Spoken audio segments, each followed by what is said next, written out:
Testing, testing.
So you nak try audio ke? You try audio tu. Nak masuk kat admit kan? Ya. Tak admit lagi, you admit satu emergency saja. Emergency saja. You nak tanya lu dengar tak? Ini lu kan? Lu kat luar kan? Tak ada dah. Sama boleh. YouTube.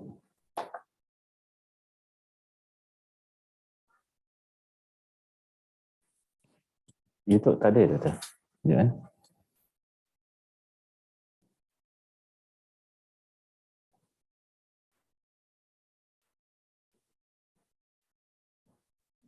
Hello，我在那个 Zoom 里面了，你要不要试下 audio？那个 Randy 也在试着，你们两个互讲话一下。You have live stream? Ada. Live on YouTube ya. Oh, 没有 Randy 要试 ，Randy 这边要试。Dia dekat atas. Dia dengar tak? Hello testing. Dia kena tunggu jap. Oh. Dia kena tunggu jap. Oh, I masuk SMS saya dekat online juga. Tak log out. Tapi boleh tak? Boleh. Testing. Foto. Okay, salah. Tapi sepatutnya kita cakap tak dengar. Kalau dia pakai. I rasa you itu audio kena off. Ada. I off kat sini.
Tak, bukan IP. Saya takut bukan lain yang masuk. Ada dua. Tapi sebelah sini pun mahu. Tak saya yang masuk. Tapi boleh je. Sekarang. Kita ada Zoom punya tu, kalau orang kedua masuk pakai akaun sama, dia tendang. Oh. Orang first masuk dia ketendang. Dia kena masuk saya dulu. Saya fully automatic. Macam mana saya nak lepas tu dia kena tu, lepas tu add dia sebagai co-host. Yelah. Saya nak masuk dan add sebagai co-host. Awak settingkan suara. Hello. Cik, kena pakai ni lah kan? Tapi you pakai ni kena orang kat sini kat tempat lain kan? Saya nak keluar. Ya, saya masuk dalam. Tengok kat sini. Dengar kat sini. Sekali dah pakai kata-kata. Ni baru kira.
Testing.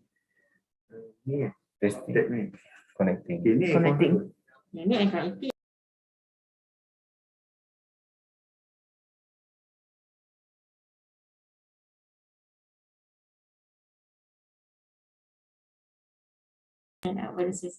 Testing. Testing. Nampak tak Testing. sempat je ni Keluar. tanya. Recording in progress. So, dengar. Cuba. Testing. Testing. Testing. Testing. Hello. Can you help me to on your Zoom account in Dah. CPC? On already. Ni phone punya lah. Ah. Can you use your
Ya. Percubaan 1, 2, 3. Dulunya tutup sebab dia dengan bunyi. Percubaan. Tutup suara. Betul, saya perlukan Dr. Emilia. Sepatutnya sejak.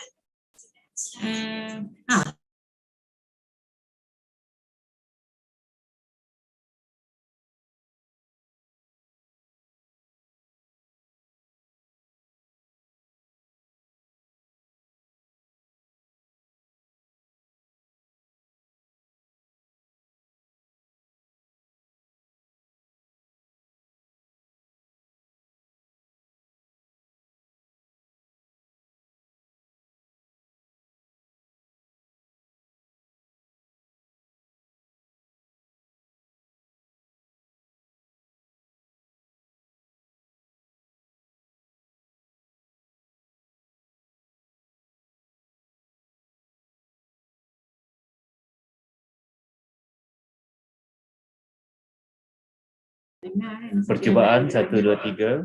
Percubaan 1, 2, 3. Testing. Testing 1, 2, 3. Cuba pasang play video. Yang Testing 1 2 3. Testing 1 2 3. sebab lagi dah buka saya. Okay dah. Ni kan? Sini kalau Danny nak bercakap di sini. Okay, tutup balik. Buat tak share audio. Ke pelan sangat? Macam mana suara ni? Sebab Ke paling kuat? Oh, Sebab awak yang dengar. Tapi sepatutnya dia masuk dalam tu. sebab dia ni guna ni. Apa kata dia attach dengan salah satu laptop. Apa dia? Yang ni attach dengan laptop. Nak masuk video tu? Yang ni. Dia akan keluar kat sana. Ya. YouTube tak ada lagi. Oh, sekejap. Yang fun 里面的那个fun Jocelyn. Ya. Yang ni kan, dia tak keluar audio kat sana. Tanpa. Yes. Saya approve Dr. Emilia. Kau kena tukar setting. Tak apa je, lambat sikit pun tak apa dia dah. Kita tak start pun lagi. Siapa telefon? You nak kena tengok Kasi video je. isu. Tak. Kita nak keluar video sana. Sekejap ya. Tak salah. Kejap dah tesu. Apa ni?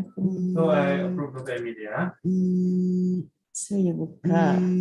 Dah rasa And kena. then you stop. The last one. Sekejap ya. Dia tak jawab kan, tak ada tesu tu. Oh, dah. Mana share screen song ni? Share screen. Ini ya? Ini ya? Share song. Oh, okay. Dan ni kalau ada orang macam tu, Very good morning, everyone. Welcome to our very first emergency basic mechanical ventilation webinar. My name is Shamini, and I'll be presenting the very first topic of today's webinar, Introduction to Mechanical Ventilation. So today's learning objective is to understand the difference between positive and negative pressure ventilation, dan untuk memahami indikasi intubation dan mechanical ventilation. So, apa itu mechanical ventilation? Ia adalah mesin yang diguna untuk membantu pernafasan dan improve our gas exchange. So, mechanical ventilation ada dua jenis. Satu ialah negative pressure ventilation dan positive pressure ventilation. Negative pressure ventilation kita tidak guna di ED. Untuk positive pressure ventilation ada dua jenis, iaitu non-invasive dan invasive. While non-invasive ada pula dibahagikan pada CPAP dan BiPAP yang kita guna di kecemasan. Apa perbezaan antara negative pressure ventilation dan positive pressure ventilation? Negative pressure ventilation ialah pressure di mana di luar paru-paru akan rendah daripada atmosphere. That means kita apply negative pressure di luar extrathoracic region supaya kita akan create a negative pressure macam vacuum supaya air daripada luar paru-paru akan masuk ke dalam paru-paru. While positive pressure ventilation ialah pressure that is higher than your atmosphere, that is applied directly pada kita punya alveolar. Alright. Lagi satu ialah dia punya machine itself. Untuk negative pressure ventilation, we use a larger machine. Nanti saya akan tunjuk gambar, next slide. While positive pressure ventilation, kita small saja kita punya machine ventilator biasa boleh kita guna di kecemasan. Otherwise, untuk negative pressure ventilation, kita dah boleh set if we unable to individualize the setting. Berbanding dengan positive pressure ventilation, kita boleh individualize the setting. While negative pressure ventilation pula, pesakit tidak perlu intubasi, tidak perlu on sedation. Berbanding dengan kita punya positive pressure ventilation. Di mana kalau yang kita nak intubate the pressure, kita terpaksa masukkan mereka EPP tube dan kita terpaksa satkan dia pesakit-pesakit dengan sedation. Okay. Kita pergi pada normal physiology of normal ventilation. So, during inspirasi, kita punya diaphragm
Hello,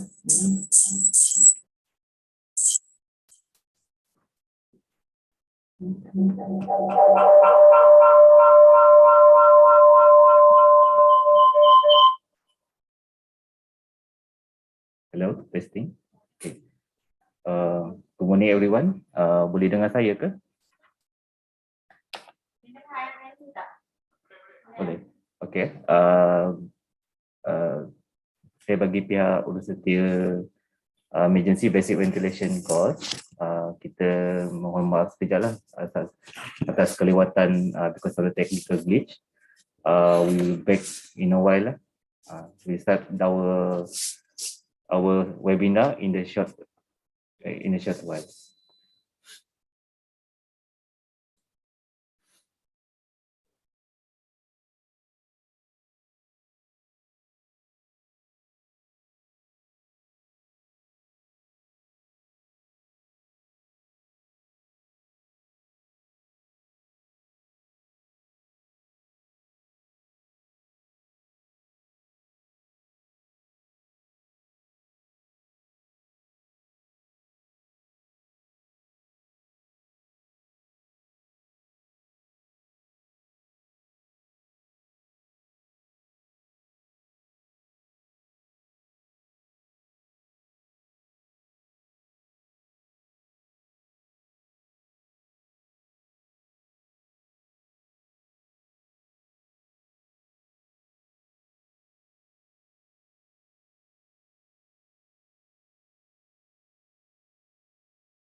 Okay, good morning everyone. My name is Dr. Randy from Emergency and Trauma Department, Hospital Sungai Buloh. So we will start our session today, which is our emergency basic ventilation webinar. So basically this is a one day webinar, which is the morning session will be a series of lectures and also followed by lecture in the evening. So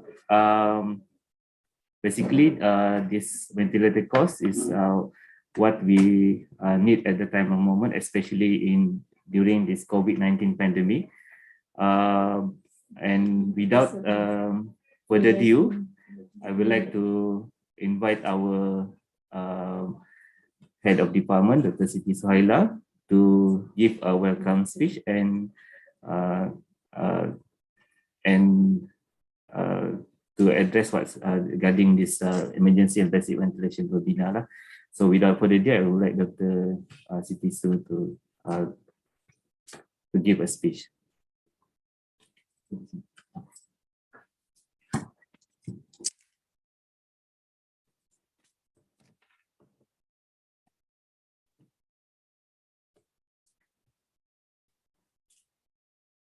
Assalamualaikum warahmatullahi wabarakatuh. Dan salam sejahtera. First and foremost, thank you for being here with us, to all of you, and then to attend this very useful basic ventilator course. For your information, actually, the idea that transpired us to conduct this course is actually through our experience during our very, very challenging and very difficult time during the peak COVID-19, which is, if you can recall, somewhere in end of May until early of August.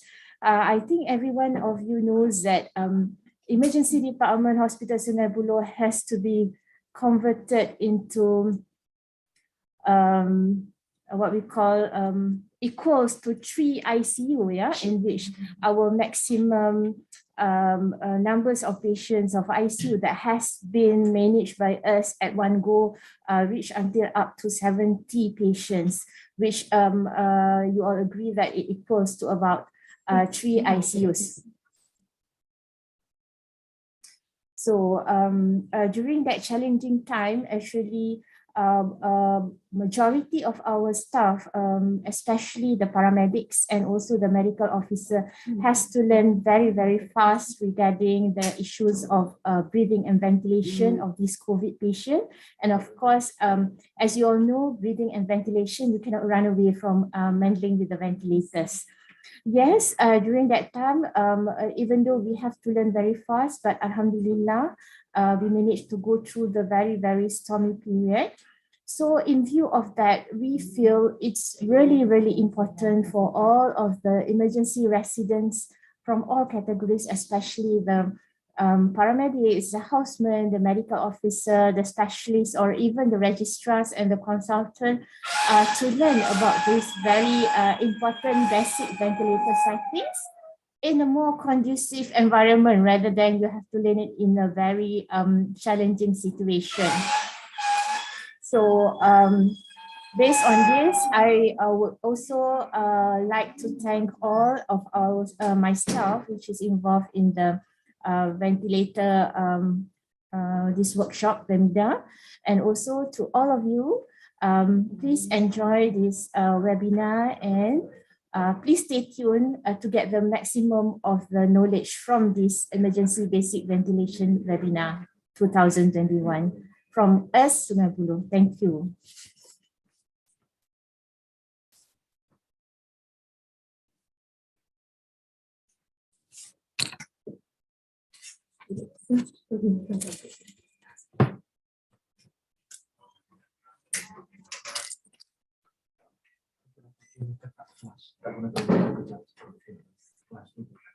Okay, thank you, Dr. Siti Su, regarding for the welcoming speech. So we proceed with the first course today, which is the introduction to mechanical ventilations, which is delivered by Dr. Shamini. So without further ado, Dr. Shamini, the floor is yours.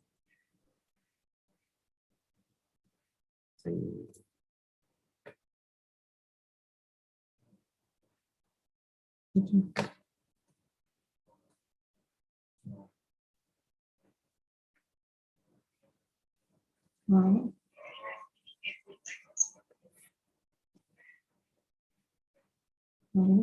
Share screen.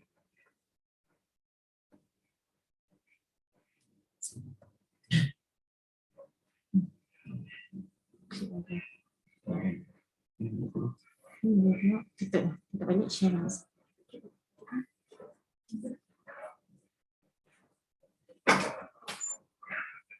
Satu apa ni? Ini satu untuk ni.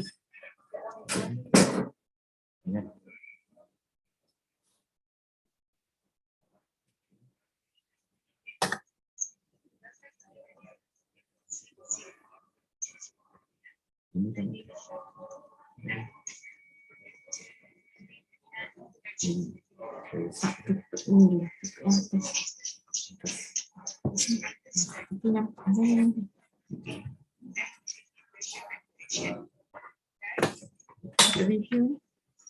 Start ni. Jangan.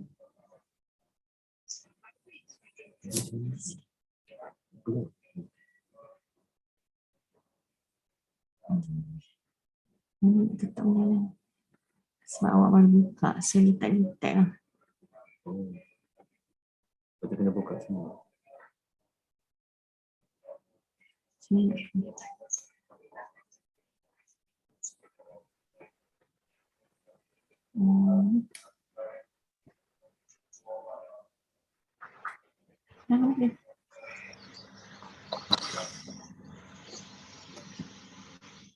Sorry, dah kuat. Very good morning, everyone. Welcome to our very first emergency basic mechanical ventilation webinar. My name is Shamini, and I'll be presenting the very first topic for today's webinar, Introduction to Mechanical Ventilation. So today's learning objective is to understand the difference between positive and negative pressure ventilation, dan untuk memahami indikasi intubation dan mechanical ventilation. So, apa itu mechanical ventilation? Adalah mesin yang diguna untuk membantu pernafasan dan improve our gas exchange. So, mechanical ventilation ada dua jenis. Satu ialah negative pressure ventilation dan positive pressure ventilation. Negative pressure ventilation kita tidak guna DED. Untuk positive pressure ventilation ada dua jenis, iaitu non-invasive dan invasive. While non-invasive ada pula dibahagikan pada CPAP dan BiPAP yang kita guna di kecemasan. Apa perbezaan antara negative pressure ventilation dan positive pressure ventilation? Negative pressure ventilation ialah pressure di mana di luar paru-paru akan rendah daripada atmosphere. That means kita apply negative pressure di luar extrathoracic region supaya kita akan create a negative pressure macam vacuum supaya air daripada luar paru-paru akan masuk ke dalam paru-paru. While positive pressure ventilation ialah pressure that is higher than your atmosphere, that is applied directly pada kita punya alveolar. Alright. Lagi satu ialah dia punya machine itself. Untuk negative pressure ventilation, we use a larger machine. Ini saya akan tunjuk gambar, next slide. While positive pressure ventilation kita small saja, kita punya machine ventilator biasa saja kita guna di kecemasan. Otherwise, untuk negative pressure ventilation kita dah boleh set. If you unable to individualize the setting. Berbanding dengan positive pressure ventilation, kita boleh individualize the setting. While negative pressure ventilation pula, pesakit tidak perlu intubasi, tidak perlu on sedation. Berbanding dengan kita punya positive pressure ventilation. Di mana kalau yang kita nak intubate the pressure, kita terpaksa masukkan mereka EPP tube dan kita terpaksa startkan dia pesakit-pesakit dengan sedation. Okay. Kita pergi pada normal physiology or normal ventilation. So, during inspirasi, kita punya diaphragm dengan external intercostal muscle akan contract. So, bila dia contract, chest wall akan expand. So, ini akan create a negative pressure intra-alveolar. Maksudnya pressure dalam kita punya alveolar dia akan drop. So, bila dia negative pressure daripada luar atmosphere, so air akan masuk ke dalam paru-paru. Berbanding dengan expirasi, bila kita punya inspirasi akan relax, so space dalam paru-paru akan berkurangan, maka pressure akan naik dan air akan exhale. Itu kita punya normal ventilation. In negative pressure ventilation, kita akan apply negative pressure di luar paru-paru kita. Di mana kita akan apply dekat luar paru-paru, dekat extrathoracic region. Bila dia apply extrathoracic region dekat sini, Dia akan create a negative pressure di mana kita punya chest wall akan kembang dan ini intra-alveolar pressure dia akan kurang. Bila kurang, air daripada luar akan masuk ke dalam paru-paru. Bergantung juga dengan expirasi punya phase dengan dalam negative pressure ventilation.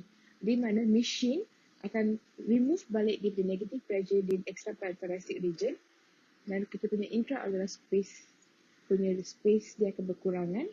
So kita punya air dalam pressure dalam alveolar akan makin naik dan akan exhale out. Okay. Ini adalah iron lung. So gambar ini diambil daripada ward semasa polio outbreak tahun 1920. Polio menyebabkan respiratory muscle paralysis. So kita sekiranya tengok kat embu dekat hujung kaki pesakit tu akan kembang. Bila dia kembang, dia akan create a negative pressure inside the ventilator itself. Okay. So extra thoracic region tu akan create a negative pressure. So menyebabkan your punya muscle tu, the extra thoracic volume tu akan makin berkembang sebab it will easier your lung and chest wall to expand. So air daripada atmosphere akan masuk ke dalam paru-paru. Okay. So kalau tengok sini, pesakit-pesakit ini tidak perlu intubasi, tidak perlu sedation juga. Okay, ini adalah gambar pesakit dia dapat polio semasa umur 3 tahun. Okay. Dia hidup sampai umur 58 tahun dalam mesin ni. Dia ada TV, boleh tengok TV, makan, minum seperti biasa. Tak perlu intubation, tak perlu sedation. Okay. Tapi pada tahun dia meninggal dunia pada umur 58 tahun sebab dia disebabkan power failure itself. Bukan disebabkan muscle failure. Muscle respiratory. Okay, positive pressure ventilation ialah pressure yang directly kita apply pada alveolar. Okay. So air tu akan dipump terus ke dalam kita punya intra-alveolar space. Alright, during inspiration.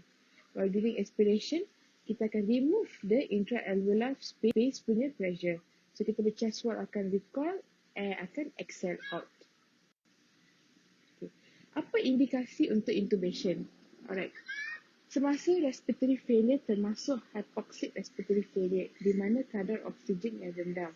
Or hypercapnic respiratory failure di mana kadar karbon dioksida yang tinggi.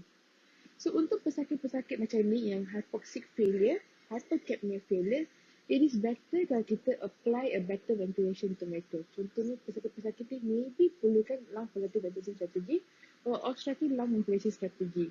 So yang ini kita perlukan ventilator yang contohnya boleh baca waveform. Alright, and boleh buat inspiratory hold, expiratory hold, boleh tengok pressure volume curve kita. So yang itu is best kita guna ventilator contohnya Monarch, Hamilton dengan Drager. Ada indikasi contohnya kita intubate untuk protect your airway against expiration and also untuk pesakit to relieve upper airway obstruction. So kalau pesakit ini kita guna ventilator biasa macam yang parapet minor pun okey. Okay, respiratory failure ada 4 jenis. Type 1 is due to hypoxic failure. So hypoxic failure can be due to whether it is sebab low FiO2, so the patient high altitude fail, at the high altitude your FiO2 will be low, can be due to hypoventilation, VQ mismatch or shunt, diffusion abnormality and venous air mixture. Jangan risau, ini Dr. Suhaimi next presentation akan explain lebih further. Alright, so untuk hypercapnic respiratory failure, type 2 respiratory failure adalah disebabkan oleh CO2 dia akan increase. Alright, so disebabkan oleh either increase CO2 disebabkan oleh fever, sepsis or burn, can be overfeeding juga boleh sebabkan CO2 to increase, or can be due to disebabkan alveolar hypoventilation. That means you decrease your respiratory rate, there's a decrease in the tidal volume or increase in your death space. Okay, failure of gas exchange.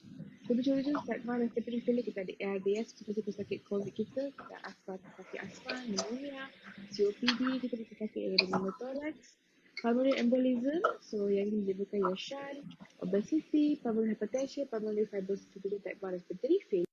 Oleh type 2 respiratory failure disebabkan oleh alveolar hyperventilation itself. Contohnya pesakit ada increase your dead space, low tidal volume, disturbed respiratory rate. So the patient during muscle junction disorder, primary muscle disorder, all this can call your muscle disorder yang menyebabkan hyperventilation as well. So type 3 and type 4, type 3 kita tidak tengok dekat kecemasan, selagi dia adalah subtype to your type 1, ia disebabkan oleh hypoxic respiratory failure. So selalunya pesakit ini yang ada post-operative, maksudnya pesakit post-operative ada atelectasis.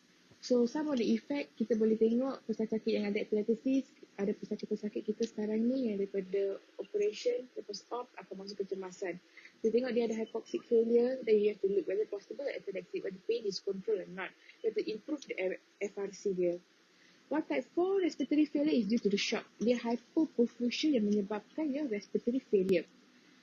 So kita akan masukkan this patient on ventilator to help to reduce kita punya work of breathing. Okay. Ventilator yang available di kecemasan kita Sungai Buloh adalah dragger. So it's easy to use, it's easy to set. So selalu kita guna untuk pesakit ada NIV. Kita boleh set ni NIV mode, invasive, and a mask. You have to use the standby, tekan the standby button. Nah ini Hamilton yang bagusnya, dia punya battery life is longer, up to 8 hours. Alright, kita boleh adjust ventilator setting bergantung pesakit punya height and weight. Okay. It is mainly used untuk transport patient. Alright, yang bagusnya Hamilton ni boleh guna untuk neonate to adult. So kita boleh adjust tidal volume ni daripada 20 sampai 2000 tidal volume dia boleh pergi. PIP dia pun boleh pergi sampai 35. RR pun boleh pergi sampai 80. Alright. Okay, yang ini adalah Mona. Mona ni bagus sebab dia sensitive to trigger, able to detect the leak and automatically akan compensate. So mostly kita guna Mona untuk pesakit yang intubated, tetapi we can use it for NIV as well. So it is very light, 3.5 kilo saja. And dia tidak sesuai untuk neonate sebab tidal volume lowest boleh pergi sampai 100 saja. Respiratory boleh pergi sampai 40. Dan kita boleh attach capnogram also pada Mona. So ini kita dapat COVID era punya ventilator. Kita ada Covident, dragger, and also boleh able to visualize kita boleh semua advanced ventilator, ventilator waveform.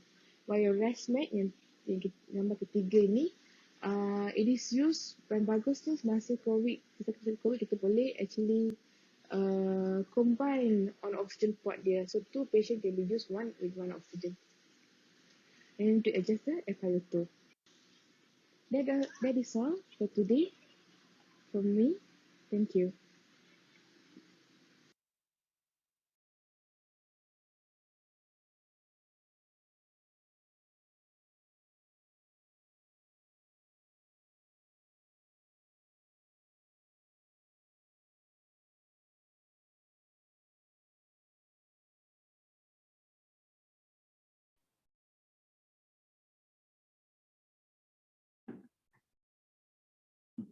Thank you, Shamini, for the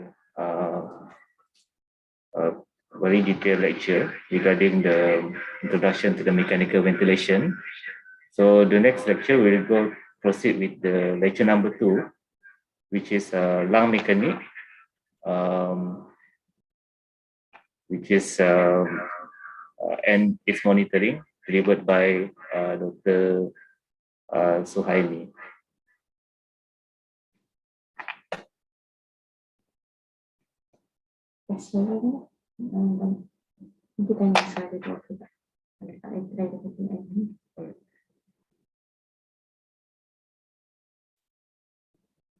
Before we proceed, I would like to ask all the participants, how's the sound now? Is it okay?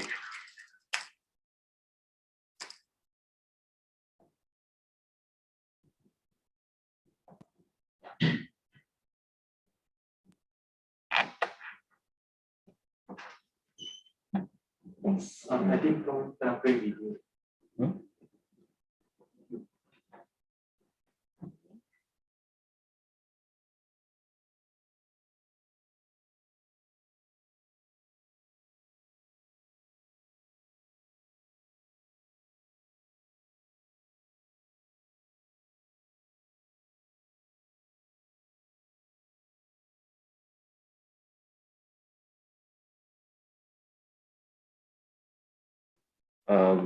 Video yang saya pasang tadi ada boleh dengar ke semua?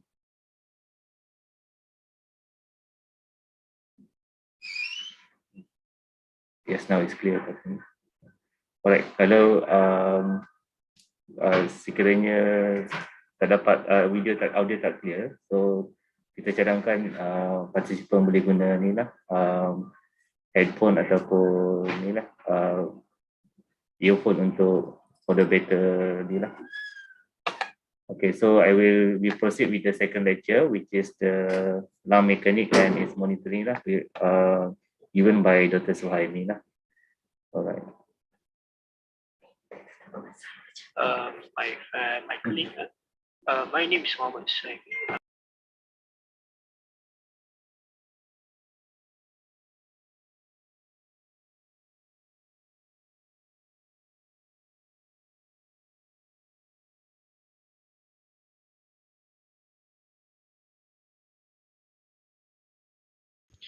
And to understand the basic physiology of lung compliance and airway.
Okay, Assalamualaikum and a very good morning to all participants of emergency basic ventilator webinar.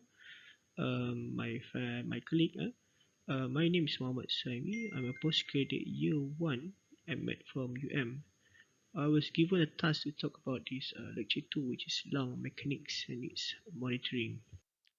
So learning objective, at the end of the lecture, we hope that the participant are able to define and understand the relationship between the various lung volume, and to understand the basic physiology of lung compliance and airway resistance, and to understand the peak inspiratory pressure and the plateau pressure, and last but not least, to understand the usage of PIP and P-plat in the monitoring of airway resistance and lung volume. Okay, so first we're going to talk about lung volume and the capacity. Lung volume referring to the volume of gas in the lung at given time during a respiratory cycle. So you have a 4 important volume that you should know, which is the inspiratory reserve volume, the tidal volume, the expiratory reserve volume, and this residual volume. And looking at this graph, at the y-axis here represent as the volume, as masa the volume goes up is during masa inspiration, the volume goes down masa expiration, and the x-axis represent the punya time. So the volume of air that move into and out of the lung during a quiet breathing, that is what we call as this tidal volume, and typically it's around 500 ml, or you can see about 7 mils per kilo, right? And this is the volume yang kita set kat this, our ventilator, right? Inspiratory reserve volume, atau what we call as IRV, referring to the additional volume that can be inspired above this tidal volume. So basically, masa you take a normal breathing, suddenly you take a deep inspired breathing, the additional volume you open up is what we call as this inspiratory reserve volume, and typically it's around 3 liter. Alright. And then the expiratory reserve volume. Expiratory reserve volume is additional volume that can be exhaled below this tidal volume. And last but not least is the residual volume. Residual volume is basically the volume of gas remaining in the lung after a maximum expiration. So this is minimum yang remain dekat lung. Next kita go into capacity. Capacity is actually defined of sum of 2 or more lung volume. So same like lung volume, you have a 4 lung capacity juga. So your inspiratory capacity functional residual capacity, vital capacity, and this total lung capacity. And among all these capacity, yang FRC or functional residual capacity yang selalu kita highlightkan lah, right? So inspiratory capacity is defined as how much air that can be maximum inspired after a normal expiration. So normal expiration, you take nafas dalam, that is what you call inspiratory capacity, and it is sum of inspiratory reserve volume and tidal volume, right? FRC or functional residual capacity pula is actually the volume remain in the lung after a normal tidal volume expired. So the volume here yang kita pay particular because it act as a oxygen reservoir, and also important because it kept the small airway to open, right? And then kita go into the vital capacity. Vital capacity is simply basically how much air that can be maximally expired after a maximum inspiration. So you take nafas dalam, then you blow out kuat-kuat. That is your punya vital capacity. And total lung capacity in simple is basically a total sum up of semua lah. So it's around 6 liter. Okay, just now we mentioned about this FRC. So FRC is a volume of gas yang remain in the lung at the end of normal respiration. So the main function of FRC is act as an oxygen reservoir, prevent atelectasis and to minimize work of breathing. So contoh paling senang kalau kita katain FRC ni untuk pre-oxygenate lah. So during your pre-oxygenation time, you pre-oxygenate tu untuk denitrogenize the lung, kan? Kita bagi 100% oxygen. So you increasing the apneic time, right? FRC ni akan increase in a certain physiological and pathological condition, such as macam increasing height, change from positioning from supine to erect, or macam in pathological condition like just emphysema, which there is disease or decrease in lung elastic recoil.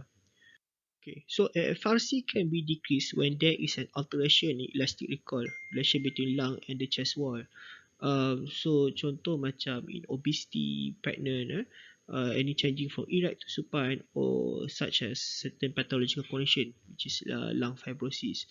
So in example like in obesity, what happen is because of you punya thick of muscle chest wall tu makin thick, banyak adipose tissue, so it reduce you punya chest wall compliance, hence it reduce you punya FRC. Whereas in pregnant patient pula, because of the abdominal wall content tu lagi banyak, lagi besar kan, so it pushing out your punya diaphragm. So when you push out diaphragm, it reduce you punya residual volume of the lung, hence effect you punya FRC. Hence this affect you punya pre-oxygenation punya period. This lung volume and capacity are measured using this spirometry. However, there is certain limitation to it, whereas the spirometry cannot measure the residual volume. So indirectly, any capacity yang involve the residual volume in it cannot be measured. Example like you punya FRC. So FRC need to measure using other method such as your body platysmograph. Right. So now we go into dead space. Dead space defined as a ventilated area which do not participate in a gas exchange. So the few type of dead space, which is you punya anatomical dead space and a functional dead space. So anatomical dead space ni, in a simplified way, you can check up is as a volume of the conducting airway. Contoh like you punya nose, trachea, bronchiole and bronchiole. So in your conducting airway, there's a ventilation there, but there's no capillary, so there's no gas exchanging happen between the ventilation. Whereas for functional dead space pula, is defined as the ventilated alveoli that do not participate in the gas exchange. So normally, as your ventilation came in, you ventilate your alveoli, so and then you ada gas exchange between the pulmonary blood capillary lah. But in certain pathological conditions such as you punya PE, pulmonary embolism, there's no perfusion to the ventilated alveoli, so there's no gas exchanging happen. So that's why you call it as a wasted ventilation. And next, you have a physiological dead space. So physiological dead space ni basically is a sum of anatomical dead space and you punya alveolar dead space, atau what we call as a functional dead space, right? However, in a mechanical ventilation, there's one more component of dead space yang you need to consider, which is the mechanical dead space. So mechanical dead space ni basically is you punya artificial airway, you punya ETT lah, including punya ventilator circuit.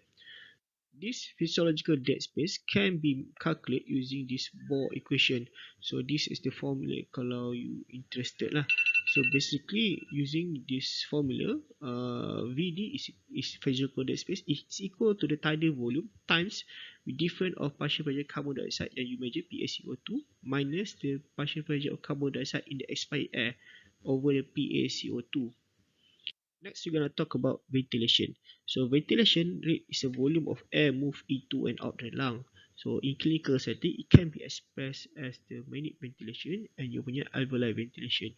The minute ventilation is given by the following equation, which is the tidal volume times the respiratory rate, and physiological is around 6 to 10 liter per minute. Whereas the alveolar ventilation pula is basically your minute ventilation tadi corrected for the physiological dead space. So the formula is alveolar ventilation equal to tidal volume minus this physiological dead space yang tadi yang boleh kira by bore tu times respiratory rate. So you akan dapat you punya alveolar ventilation. Moving on to compliance. So compliance basically in simple term is an ability of a structure or a system to distend. So it expressed by the change of volume over change of pressure. A system said to be highly compliant if let's say it is easily to distend by the minimal change of pressure. Okay. So looking at the example of this rubber band. So let's say we give the pressure by pulling this rubber band. So when we give a pressure, the rubber band can be easily distend. So that's what we call as a compliance. Whereas elasticity is a tendency to return to its original position after being stretched. Example like this same rubber band just now, when you pull the rubber band, you give the pressure, then you release the force, you release the pressure. They recall back to what we call as elasticity.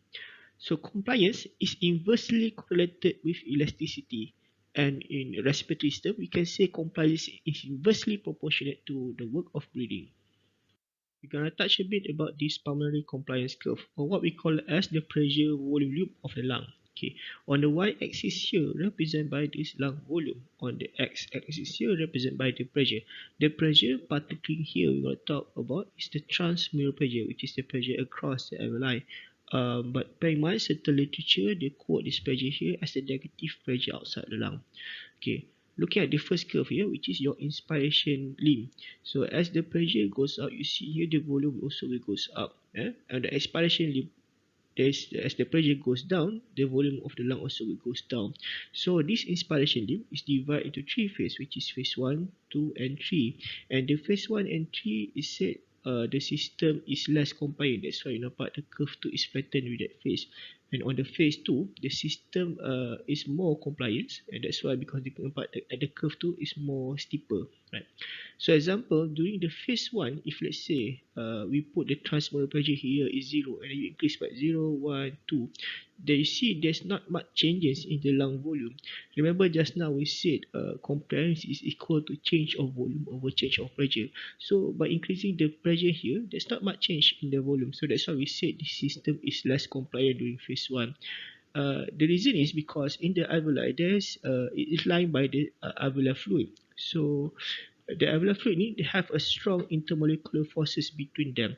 So during your alveoli tengah collapse, so it create a high surface tension between them. So that's why you need a higher pressure to break the surface tension.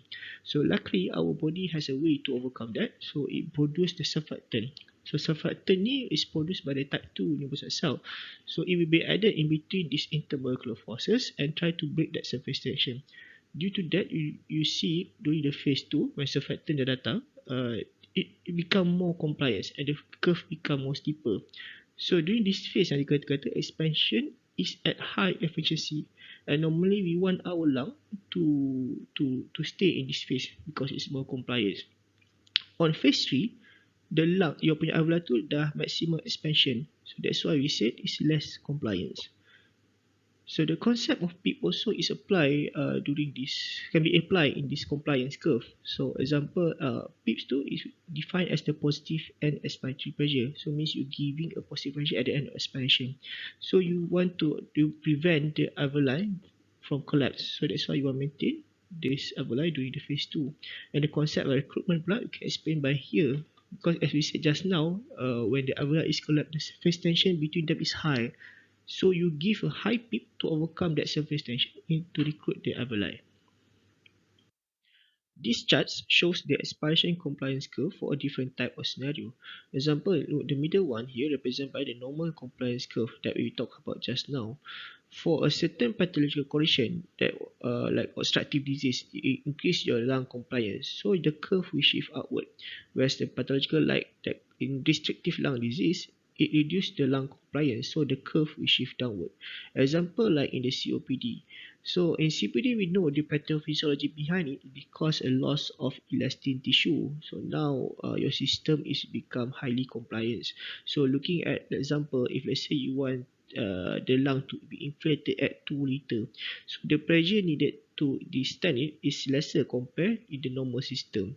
Whereas in the restrictive curve, example is in fibrosis. Fibrosis is because there is highly dense connective tissue in the alveolar wall, so it's difficult to distend. That's why they get less compliance. So to inflate the same amount of lung volume, let's say 2 liter, you need a more pressure, right? Because of this, there's a two different strategy in mechanical ventilator machine for obstructive lung versus the restrictive lung punya strategy. Okay, now we're going to talk about airway resistance. When we're talking about airway resistance and the airflow, one thing you should know, flow is inversely proportionate to resistance. Right? So this is clearly expressed by the Ohm's law. So Ohm's law kata Q is equal to change of pressure over resistance. So for the formula here, you can see that Q is the airflow is proportionate to the pressure gradients. So lagi high pressure gradients, lagi high you punya flow. But lagi high resistance, lagi low you punya flow, right? So this resistance, it can be determined by the Poisson law. So Poisson law punya equation kata your resistance is proportionate to the viscosity of the inspired air and the length of the airway. And the resistance also is inversely proportionate to the radius by the power of 4. So this is a strong relation indeed, because example, let's say you have two different size of airway, one with the 1 cm punya radius, another one with 2 cm punya radius. So 1 by the power of 4 is still 1. Tapi kalau you ambil 2 cm punya radius tu, 2 by the power of 4 is already 16. So it clearly show a strong relation if let's say how the radius can affect this resistance of the airway. For airway pressure, basically airway pressure is the sum of resistive pressure and the elasticity pressure. Resistive pressure is basically the pressure that needed to push the airflow through the airway, whereas elasticity pressure is the pressure needed to inflate the lung and the chest wall. Measuring this airway pressure is the most direct way to continuously monitor the lung mechanics. However, we cannot directly measure these two pressure, but we can measure the two related airway pressure, which is your punya peak inspiratory pressure or PIP and the P-plat or P-plateau. To understand better about this airway pressure, we can look from this pressure times scalar waveform. On the y-axis here represented by this airway pressure, on the x-axis here represented by the time. So looking at this waveform, this is the baseline PIP yang we set. So as the inspiratory flow came, the airway pressure will goes up. At the peak of it, this is what we call as the peak inspiratory pressure. So the peak inspiratory pressure defined as the maximum pressure in the proximal airway at the end of inspiration. And the goal for your PIP is you want it less than 40 cm water. After that, when you at the peak inspiratory, you do the inspiratory pause, there is a drop in pressure as the flow has stopped. So here we will reach your punya P-plat or P-plateau. P-plateau defined as the equilibrium pressure reached if the expiry tubing is occluded at the expiration. So it is surrogate for an inspiratory alveolar pressure, and your target for P-plat is P-plateau should be less than 30 cm water. And then as the patient begin exhalation, there's further drop in pressure as the alveolar volume drops, and we drop until touch your baseline PIP that you set just now. Having said that, now this peak inspiratory pressure is actually the pressure needed to overcome the airway resistance and the pressure needed to distend the lung, whereas the P-plat is actually the pressure needed to distend the lung only.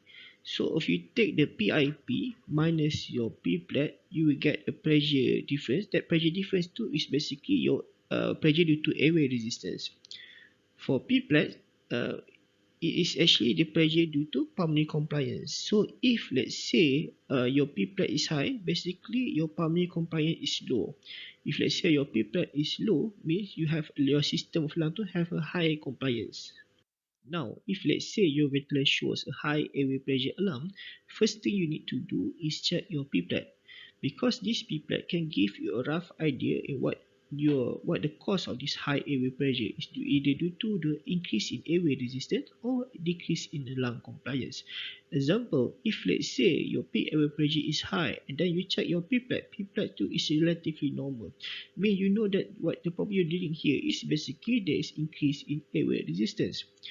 Example, like if let's say in both your peak inspiratory pressure and pipette is also raised and the difference between them is less than 10, that you know now the problem you are dealing is because of there is decrease in the lung compliance.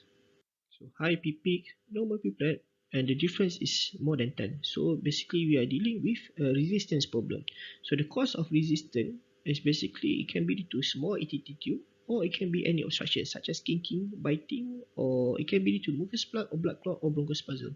It also can be due to ventilator asynchrony or using high flow rate or tandem volume. If let's say both the peak and pipette is high and the difference between them is less than 10, so basically you are dealing with a compliance problem. Example such a compliance problem is you punya ARDS, your edema, atelectasis, pneumothorax, or can be due to air trapping, autopic, and can be rhyme intubation, fibrosis, and etc. Okay, in summary, the basic understanding of lung physiology and the lung mechanic will give you a better understanding of the mechanical ventilation as a whole. And the usage of peak inspiratory pressure and the pipette will give you an idea what the cause of the high airway pressure, such as whether you are dealing with compliance problem or increase in airway resistance. Thank you.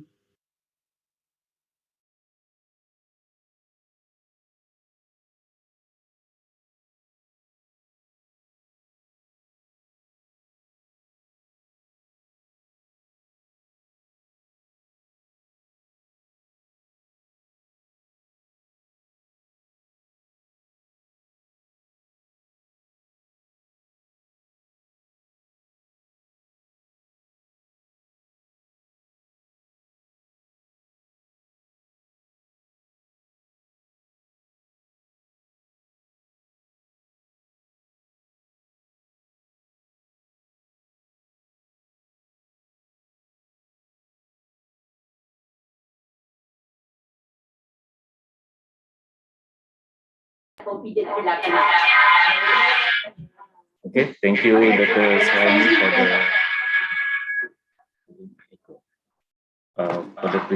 the lecture just now. Okay, satu speaker je. Only one speaker.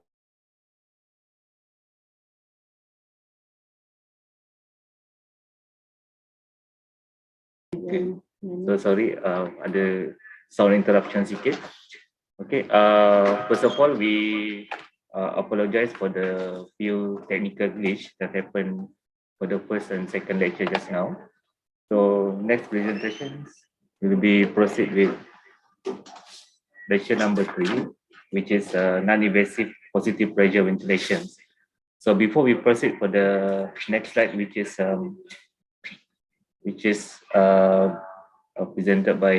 be presented by Dr. Khalid. There's a short housekeeping announcement. Okay, so attendance and also feedback will be given later. In order for you to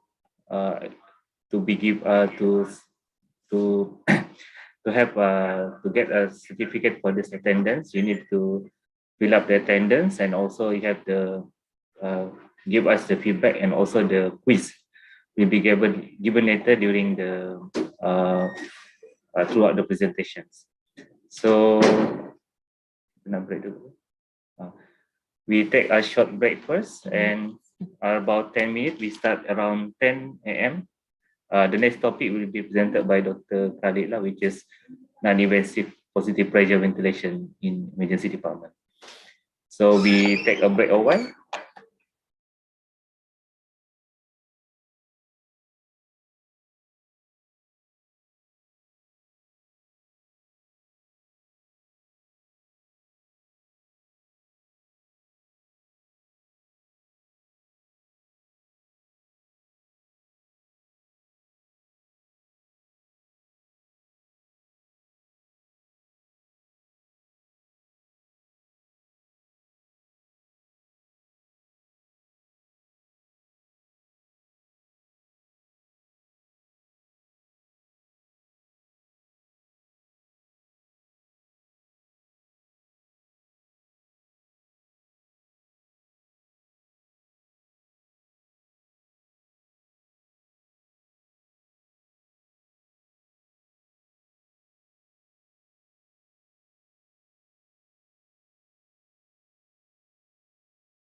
Okay guys, kita dah we'll proceed for the third lecture, which is non-invasive pressure ventilation, which is delivered by Dr. Khalid. But before we start, there's a few housekeeping announcement, which is just now we posted a link for you guys to access the lecture note for this topic of webinar. And another thing is we will be posting a QR code for the attendance later on, and also the short quiz, which is and also feedback form will be given later as to for you guys to be able to claim a certificate for this webinar attendance. Next, I will invite Dr. Khalid, which is our emergency physician in Hospital Sungai Buloh, to proceed with the next topic of presentation.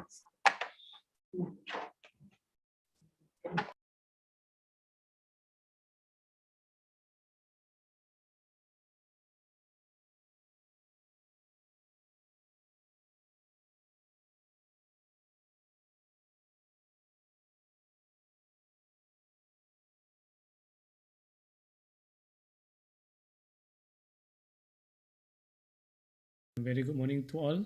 My name is Dr. Khalid bin Utaman. I'm an EP in ED Hospital Sungai Buloh. So to continue our webinar today is the topic of non-invasive ventilation. So first, what is non-invasive ventilation? Non-invasive ventilation, or NIV, is the application of respiratory support by a ventilator to the patient via a sealed interface without the need of intubation. The sealed interface can be from face mask, nasal mask, and helmet CPAP. This is how an IV looks like on a patient. In this patient, you can see there is a ventilator machine, and the patient is put on an interface. And in this case, it's a face mask type of interface. There are two modes of NIV that we commonly use. The first mode is continuous positive airway pressure, or CPAP. This mode provides positive airway pressure throughout the respiratory cycle, both during inspiration and expiration. It creates a pneumatic splint for the upper airway, preventing the soft tissue of the upper airway from narrowing and collapsing. It works by improving the lung compliance, opening collapsed alveoli, improving the oxygenation, and decreasing work of breathing. This mode is mostly used in case of cardiogenic pulmonary edema. The second mode is called bi-level positive airway pressure, or BiPAP. The difference of this mode compared to CPAP is there is a difference between the pressure provided during the inspiration, or IPAP, and during expiration, or EPAP. Increase in IPAP is helpful to alleviate dyspnea, and increase in EPAP is to provide better improvement in oxygenation. Together, it helps the BiPAP helps to reduce work of breathing, and this mode is commonly used in case of COAD. There are a few ways in which the NIV works. It works by partially unloading the work of respiratory muscles, thus improving the work of breathing of the patient. Next, the pressure provided by the NIV recruits and stabilizes the collapsed alveoli, thus improving alveolar aeration and ventilation perfusion mismatches. By giving pressure with NIV, it increases both intrathoracic and hydrostatic pressure, thus shifting the pulmonary edema into the vasculature. And the increase in intrathoracic pressure will then decrease venous return, the transmural LV pressure, and afterload, which give good outcome, which leads to improved cardiac function. NIV also increase tidal volume and minute ventilation, which leads to increase in partial pressure of oxygen and reduction in partial pressure of carbon dioxide. When is NIV indicated? NIV is indicated in patients having type 1 and also type 2 respiratory failure. The example of type 1 respiratory failure is cardiogenic pulmonary edema. NIV can also be used to improve oxygenation in palliative patients who are already decided not going to be intubated. Cases of type 2 respiratory failure are like acute exacerbation of COPD and neuromuscular diseases which impairs patient ventilation. NIV can also be used to provide pre-oxygenation before intubating a patient in RSI. Other indications include post-chest trauma, post-extubation, and post-operative patients. NIV can also be considered in case of acute asthma exacerbation, but the benefits are still controversial.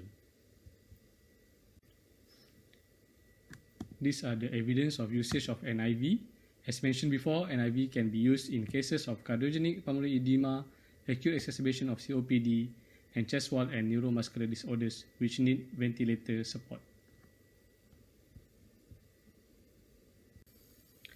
There are absolute and relative contraindications in using NIV in patients. NIV is absolutely contraindicated in patients who are in severe respiratory distress and needing immediate endotracheal intubation. It is also contraindicated in patients with low level of consciousness who can't control their airway. NIV is also contraindicated in patients with excessive oral secretions who have high risk of vomiting and aspiration. It is contraindicated in patients who had facial surgery which preclude the mask fitting. And NIV is also contraindicated in patients having pneumothorax as it can worsen the condition. NIV is relatively contraindicated in hemodynamically unstable patients, in severely hypoxic and or hypercapnic patients, in patients who are poorly cooperative, and if you don't have trained or experienced staff to provide the NIV and monitor the patients. The advantages of using NIV is that you can avoid intubating a patient. By avoiding intubation, you reduce the risks and complications of intubating a patient, such as the side effects of pre-medications given prior to intubation, the hypoxia due to prolonged time taken to intubate, and you won't have the risk of doing esophageal intubation or causing airway trauma if you have a difficult intubation case. You also eliminate the risk of causing ventilator-induced lung injury and ventilator-associated pneumonia if you are able to avoid intubation for your patients. Intubated patients require close monitoring and use up a lot of resources. By avoiding intubation, you can also lessen the burden on the staffs and resources which would be used in taking care of an intubated patients. Patients on NIV will remain awake and relatively easier to monitor and taken care of. They are able to speak to you, and they are able also to take orally. Studies have shown that the patients who were put on NIV and avoided intubation have shorter ED and hospital stay by average of 3 days. The disadvantages of NIV is it increases the intrathoracic pressure. This will lead to reduce in venous return and afterload. So if you want to start an IV on a hypotensive patient, you may want to optimize them prior to the application of an IV. An IV also causes claustrophobia in patients, and this may give you problems as you need your patients to be fully cooperative in order for the NIV to work. The use of NIV needs the patient to be able to tolerate with the pressure provided by the ventilator, and the NIV can also cause barotrauma such as pneumothorax. And remember, in patients on NIV, their airway is not fully protected compared to patients who are intubated. So there is always a risk for aspiration in this kind of patients. So after discussing the indications and contraindications of NIV, the patients that we choose to put NIV on must be fully conscious and able to protect the airway. The patients must also be fully cooperative and able to tolerate the NIV. And don't forget, the patients must not be from the patients who have clear indications for immediate intubation. There are different types of NIV interface such as nasal mask, nasal pillow, oronasal mask, or face mask, full face mask, and helmet NIV. Each interface has its own advantage and disadvantage. In choosing the type of interface to be used, a few things must be considered. The interface should make the patient feel comfortable, offers a good mask seal, and minimize leaks and dead space. Here you can see different types of interface used with NIV. Like this one, it is called oronasal mask, or can be called also as a face mask. It is the most commonly used type in ED. And here you can see this is a nasal pillow, and this is a nasal mask. And this one is called full face visor, and this one is a helmet CPAP. So once you have decided to put patient on NIV, there are few steps you need to do. As for any procedure done in ED, you must explain to the patient what are you going to do. The patient must be given reassurance so that he or she can be as cooperative.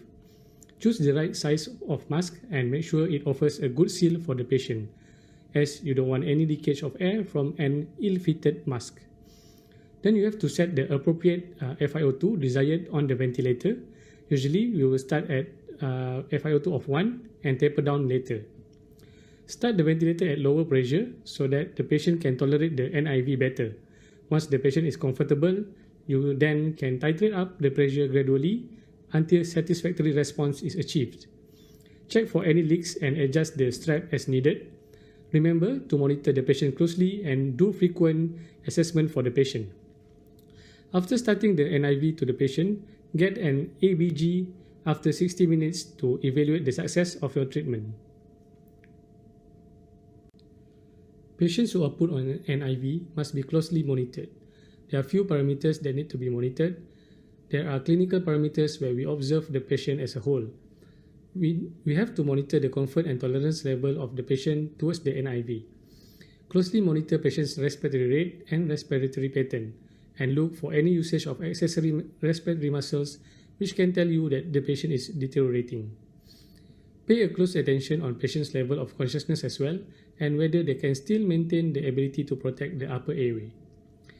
Physiological parameters that need to be monitored include oxygen saturation, blood gases to monitor the pH, the PaO2 and PaCO2. If you have the end-tidal CO2, you can use that as a tool for monitoring as well. And don't forget to monitor patients' vital signs such as BP and heart rate, and also the cardiac rhythm. You can also monitor the progress of the patient by using lung ultrasound, bedside echo, and also chest X-ray. After putting the patient on NIV, we have to look for the response of the patient towards our intervention. So, in predicting whether the patient will benefit or fail from the NIV, we can use a score system which is called HACO score to guide us making the decision whether to continue the patient on NIV or the patient has failed and needing an intubation. The HACO score uses bedside variables such as heart rate, pH, conscious level, and PF ratio, and also respiratory rate. As you can see, each of the variable is assigned with individual point. What you need to do is score the patient according to his condition and total the numbers up. The score is measured at intervals of 1 hour, 12 hours, 24 hours, 48 hours post initiation of NIV. Total score of more than 5 at 1 hour predicts 80% rate of failure, and if the patients show improvement in the HACO score between the intervals, it means the NIV is a success. However, unaltered or increase in score means our intervention is a failure and patient needs to be intubated. In conclusion, NIV is widely used in ED nowadays, and we should get to familiarize with its usage. Remember the indications and contraindications of starting the NIV, and choose the appropriate patients you want to start on NIV. With correct and appropriate use of NIV, we can actually avoid patients from being intubated, and all patients who are started on NIV needs to be closely monitored. With that, I conclude my presentation for today, and if you have any questions, please feel free to throw your questions in the chat box. Thank you.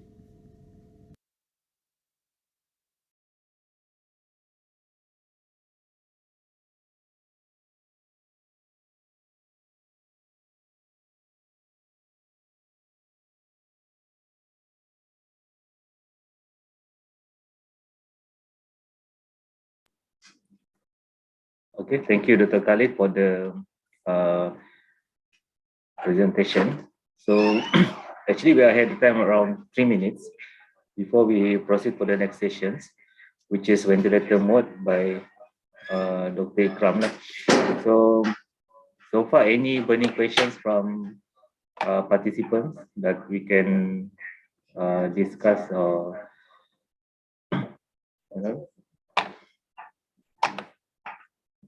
if you have any question, you can put in the chat box. We can answer the questions. If there's no time, we can proceed with the Q&A later on to the end of the sessions.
Assalamualaikum warahmatullahi wabarakatuh dan selamat pagi. I'm Dr. Ikram, Emergency Physician from Hospital Sungai Buloh. Today I will talk about basic ventilator mode for our webinar. Content layout of my presentation. First we talk about introduction. Then I will explain regarding volume difference in volume and pressure control. And then we go into the mode. First, I will talk about access control mode. Number 2 is SIMV mode. Number 3, pressure support. And then lastly will be conclusion. All right. Okay. So for introduction, before we talk about ventilator, okay, I would like to refresh our knowledge. Okay, right now. In a normal patient, in a normal people, okay, when we're breathing, so we will there will be a phase of inspiration and expiration, right? So this happen. This process is started with contraction of our intercostal muscle and also diaphragm, which subsequently created negative intrapleural pressure and subsequently create negative intrapulmonary pressure. So this negative pressure subsequently akan causing the air in the atmosphere pressure into our lung, right? So what ventilator does is a device burst, okay? It's pumping the air to our lung, right? So it's a machine that mechanically assists a patient in exchange of oxygen and CO2, which is a breathing, okay? So how? So it's by pumping the air towards patient's lung, right? So this patient don't have any breathing effort. It's the air is pumped by the machine. So in order for the machine to pump the air, so it needs a setting that regulate the process. Okay, and to whom that we use the ventilator. Okay, it's depends on the patient. Okay, it can be from the lung issue, or it can be from other than lung issue. So in patient with a lung issue, the setting of the ventilator is different compared to the patient with no lung issue. Okay, for example, our current situation is severe COVID pneumonia. Okay, which is directly the problem is related to the lung, or it can be from patient with a severe DKA, which the lung is a compensatory mechanism from the other disease, right? Okay, before we talk about ventilator mode, so I would like to explain a bit regarding the common parameter, ventilator parameter that we will use. Okay, so first of all, we talk about tidal volume. Okay, what is tidal volume? Is the amount of air that moves in or out, in and out of the lung, which is respiratory cycle. Right? So normal setting, we will use around 6 to 8 mils per kilo. Right? What is FiO2? FiO2 is the fraction of inspired air. Okay, to the is the concentration of oxygen inside the air that the patient receive. Right. For example, in a normal oxygen concentration, in the normal situation, the oxygen concentration is 21%. Right. Let's say we set FiO2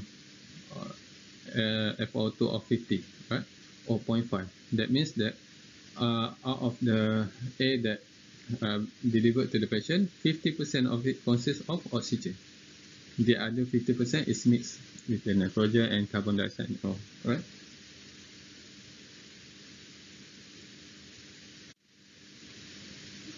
Next, we talk about PEEP. What is PEEP?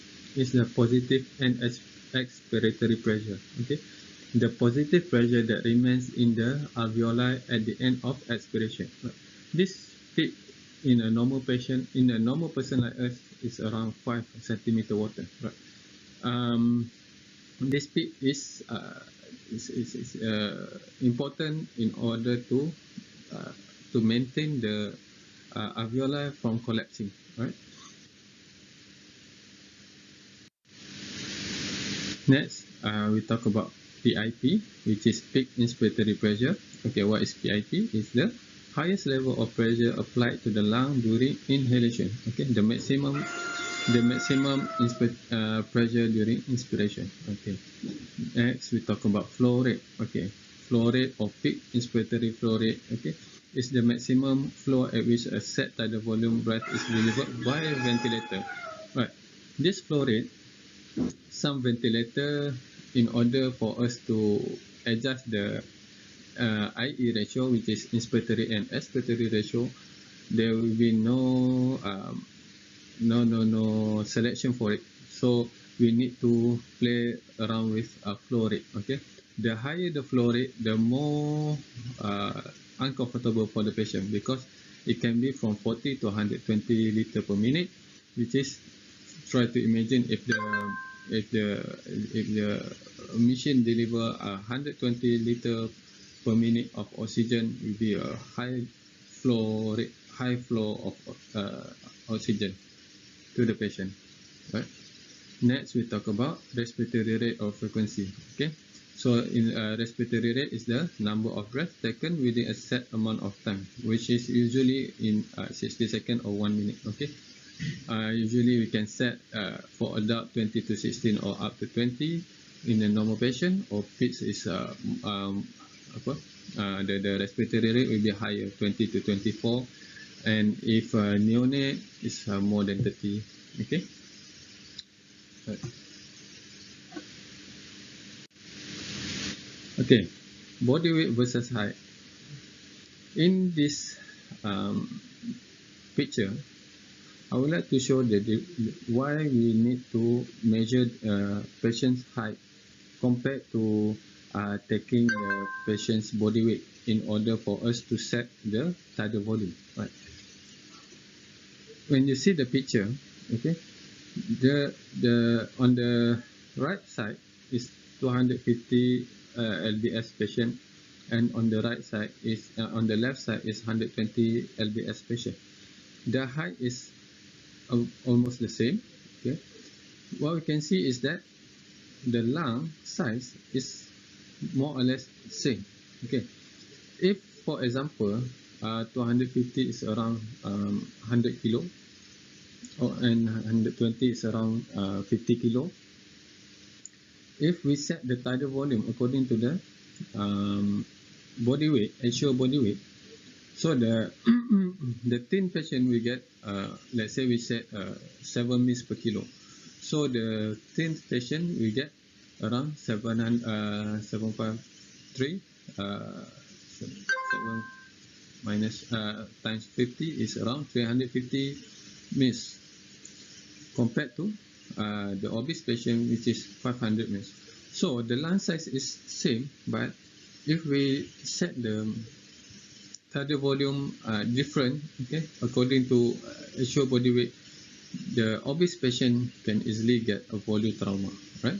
So that's the importance of measuring patient's height. Okay.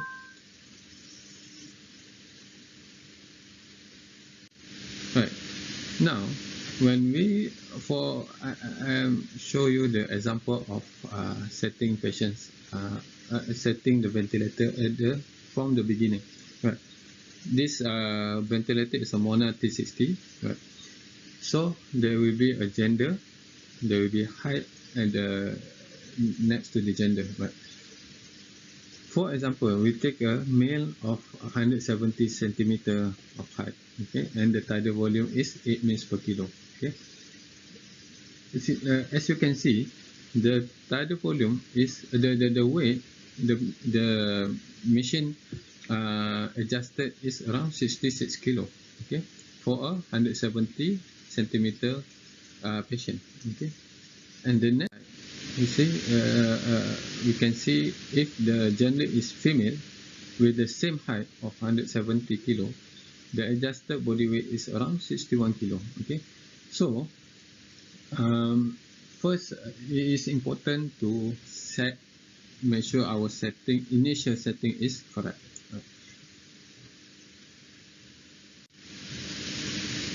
Okay, after next we go to I will explain regarding phase variable.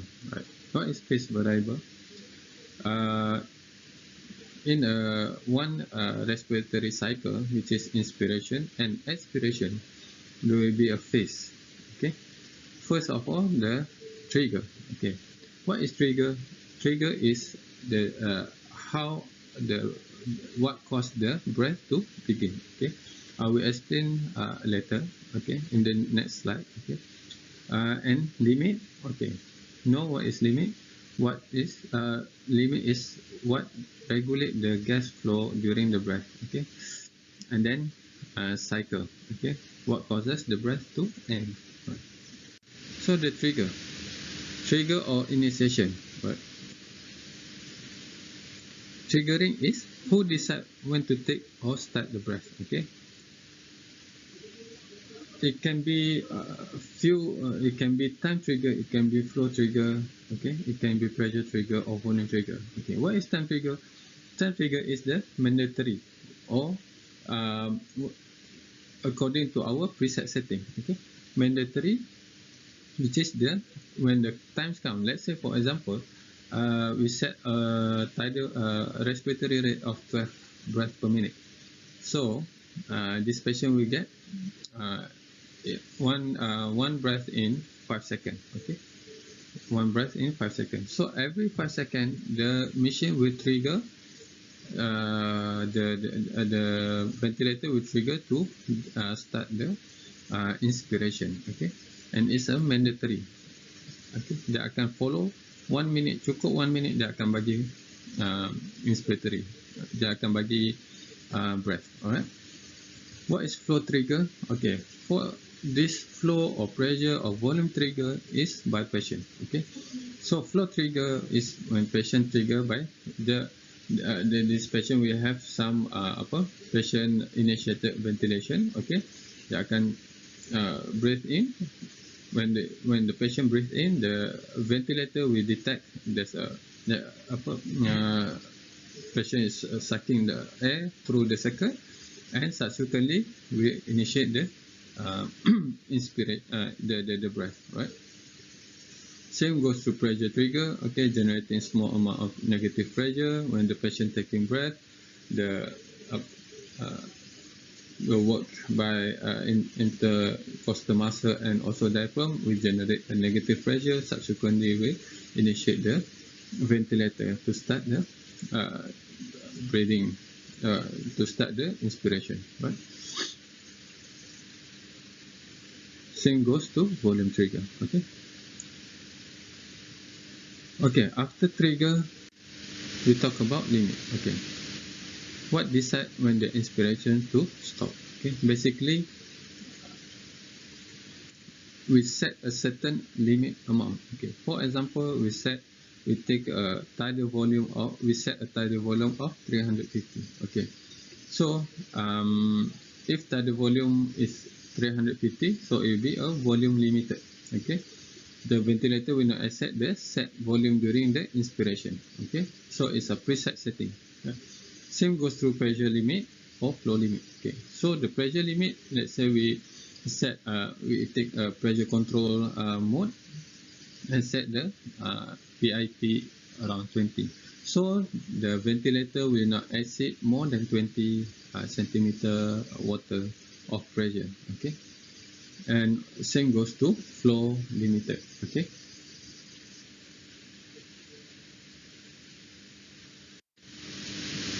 next we talk about cycling. Okay, in easy words to understand, the cycling is what decide when to switch from inspiration to expiration. Okay, one cycle is from inspiration to expiration. Okay, so it can be time cycle, which is a clock, the time of our setting. Okay, now next we talk about cycling. In cycling, what does it mean?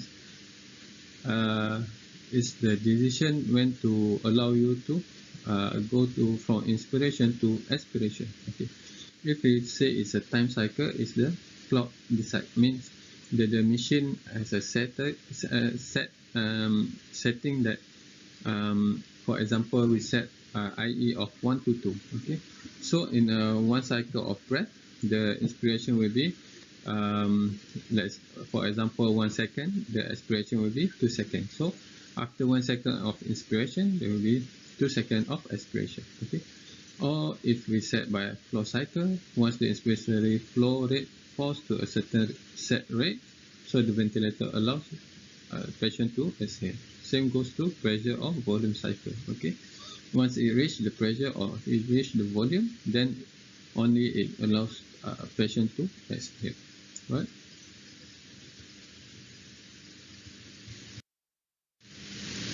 Okay, next I will explain what is the difference between volume and pressure control. Right. In volume control, okay, if almost all the ventilator modes, there will be two more selection, which is either it's a volume control or pressure control. Okay, so what is volume control? It's in volume control, we can set a preset volume of air. Okay, the process of inspiration is same. It's a pressurized air is driven into patient's lung. Okay, but in the pressure, the difference between volume and pressure control is that in volume control, the preset the tidal volume that patient receive is constant. It's almost constant, plus minus 50 mils. Okay, it's almost constant regardless of the pressure. Okay, so the pressure required to give the same amount of air is different from patient to patient, from breath to breath, depending on the lung compliance depending on the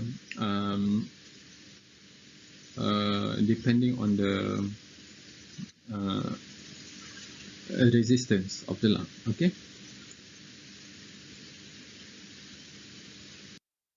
So for pressure control is the other way around. It's a preset pressure of air delivered to the patient. Let's say we set a 20 PIP of 20. Okay. So in inspiration, the maximum pressure will be delivered is 20. Okay. In this setting, the volume that patient receive is depends on their lung condition. For example, I give you a bronchial asthma patient, which is life-threatening bronchial asthma with a high resistance of lung. Okay, so 20 centimeter of pressure, centimeter water of pressure might only deliver around 200 to 300 mils of tidal volume, compared to the normal patient, patient that intubated with no lung issue, with 20 centimeter of water of pressure may deliver around 500 mils of volume. Okay, so in pressure control, the pressure will be constant, but the volume will differ, right? Okay, in pressure control cycle ventilation, the inspiration is terminated when the preset peak inspiratory pressure is reached. So once the peak pressure is reached, then the inspiration will end and subsequently expiration. Okay. Okay.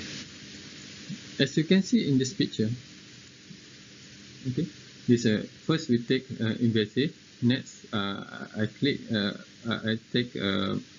access control. A is access control. VCV, okay, volume access control. Okay, volume control ventilation. Right. Look at the bottom parameter. We can set the FO2. So in this selection, we take a volume control. So we can set the tidal volume. Okay. There will be the frequency, okay, there will be PEEP and also IE ratio, right? Okay, in pressure control mode, there will be no tidal volume that we can set, okay? Instead, there will be a pressure inspired that we can set to the patient, right? Okay. I go back to the previous slide. Okay. Okay, next. So we go to the first mode that I will explain in this lecture. Okay. First, we talk about access control. Okay. Access control mode. In access control, basically, is a mix of mandatory and assisted breath. Okay. What is mandatory? Mandatory means the ventilator trigger.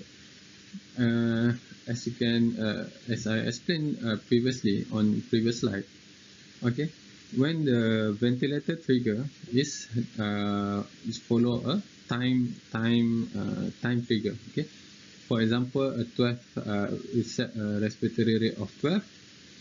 So there will be every 5 seconds the patient will get the mandatory breath. Okay, and also it's a assisted breath, which means in assisted breath, when the patient have their own spontaneous breathing, the ventilator will assist as a preset, same as the preset setting. Okay, so in access control, every breath will have the same preset setting. Okay, either is a volume control or pressure control. Right.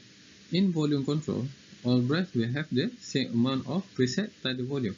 Okay, whether it's a patient trigger or ventilator trigger. Okay, so the common setting is between volume and pressure control is FO2, PEEP, and RR. Okay.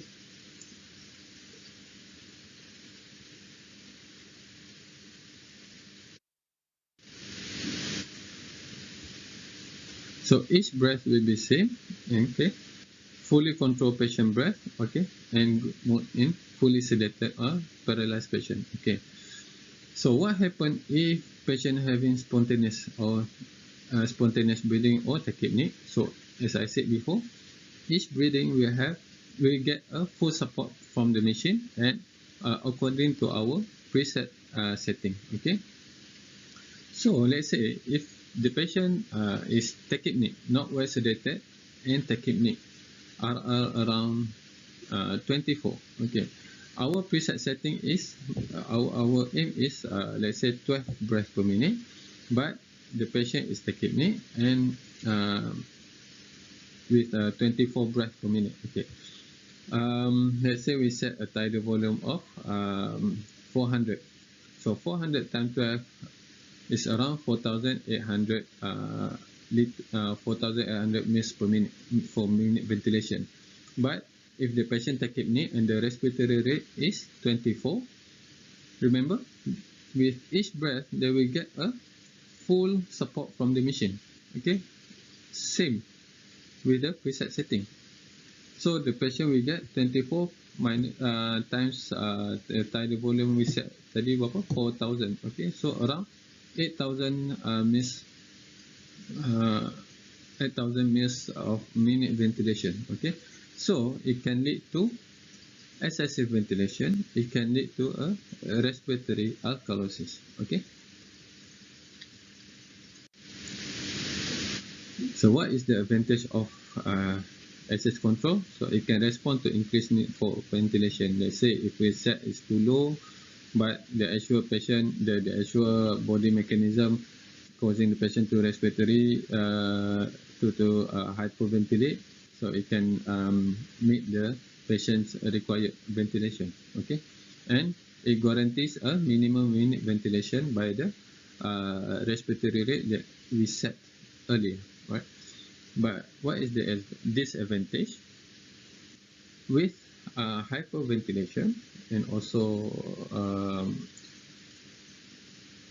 high tidal volume or high minute ventilation? It can cause a higher mean intrathoracic pressure, okay. And it can lead to respiratory alkalosis in patient with inspiratory flow or insufficient sedation, right?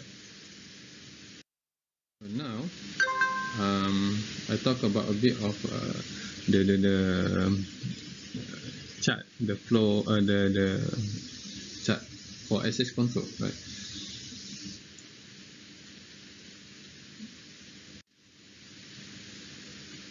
Okay, in this diagram, look at the pressure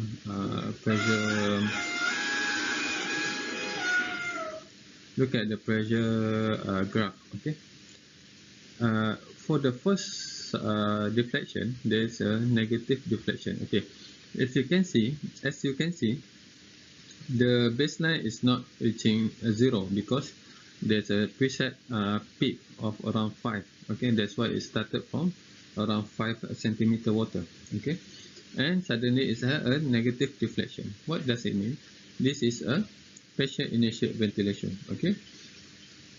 When the patient try to take to start the breath, okay, there will be negative intrathoracic pressure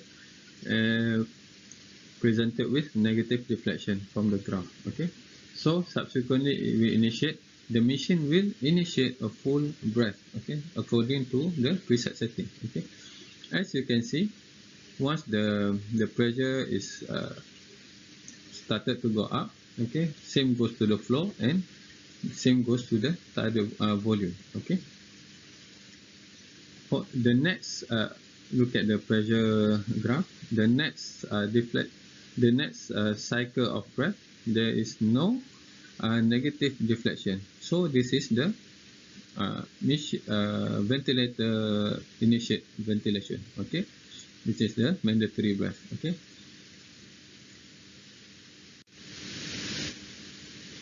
Okay, now in volume access control, volume control, right?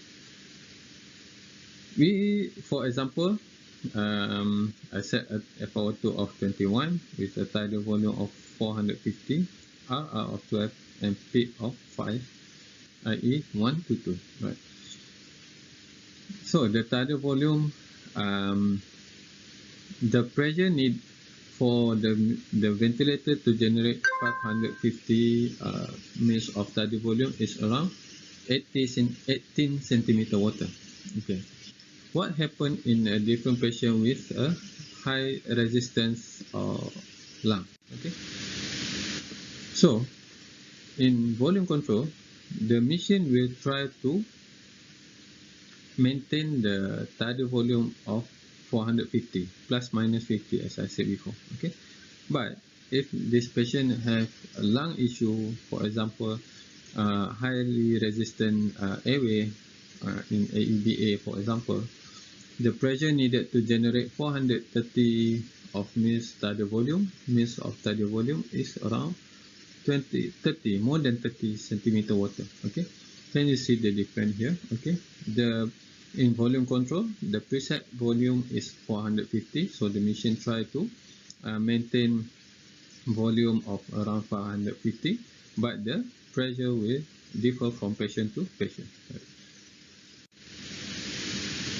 In this diagram, in this picture, okay, I set a SS pressure control SS control mode. Okay, this is, let's say, a normal patient with a pressure inspired of around 15. Okay, when the pressure inspired is around 15, it can generate the tidal volume around 500 mils of tidal volume. Okay, what happens if the patient have a high resistant airway?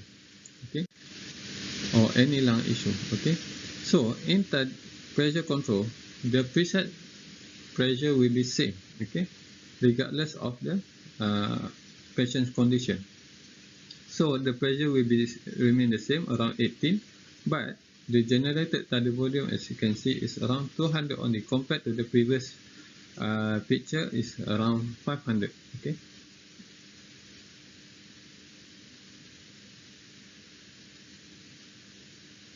Okay, so in SS control mode, please remember, each breath will get a full support from the ventilator. Okay.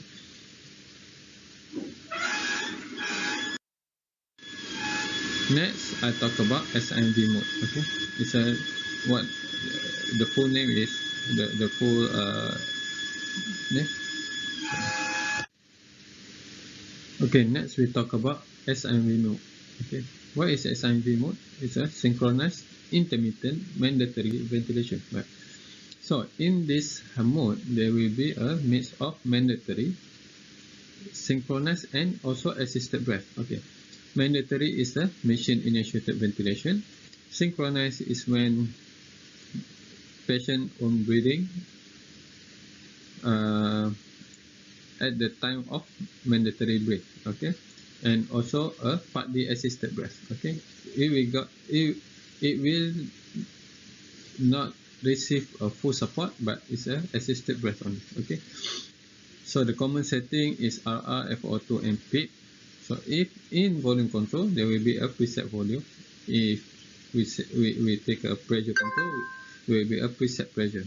Okay, so in between the mandatory breath, the patient is allowed to take their own breath. Okay, and their own breath will not get a full support compared to the assist mode. You will get a assisted breath only. Okay, okay. With the preset pressure support, it helps with the work of breathing. Okay, for the patient own breath. Okay. What is the advantage by using SIV? Okay, it's a most popular mode in emergency, right? So it may reduce patient ventilator asynchrony. Okay, it can lower mean intrathoracic pressure than AC mode. Okay, okay, and then it can provide periodic deep breath to prevent atelectasis in intubated patient with very low spontaneous tidal volume. Okay. The disadvantages, I cannot respond to increased patient demand with increased minute volume. All right, because in each breath it will not receive full support compared to assist control mode. Okay, look at the graph. This diagram. Okay. Look at the pressure graph. Okay, the first breath is patient initiated, but it corresponds with the mission mandatory breath. Okay, it has the negative deflection and subsequently receive a full support. Okay, but as it increase, the pressure is increased, the flow also increase, and the volume increase. Right. But for the next breath, look at the pressure graph. Okay, for the next breath, it's a patient initiated ventilation, patient own breath, but it will not get the full support from the ventilator. Okay, same goes to the third breath. Okay, then for the fourth breath is the ventilator initiated. It's a mandatory breath. Okay.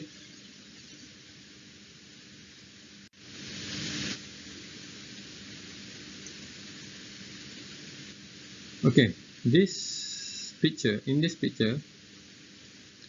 I take a volume control SIV mode. Okay, so we set a target volume of 450 for the ventilator to give a 450 of target volume. It needs a pressure of around 18 centimeter of water. Okay, but if the patient having having a high resistance of lung, for the machine to produce 450 of target volume, it needs a pressure of around 30 centimeter water. Same goes to access control just now. Okay, and also pressure support, pressure control SIV mode. Okay, in order the setting is pressure, inspired pressure is around 15, so it can generate around 580 mils of target volume. But with patient with some lung issue, okay, 18 centimeter of water of pressure can only generate around 200. Okay, so what is the difference between SIMV and access control? Okay, the main difference is if the patient is fully paralyzed, the ventilation is fully dependent on ventilator, fully paralyzed, fully sedated with no patient initiated breathing. SIMV and access mode is same. Okay, the difference only when the patient have their own spontaneous breathing. Okay, in access control they will get a full breath according to our preset setting. In SIV mode, patient will get no patient. The breath is assisted but not fully according to the preset setting. Okay, hope you understand that. Okay, for the last mode that I will explain is a pressure support ventilation. Okay, PSV mode. Okay. In PSV mode, there will be only FO2, PID, and pressure support that we can set. Okay, there will be no target volume, no RR. Okay, mind you, no RR is we can set a backup respiratory rate if the patient goes into apnea. Okay, there will be no mandatory breath or no synchronous breath. Okay, in pressure support is only support the patient's spontaneous respiration by giving the PIP and also pressure support. Okay, the target volume and respiratory rate solely depend on patient. Okay. When do we use pressure support? Okay, for example, previously in our ED we never use the pressure support ventilation, but recent COVID disaster where we ventilate patient for 1 week plus, and and now extubating the patient in our ED, we use PSP mode the last setting before patient are able to be extubated. Okay, so in pressure support ventilation, the breathing is initiated by a patient. Patient only get the preset FiO2 and preset P and preset pressure support. Okay. As we mentioned before, there is the respiratory rate or respiratory is fully controlled by the patient. Okay. What happens if the patient goes into apnea? So there will be a backup rate. Okay, depends on the ventilator.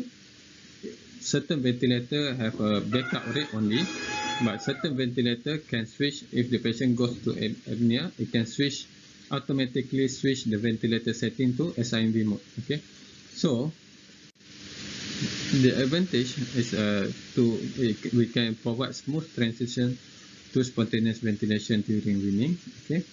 And it's comfortable for a weak patient. Okay, but the disadvantages, the tidal volume, the minute volume are not assured. It fully depends on the patient. It can the patient can become hypoventilation or apnea. Okay, if the respiratory drive is fluctuated. Okay, it requires close monitoring, but thanks to the backup rate. Okay, so if we are not aware, so the ventilator can switch on to the backup mode. Okay, right. So this is the pressure support ventilation. As you can see, there will fit pressure FiO2 setting, pressure support, and also fit the RR minimum. Okay, this is the backup rate. Okay, if the patient goes into apnea. Right. So conclusion. First of all, in each ventilated patient, before we intubate, we need to measure the patient's height for initial setting for the tidal volume setting. Okay, be familiar with the ventilator that available in your department. Okay, what is the best mode that we can use? Is the mode that you are familiar with. Okay, practice. Try to practice how to set ventilator. Okay, with or without a patient. Okay, and if you have any difficulty, please seek for help. Okay, with that, I will end my presentation. Hope you get benefit from this course and lecture. Thank you very much. Assalamualaikum. Assalamualaikum.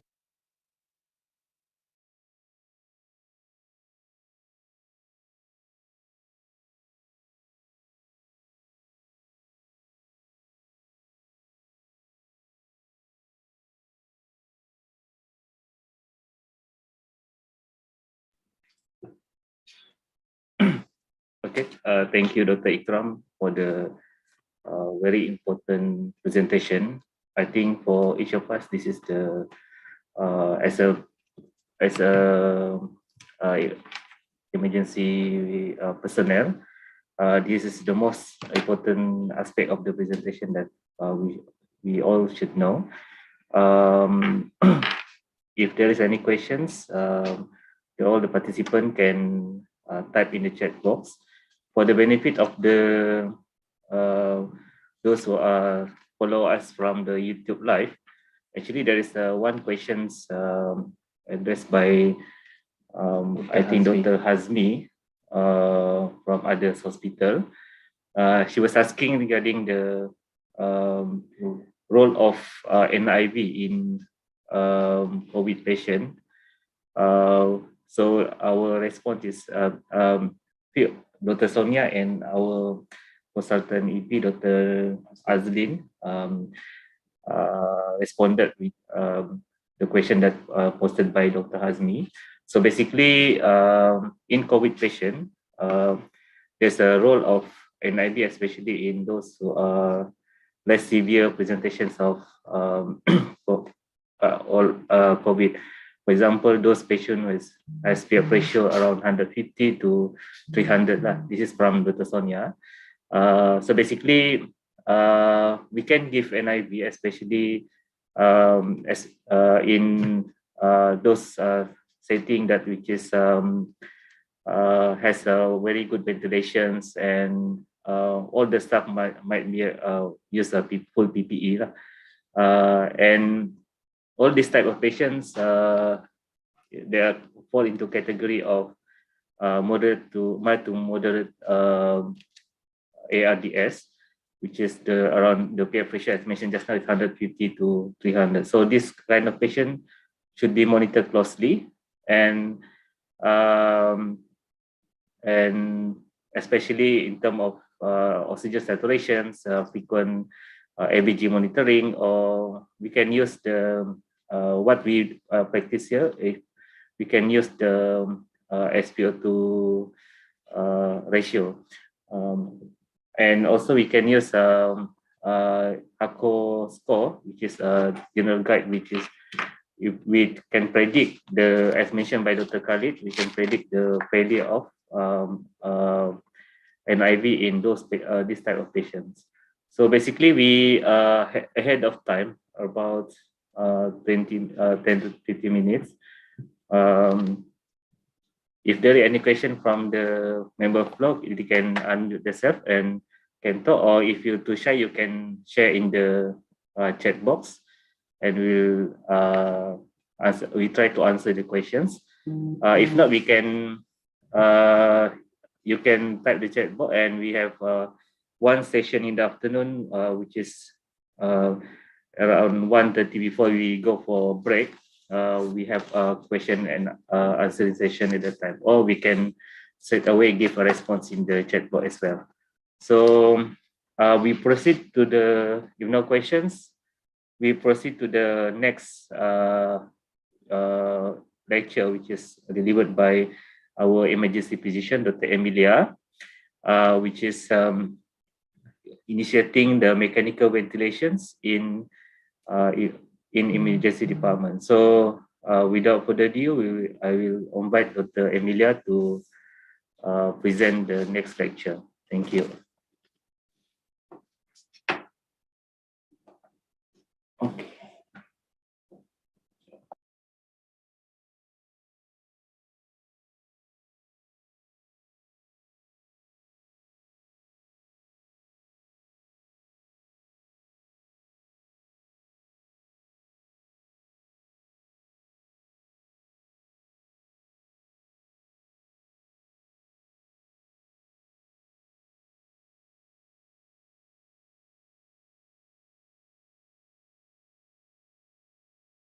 How to initiate mechanical ventilation.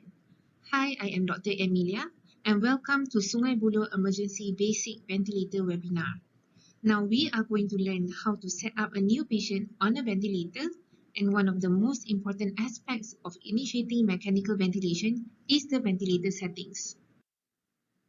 Once you have determined that mechanical ventilation is indicated, you must know how to properly input the initial ventilator settings. A framework for remembering the basics of ventilator setting is provided by the mnemonic Move Air, and this is a general guideline that you can use to set the patient's initial ventilator settings. We will now discuss this in turn. First, you need to select the mode. The mode in mechanical ventilation describes how the ventilator controls pressure, volume, and flow for each breath. I'm sure you've heard of various ventilator modes, but it is important not to get too caught up deciding on the mode during the initial phase. There is no evidence that one mode of ventilation provides a better outcome than another during the initial management. Remember that the principles of ventilation are more important than the mode used. For basic setting of mechanical ventilation in the emergency department, I would advise to use SIMV mode during the initial phase. SIMV is commonly used and is one of the safest modes of ventilation in the emergency department and one of the best modes for initial setting. With this mode, the patient can receive all three types of breath: assisted breath, controlled breath, and supported breath. So for a start, Become comfortable with at least one mode and learn it well. Oxygen. FiO2 or fraction of inspired oxygen is the concentration of oxygen that we breathe and essentially the percentage of oxygen delivered to the patient. The initial FiO2 is set at 1 or 100% oxygen. You want to give your newly intubated patient a short amount of time receiving 100% of oxygen, and then the FiO2 should be titrated downwards. You must strive to provide the lowest concentration of oxygen that's possible to maintain an acceptable PaO2. So in other words, you want to aim for the lowest FiO2 to achieve SpO2 of more than 90 to 95%, and PO2 of more than 60 in ARDS, and PO2 of more than 80 in normal lungs or head injury. Bear in mind, FiO2 of more than 60 is a risk for oxygen toxicity, so ultimately try to keep the FiO2 less than 60% to avoid harmful effects of hyperoxia. If there is inadequate oxygenation where patient requires FiO2 of more than 60%, you know you may be dealing with refractory hypoxemia and you may need to be more aggressive earlier in your management. So at this stage, you can consider other interventions such as increasing the PEEP, paralysis, or prone positioning. We will talk about PEEP later. The tidal volume setting on the ventilator determines how much air is delivered to the lungs by the machine. It is weight-based and the initial setting is 6 to 8 mL per kg of ideal body weight. For ARDS, use a lower setting at 4 to 6 mL per kg of ideal body weight to prevent further lung injury. Remember to use ideal body weight and not the actual body weight, as there is a good correlation between the ideal body weight of the patient and the volume weight of the lung. The goal is to deliver a tidal volume large enough to maintain adequate ventilation, but small enough to prevent lung trauma. How can you use tidal volume to manage your PCO2 and PPAP? Setting your tidal volume at a higher value will lower your PCO2 and can increase your PPAP. Setting your tidal volume at a lower value will increase your PCO2 and can lower your PPAP. End expiratory pressure, or PEEP, is the amount of pressure at the end of exhalation. Looking at the diagram, as inspiration occurs, the alveoli expands to allow air in. Gas exchange can then take place. During expiration, the alveoli contracts down, but they do not completely collapse due to the presence of PEEP. So PEEP will recruit the closed alveoli and improves oxygenation. Without PEEP, the alveoli are prone to collapse during expiration, and we don't want this. So PEEP improves oxygenation by recruiting collapsed alveoli, increasing functional residual capacity, and reducing shunt. Set PEEP to the lowest value that allows FiO2 to be less than 60% with minimum of 5. You would want to increase PEEP if the patient has refractory hypoxemia or already at an FiO2 of more than 60%. Adequate sedation. The primary reason to use sedatives in patients receiving mechanical ventilation is to reduce the physiological stress of respiratory failure, to attenuate the anxiety, pain, and agitation associated with mechanical ventilation, basically to improve the tolerance of invasive life support. For the first 12 to 24 hours of mechanical ventilation, sedation is normally required to optimize ventilator settings. When the patient is sedated, all respirations are machine triggered, and this allows for the ventilator to take control over patient's ventilation through manipulation of minute ventilation, respiratory rate, and IE ratio. This approach lets the patient rest and avoid complications such as patient-ventilator desynchrony. The overall goal of sedation is to provide stability in physiological status and also patient comfort. Inspiratory-expiratory ratio is the ratio between the amount of time spent in inspiration and expiration. In normal spontaneous breathing, the expiratory time is about twice as long as the inspiratory time. This gives an IE ratio of 1 to 2. The initial setting on the ventilator should be set at 1 to 2.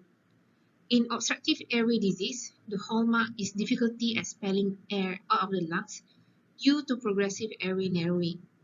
So use a prolonged expiratory phase 1 to 4 or 1 to 5 in obstructive airway disease to facilitate emptying of the lungs and to avoid air trapping.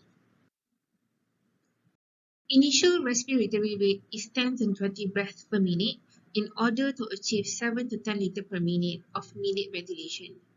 Use higher respiratory rate in ARDS to meet the patient's minute ventilation requirement, but not more than 35 breaths per minute. Patients with metabolic acidosis try to compensate by maintaining high minute ventilation. So once these patients are intubated, the ability for these patients to compensate for their severe metabolic acidosis is now our responsibility.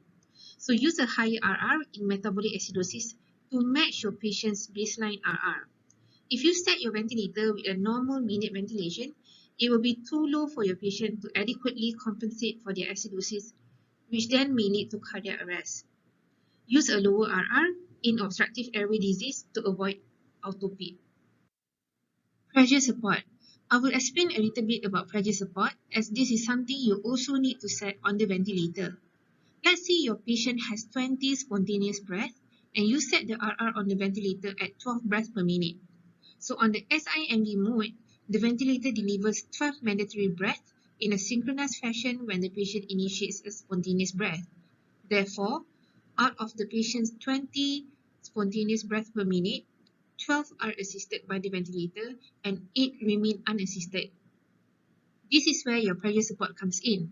Pressure support provides additional support during inspiration of these 8 unassisted breaths to ensure a larger tidal volume with minimal patient effort. So it amplifies patients' own respiratory effort during inspiration. A minimum of 5 cm water of pressure support should always be used to overcome additional resistance of ATT. A pressure support of over 20 is almost as much support as full mechanical ventilation. Remember never to use SIMV without pressure support, because SIMV only gives patient the RR that you set. So if you set RR at 12, the patient is only getting 12 mechanical breaths. If patient generates more than the set RR, then this extra breath is generated against the resistance of tubing and you are actually torturing the patient. This is an example of the initial ventilator setting that you can use on a patient that you have just intubated. Mode, select SIMV. FiO2, start at 100%, taper as able to 35 to 60% in order to keep PO2 more than 60 in ARDS or more than 80 in normal lungs or head injury. Tidal volume, use 6 to 8 mL per kg of ideal body weight. For ARDS, use a lower value at 4 to 6 mL per kg of ideal body weight. Consider lowering your tidal volume if pipette is more than 30. PEEP, start at 5 cm water, titrate upwards if PO2 is less than 60, on FiO2 of more than 60. IE, start at 1 to 2, use prolonged IE in obstructive airway disease to avoid air trapping. Rate set at 10 to 20 breaths per minute to achieve minute ventilation of 7 to 10 liters per minute. Use higher RR in ARDS and metabolic acidosis. Use a lower RR in obstructive airway disease to avoid air trapping. Pressure support set at 5 to 20. In summary, in initiating mechanical ventilation, always remember move air and you'll be good to go.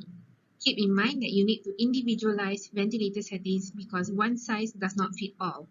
Also remember that after initiating your ventilator settings, always fine-tune your settings later using ventilator waveforms, SpO2, ETCO2, and ABG.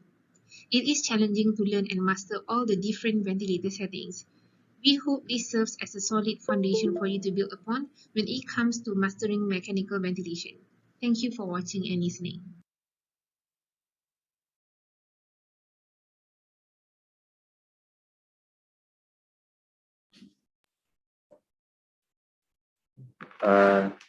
Thank you, Dr. Emilia, for the very detailed lectures regarding the initiating mechanical ventilation in emergency department.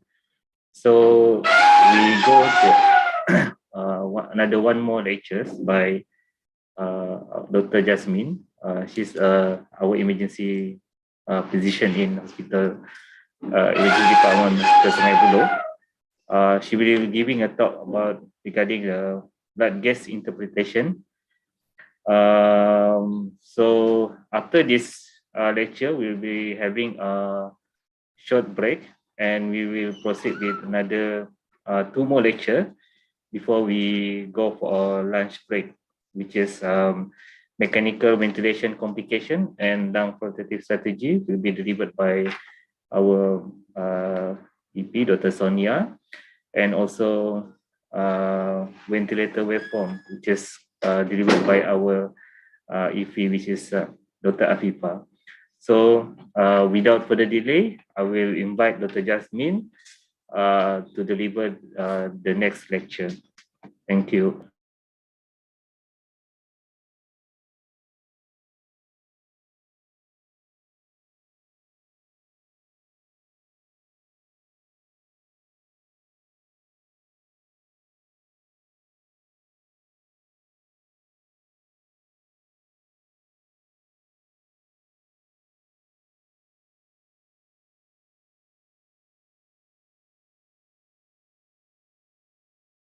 Good afternoon, everyone. Today I'll be presenting on glass interpretation. So my content will be on ABG component, what are the components, acidosis and also alkalosis, how to look for compensation, and also on Winter's formula, as well as anion and delta gap. So I'll be explaining on how do we interpret ABG step by step. So as for the components of ABG, this is the basic of the basic lah. So pH is where we see the measurement of acidity or alkalinity based on the hydrogen ion present. So in a normal ABG, the normal range should be 7.35 to 7.45. So subsequently, we will look at the PaO2. So in a normal ABG, PaO2 range would be 80 to 100 millimeter mercury lah. While some ABG also shows the saturation of the patient. So from the ABG, you can see the normal range would be 95 to 100%. For the PCO2, what we see from the ABG is actually the amount of the carbon dioxide dissolved in the arterial blood. So the normal range in a patient would be 35 to 45 millimeter mercury, while bicarb in a normal ABG would be 22 to 26. Some people will take 22 to 28 milli-equivalent per liter. So for base excess, what actually base excess shows is actually the quantity of excessive base or acid in a patient's blood as a result of defect in the metabolic system. So usually for a normal base excess would be plus minus 2 millimole per liter. So how do we interpret the ABG? The first question we have to ask is the pH acidotic or alkalotic? Second is to ask which is the cause. Is it respiratory or metabolic? And the third question to ask, is it compensated or uncompensated, or is it partially compensated? And the fourth thing to do is actually to identify is there any secondary abnormality or not, because some of the ABG is not purely acidotic, not purely alkalotic. Sometimes you have a concurrent or mixed picture. So the step one that we usually do when we want to interpret ABG, actually ABG can tell us a lot of information. It's just not numbers. It can tell us a lot of information when we are treating a patient. So the first thing that we should do is, first question to ask is there alkanemia or acidemia present? So the first thing that we look at is actually the pH. So if your pH is 7.35 to 7.45, that is the normal blood pH range. If anything less than 7.35 is acidosis, and anything more than 7.45 is alkalosis. And as you can see, if less than, usually 6.8 is actually not compatible with life already.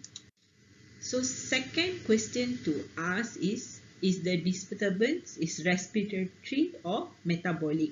So the first thing that we will do is actually you look at the pH, like I mentioned earlier. Second thing to look at is at the PCO2. So in a primary respiratory disorder, the pH and the PCO2 change in opposite direction. So as low the pH get, your PCO2 should be higher. And in a primary metabolic disorder, the pH and the PCO2 change in the same direction. So it goes lower, your PCO2 is also low lah. So these are just a summary of what acid-base abnormality that we usually see. So if in a metabolic acidosis ABG, the pH will be low, your bicarb will be low, and your CO2 is low. As you can see, all the arrow is moving in the same direction. While in a respiratory acidosis, your pH will be low, bicarb will be high because it needs to compensate your CO2, which is also high. While in a metabolic alkalosis, your pH is high, your bicarb is also high, and your CO2 is also high. So this is just a summary of your 4 basic metabolic disorder that you can see in an ABG. So step 3 that you want to see in an ABG is, the question that you should ask is there any compensation in this patient?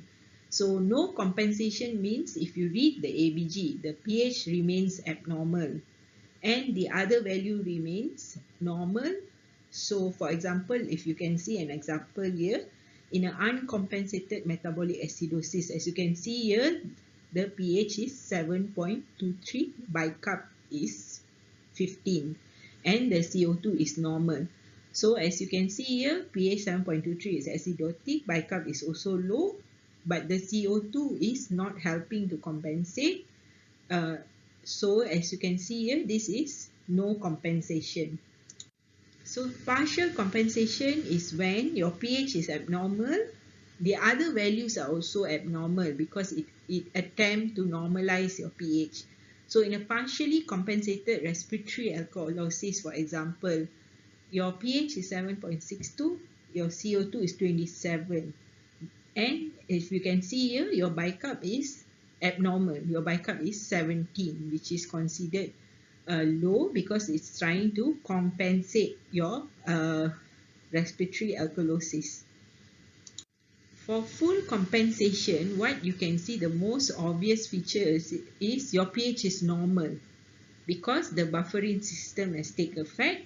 So the other values is abnormal, but their pH remains normal. So in an example that I give here is a fully compensated metabolic acidosis patient. As you can see, the bicarb is very low. The CO2 is also considerably on the lower side, but your pH is normal, 7.38. Usually in a bicarb of 15, you expect this pH to be slightly lower, but as you see here, 7.38. So meaning the buffer system has helped to compensate this patient. But we have to bear in mind that neither of the buffer system has the ability to overcompensate. So at one point, the body would not be able to compensate. So the step 4 that we need to see is to identify your secondary abnormality. So this one, what we want to see is actually whether there is adequate compensation or the body could not compensate further. So in a metabolic acidosis, usually we don't expect the CO2 to be normal. Usually there will be some form of compensation. So in a ABG that is showing metabolic acidosis, the first thing that we have to do is we need to calculate the expected PaCO2. This is to see whether there is a concurrent, there is a compensation or no compensation. So this is when we use your Winter's formula. So your Winter's formula calculates your expected PaCO2. So the formula is 1.5 times your bicarb in the ABG plus 8 and plus minus 2. So if you get a measured PaCO2 which is lower than your expected PaCO2, which is calculated via the Winter's formula, so this patient has a concurrent respiratory alkalosis. But if you get a measured PaCO2 which is more than your expected PaCO2, then you get a concurrent respiratory acidosis.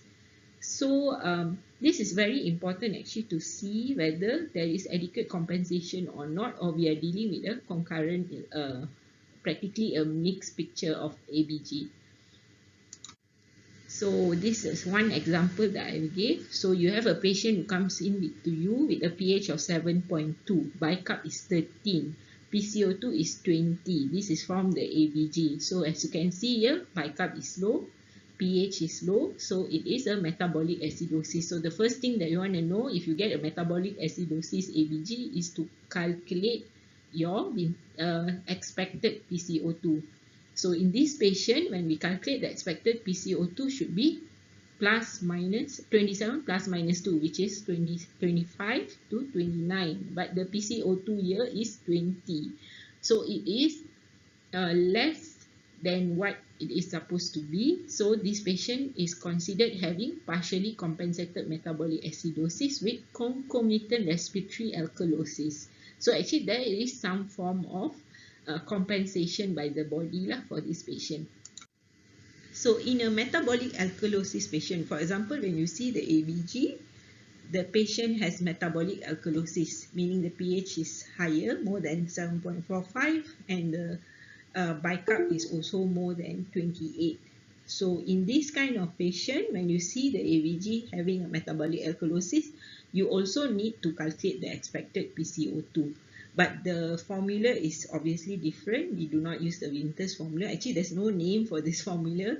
So the expected PCO2 will be 0.6, your bicarb, which measured bicarb, minus your minus 24, the sum of it plus 40. If your measured PCO2 is lesser than the expected PCO2 that you calculate from this formula, so this patient has a concurrent respiratory alkalosis. If the measured PCO2 is more than the expected PCO2 that we calculate, then the patient has a concurrent respiratory acidosis. So for that is one. Then another thing that we need to look at, this is for metabolic disorders. So for example, just now I mentioned for metabolic acidosis, you calculate using Winters formula. For the metabolic alkalosis, you use the formula that I just showed you just now. But for respiratory acidosis and respiratory alkalosis, we need to see whether the patient has an acute respiratory acidosis or it's a chronic one. So we need to see, because especially like in respiratory acidosis, in patient of COPD, we need to know whether this is an acute thing going on or is it a chronic thing. If it's a chronic thing, then it's still okay to wait, but if it's an acute thing, then we need to react to it. We need to give active management to the patient. So the first thing that we need to know, for every change of PCO2 by 10 millimeter mercury, the bicarb will increase 1 to 2 millimole for acute. But for chronic, your bicarb will change 4 to 5 millimole. So there is a difference when it comes to acute respiratory acidosis and a chronic respiratory acidosis. So this one we need to calculate. Alkalosis also is the same. For acidosis, your bicarb will increase 1 to 2 for acute, and then for chronic is increase 4 to 5. If it's an alkalosis, it's the other way around, so it will be reduced because it's more of a form of compensation. So for example, like I mentioned earlier, actually what I've mentioned if your bicarb, if your CO2 increased by 10 in a respiratory acidosis, your bicarb has to increase as well, 1 to 2 millimole. This is for acute respiratory acidosis. For chronic, it will increase 4 to 5 milli equivalent per liter.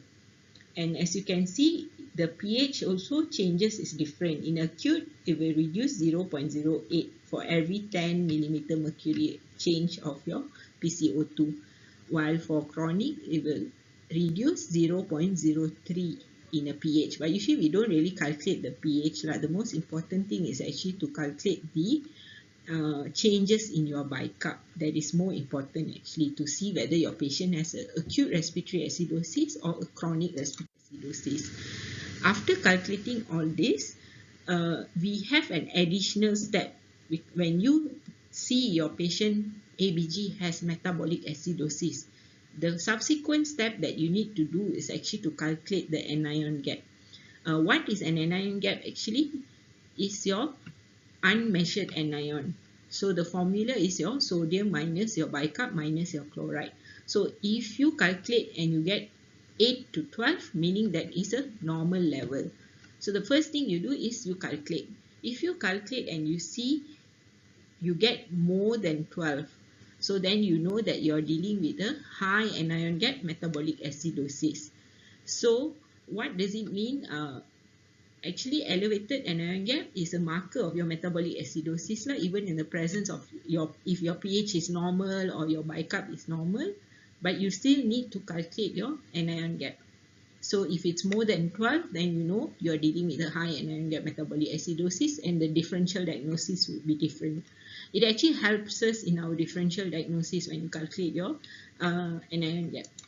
So concept of anion gap, what is anion gap actually? Anion gap, as you can see here, our plasma consists of cations and anions. So your cations are all your sodium and also your potassium. Some people will take into account your potassium as well. While your anions are your chloride, your bicarb, and your anion gap, which consists of your protein, phosphate, citrate, and your sulfate. So any decrease in bicarb is offset by increase in your unmeasured anion, which is your keto acid, your lactate, your formate. So that's the main reason why we calculate the anion gap. So if there is increase in your anion gap, as you can see here, so when you have a reduced bicarb, it's always offset by your increase of your unmeasured anion, like I mentioned earlier on, which is by your keto acid, lactate, and your formate lah.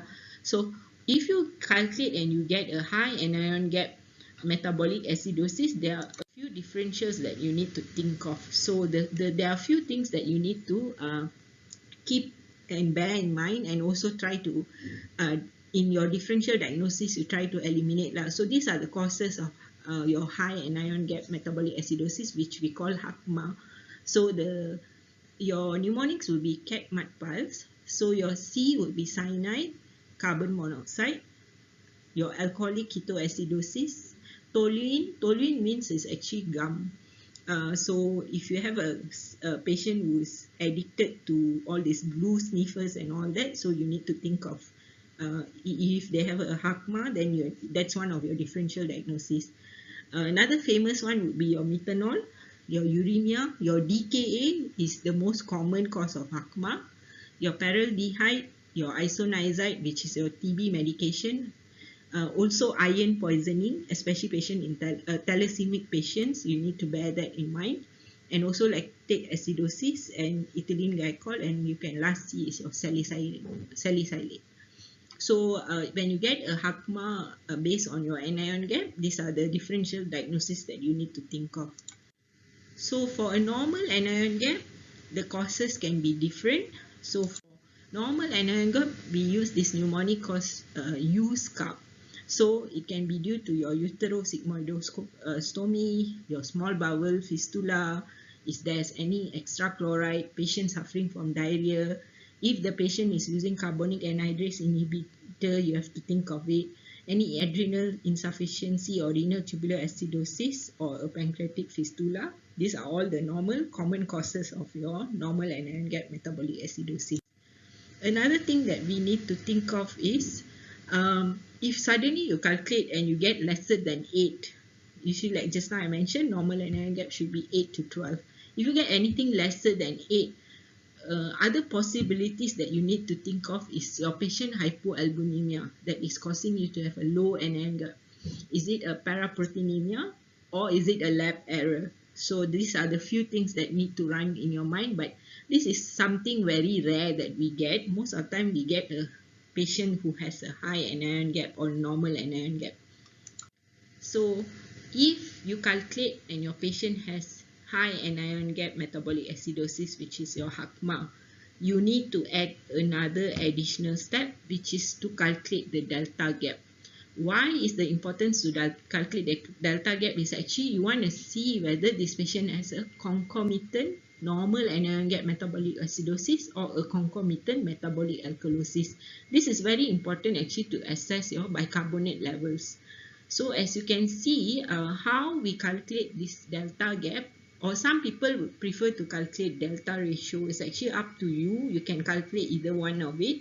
I prefer to use delta gap because for me it's much more easier for me. So delta gap, when you get the value, it's usually added to your measured bicarb. Then the result should be in the normal range for your bicarb lah. So it's easy way is to show you this. So how do you measure a delta gap? First, you measure your anion gap. So these are only used for HACMA. So if you get an anion gap higher than 12, so whatever measured anion gap you get, you minus your normal anion gap, which is, I take it as 12. So later on, whatever the X that you get for your delta gap, you add with your measured bicarb from your ABG. If it is less than 22, so this patient has a concomitant NACMA. If it's more than 26, so this patient has a concomitant metabolic alkalosis. If it's 20 to 26, meaning the patient has purely HACMA, so there's no any concomitant or concurrent illness. So the most important to see whether it's less than 22, then you will think it's an additional NACMA. If more than 26, then we are dealing with a concomitant metabolic alkalosis lah. So another thing that we have to bear in mind in a patient who has metabolic acidosis. So additional thing that you have to see if your patient has metabolic acidosis is, one is to calculate the anion gap, and then if you get a HACMA, you have to further calculate your delta gap to see either concurrent NACMA or concurrent metabolic alkalosis. Another thing that we have to bear in mind in all those patients who have metabolic acidosis, what we observe is they will have hyperkalemia. So as you can see, your end-stage renal failure, patient very bad AKI, they come with metabolic acidosis and their potassium most of the time is higher. So as you can see here, for each 0.1 decrease in your pH, so your serum potassium will increase by 0.5 millimole per liter. So this is because of your hydrogen potassium pump lah. If there is increase in your hydrogen ion, which happens in your metabolic acidosis, so your hyperkalemia, there will be presence of hyperkalemia most of the time. But we do see patients who end up having normal potassium, but just bear in mind, when you have a metabolic acidosis patient, always check for the potassium. So the last thing that you can see in a patient that ABG right now, especially in the time of COVID, what that we always look for is your oxygen delivery and oxygenation. So like I mentioned earlier on, at normal room air, your normal PaO2 is about 100 to 105. We usually take the normal range as 80 to 100 lah. So the first thing that we do when we get an ABG, we want to see whether the FiO2 delivered adequate or not. So how do we calculate FiO2 in a patient? Because especially those who have, you want to calculate a PF ratio and the patient is not intubated. So you want to know your fraction of FiO2. Sometimes it might be a bit difficult. So what we usually do is, in a nasal prong, your FiO2 is 0.21. And then what you do is, for every liter you add 4%, which is 0.4 lah. So a standard mask will give you 0.5 to 0.6 FiO2, while your reservoir, which is your high flow mask, will give you 80 to 85, which is 0.8 your FiO2. But sometimes due to all the leakage, we tend to take 0.6 as your FiO2 for your high flow mask. So this is very important, especially in this time of COVID, is actually to calculate your PF ratio. What is PF ratio? Is actually your PaO2 divided by your FiO2. So based on your PF ratio, this is when we can actually classify our patients into your ARDS severity lah. So anything less than 100, you will indicate acute respiratory failure. So if you get, how do you classify your ARDS? It's into mild, moderate, severe, and your classification is based on your PF ratio. That's another importance of getting your PF ratio via your ABG. So you take your partial pressure of your oxygen that you obtain from your ABG, you divide by the FiO2. So if patient is intubated, it's much more easier. But if your patient is not intubated, like I mentioned earlier on, you have to calculate roughly lah. Okay, so for mild, your PF ratio will be 200 to 300. So for moderate is 100 to 200. Severe is less than 100. So as you can see, as it becomes severe, it's become higher, your mortality also increases. So in time of COVID, this is another major importance of of calculating in a ABG lah. So that's another thing that you need to see. Lastly will be your AA gradient. This is a bit complicated. Not many has been using this, but it's good to know. It's good if you can calculate it because it does help in your differential diagnosis. So what does this AA gradient does? Actually measure the difference between your alveolar concentration and your arterial concentration. So it wants to look at the difference. So this actually helps to look at your integrity of your alveolar capillary unit. So it's actually wanting to look at your ventilation versus your perfusion. So how good it is. So your A gradient is actually your PA. A means your alveolar. So P alveolar, practically your partial pressure of oxygen in your alveolar minus your partial pressure of oxygen in your arterial. So literally there's a calculation to it, but how you calculate your A gradient is 150 minus 5 divided by 4 of your PCO2 minus your PaO2. So this PCO2 and your PaO2 is actually from your ABG. So that's when you get your A gradient. So normal A gradient that we see in a normal patient will get is 5 to 10. But you have to bear in mind for every decade it increases by 1. So how do we estimate a normal A gradient in a patient is age in the years divided by 4 plus 4. That is the normal A gradient for that patient. So if you calculate and you get an A gradient that is more than what that is supposed to be for that patient, you have to think for maybe this patient is having pneumonia, whether the patient is having APO or pulmonary embolism. Where memang all this diagnosis is actually reason being there's a mismatch in the ventilation versus perfusion. So that is another important thing that you can actually calculate via your ABG. So like I mentioned earlier on, so as a summary, there's a lot of information that you can get from your ABG. It's just not numbers. So it's important to actually read ABG systematically to know the importance, and it'll be good if you can calculate, like for example, use your winter formula to know the expected PCO2. Also, when you get a patient who's metabolic acidosis, there's a few extra steps that you need to do, which is calculate the anion gap, calculate the delta gap. This all helps in your diagnosis.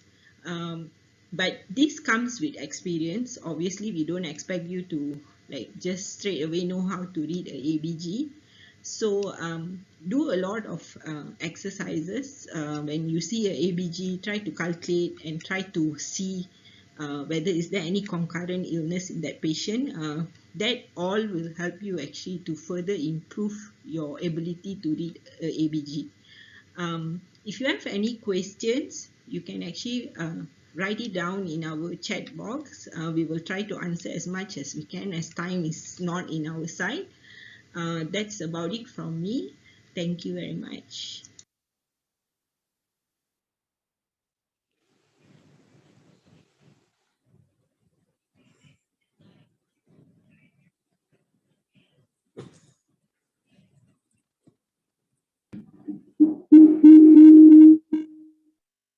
Okay, thank you, Dr. Jasmine, for the amazing presentation regarding the acid blood gas. I think this is quite important for us, especially in emergency department, in terms of interpreting the ABG. So basically, just now there is a few questions on the floor.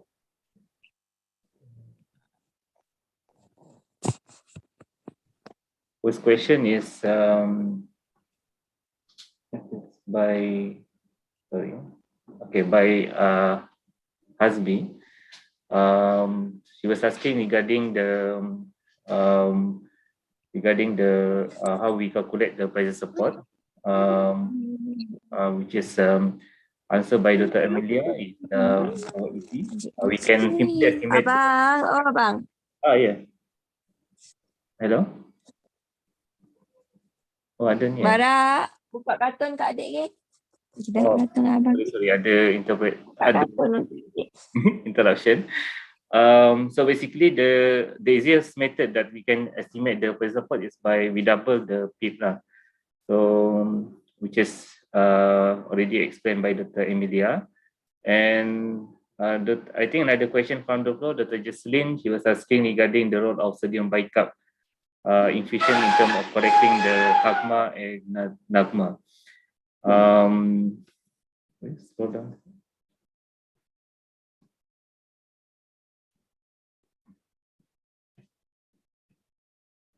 Okay, so basically, I think Dr. Jasmine just answering the question by Dr. Jocelyn.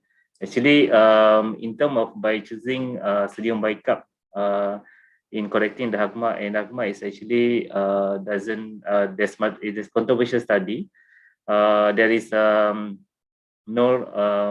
role, but especially in terms of improving the mortality.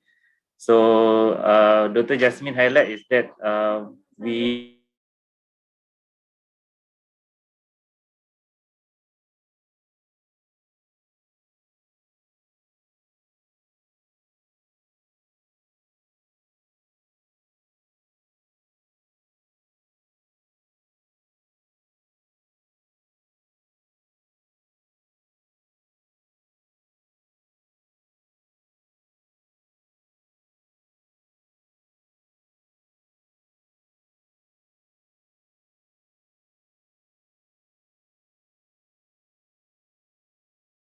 sorry.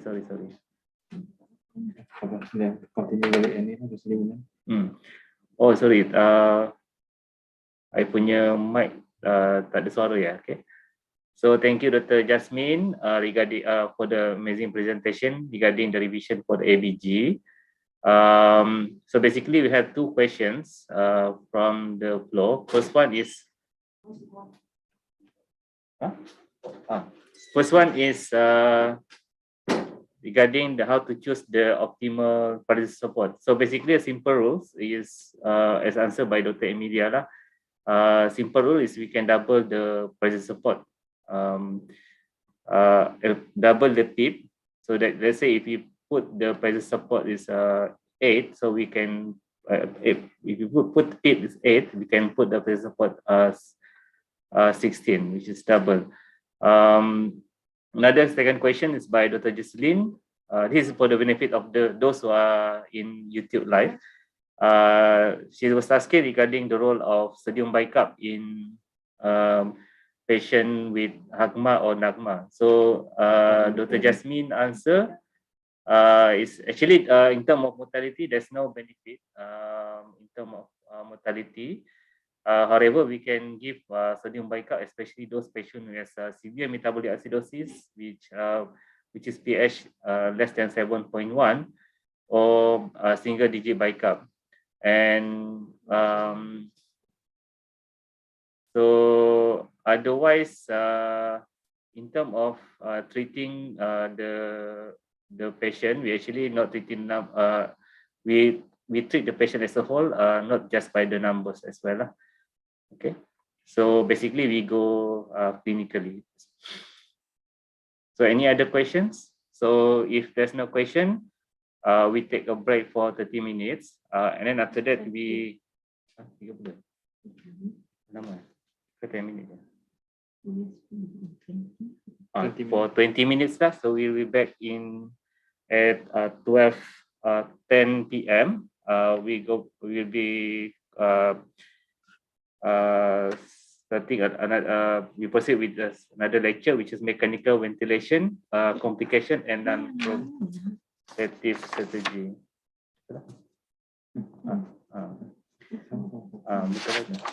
Okay. So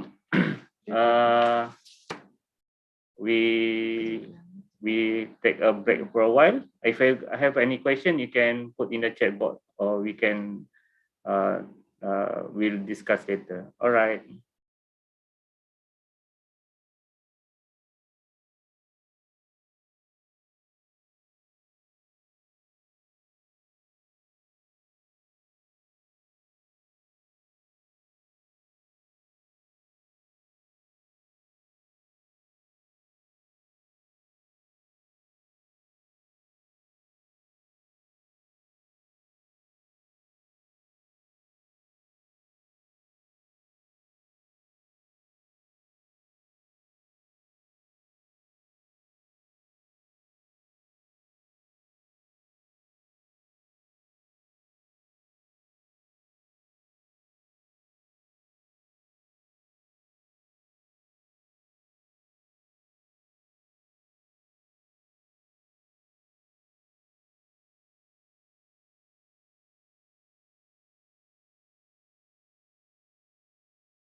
the morning meditate or now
Okay. Welcome back, guys.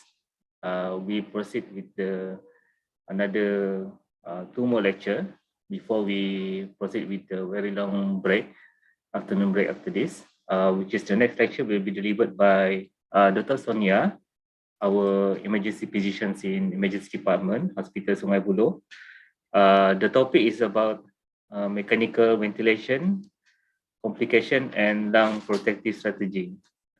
This topic is more emphasized on the complication of patient being ventilated and intubated, and she will explain all the complication of ventilator associated lung injury, and also we are also able to understand the few basic principles regarding how to protect the patient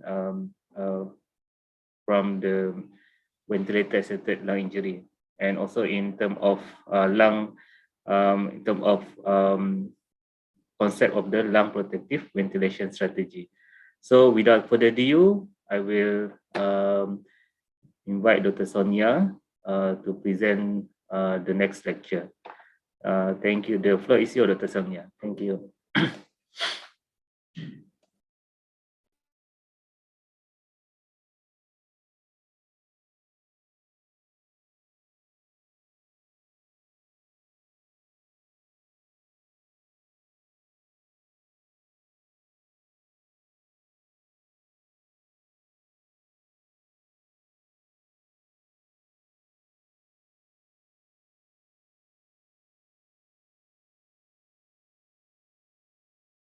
Good morning, this is Dr. Sonia here, and today my topic is mechanical ventilation complication and lung protective strategies.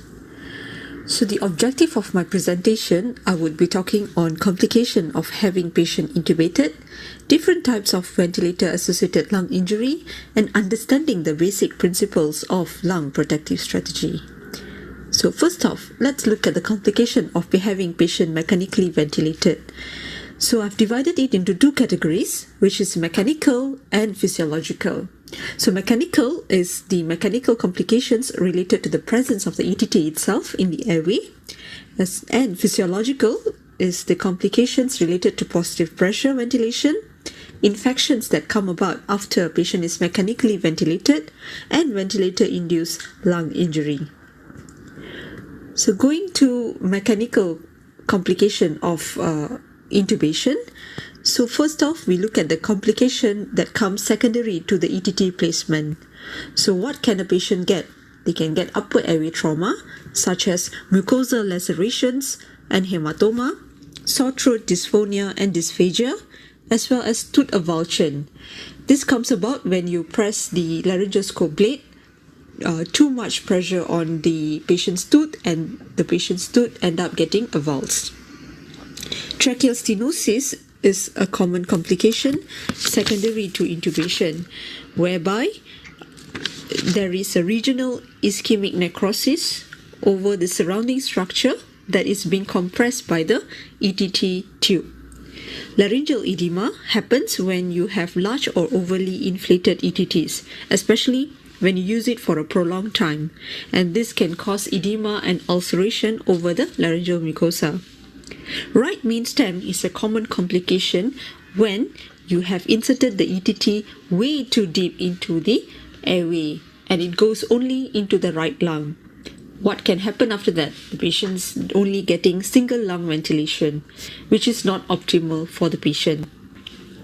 Cuff failure is a common complication as well, whereby the ETT cuff, as you can see at the bottom of the ETT, it's not adequately inflated. It's important for us to check our equipment prior to intubation. So before intubating a patient, make sure you try to inflate the cuff of the ETT first. If the balloon is not fully inflated, do not use the ETT. Discard it. The balloon has to be completely inflated so that there wouldn't be any air leak that is going to impair the ventilation of the patient. Next, we move on to the physiological complication of positive ventilation. So what are the unwanted effects of positive pressure? Let's look at the hemodynamics. What happened to our body post-intubation, post-positive pressure ventilation? So this positive airway pressure will be transmitted to the surrounding structures of the thorax. So there will be increase in intrathoracic pressure, which then will compress the pulmonary vascular bed, will cause increase in a pulmonary vascular resistance, which therefore reduces your right ventricular preload. So as you all know, physiologically, if the preload is reduced, afterload will be increased. So both this effect will then downsize your stroke volume and then lead to reduction in your cardiac output. What about the left ventricle? The left ventricle output will be reduced because there will be increase in pulmonary vascular resistance, which will cause a shift in the interventricular septum to the left, and this will then impair the left ventricular filling, especially during diastole, and further on lead to reduction in the cardiac output. So what happens to other organs when you have reduced cardiac output? Of course, there will be compromise. So what will be compromised first? Your splenic as well as your renal blood flow. So let's look at the gastric. So once there's reduction in the blood flow to the gastric, you start getting mucosal ulceration. In patients that are not mechanically ventilated, they have non-invasive ventilation, they start developing gastric distension. That is due to the large amount of air that is being swallowed when the air enters the body. So they develop into gut distension. So regarding the decreased splenic perfusion, how can you detect it in a patient? So in some patients, it will manifest as elevated plasma aminotransferase and elevated LDH levels. Let's look at the renal. So they have said that mechanical ventilation is associated with development of acute renal failure. In a study done in 2005, they have noted that the renal injury occurs through the release of inflammatory mediators such as interleukin-6. And another postulated theory was due to the reduction in the cardiac output, there will be reduced in renal blood flow, and this leads to acute renal failure. Talking about CNS, how does CNS get affected from the positive pressure ventilation? So when the patient is mechanically ventilated, this positive pressure increases the intracranial pressure. How? From the raised intrathoracic pressure, it impairs your cerebral venous outflow. Most patients develop systemic muscular weakness due to the prolonged immobilization, prolonged use of sedatives, as well as using of neuromuscular blocking agents. So how do we overcome it? The goal is to early immobilization and exercise. So you got to get them referred to the rehab or physiotherapy to make sure that this patient will return to independent functional status as soon as possible after intubation. Let's look at the immune system. The positive pressure ventilation appears to induce inflammation. How? It amplifies the lung-specific inflammatory response by elevating the cytokine release and augmenting the alveolar integrity. This then promotes the translocation of bacteria into the bloodstream. So they've done a study in 1999 to compare if large tidal volume, lower PEEP versus lower tidal volume, higher PEEP. Which category of this promotes more inflammatory mediators? So the study have shown that larger tidal volume with lower PEEP promotes increased inflammatory mediators in the blood as well as bronchoalveolar lavage fluid. So other complications that you can see in patients who are mechanically ventilated are venous thromboembolic diseases. So that's why it's important for these patients to be started on their anticoagulant as early as possible. Some get TED shocks for prevention of venous clotting at the venous system. Insulin resistance is quite common. As you can see, a lot of our mechanically ventilated patients are very dependent on the insulin infusion to stabilize their blood sugar in the blood. Joint contractions happen when the patient is having prolonged bed rest. So there's inadequate muscle movement, inadequate usage of the muscle, and this leads to joint contracture.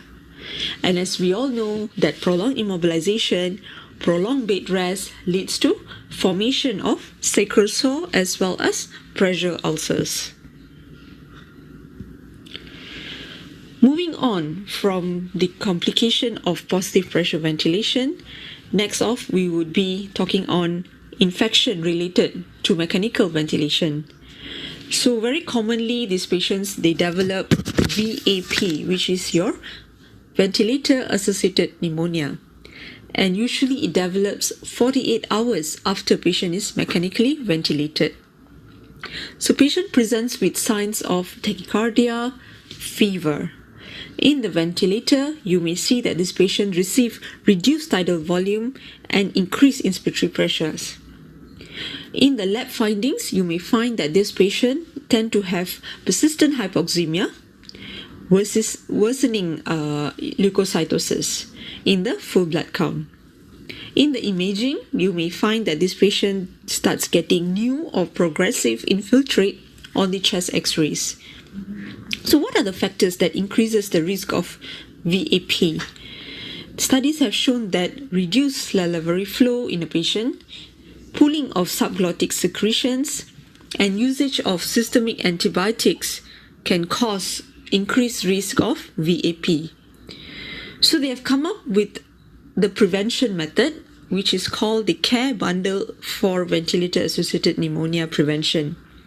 So there are 4 elements here, which is first, elevating the head up to 30 to 45 degrees. This is to prevent aspiration. When the patient is lying supine, they have tendency to aspirate on their gastric as well as their oropharyngeal contents. So you tend to elevate their head up to prevent this aspiration from happening. Spontaneous breathing trial or spontaneous awakening trial is one of the other elements that prevents VAP from occurring, whereby, as we know that sedation is used to ensure that our patients are comfortable during intubation. So when sedation is reduced, you have to evaluate if your patient is ready to be weaned or extubated. So if they are ready, if they can tolerate extubation, then you tend to extubate this patient. So what you reduce their number of days of patient having mechanically ventilated, and this therefore reduces the risk of getting VAP. Subglottic secretion drainage and making sure the tube cuff pressure more than 20 cm water is another part of element to reduce the risk of VAP. As we know, the spooling of subglottic secretions surrounding the ETT cuff will promote the presence of our pathogens, and this can increase the risk of VAP. So you got to make sure that adequate suctioning is done to prevent this accumulation of subglottic secretions. Changing of ventricular tubing and suction system only when clinically indicated. Why? Because frequent manipulation of the tubing will cause contamination of the secretion to enter our bronchial tree via the ETT lumen. So you only need to change the the tubing when you see visible soiling or when it's faulty, right? And this have been proven in various studies where it reduces the VAP as well as your costs. So in addition to the VAP bundle in the 4 elements that I've mentioned earlier, you got to make sure that our patients get oral and gastric decontamination as well, which is using chlorhexidine mouthwash to prevent oral contamination and probiotics for gastric decontamination. Studies have advocated that using conservative fluid management is a way to go to prevent VAP from occurring, whereby you don't want to simply flood the lungs, and this can create room for bacteria to grow. Conservative transfusion of blood products is advocated because you don't want foreign bacteria to enter the bloodstream. Deep venous thrombosis prophylaxis is another recommendation to prevent VAP. Very importantly, the basic recommendation would be your hand hygiene and wearing PPE every time when we are in contact with the patient. And lastly is avoiding gastric distension. Overdistension is another element for VAP bundle. So this is a table of all the elements that I've mentioned above that I got in up to date. And from the intervention, you can see the list of quality of evidence from the intervention. So what are high evidence recommendation? Of course, if the patient is not invasively ventilated, they are just using non-invasive pressure ventilation, they tend to get lower risk of getting VAP.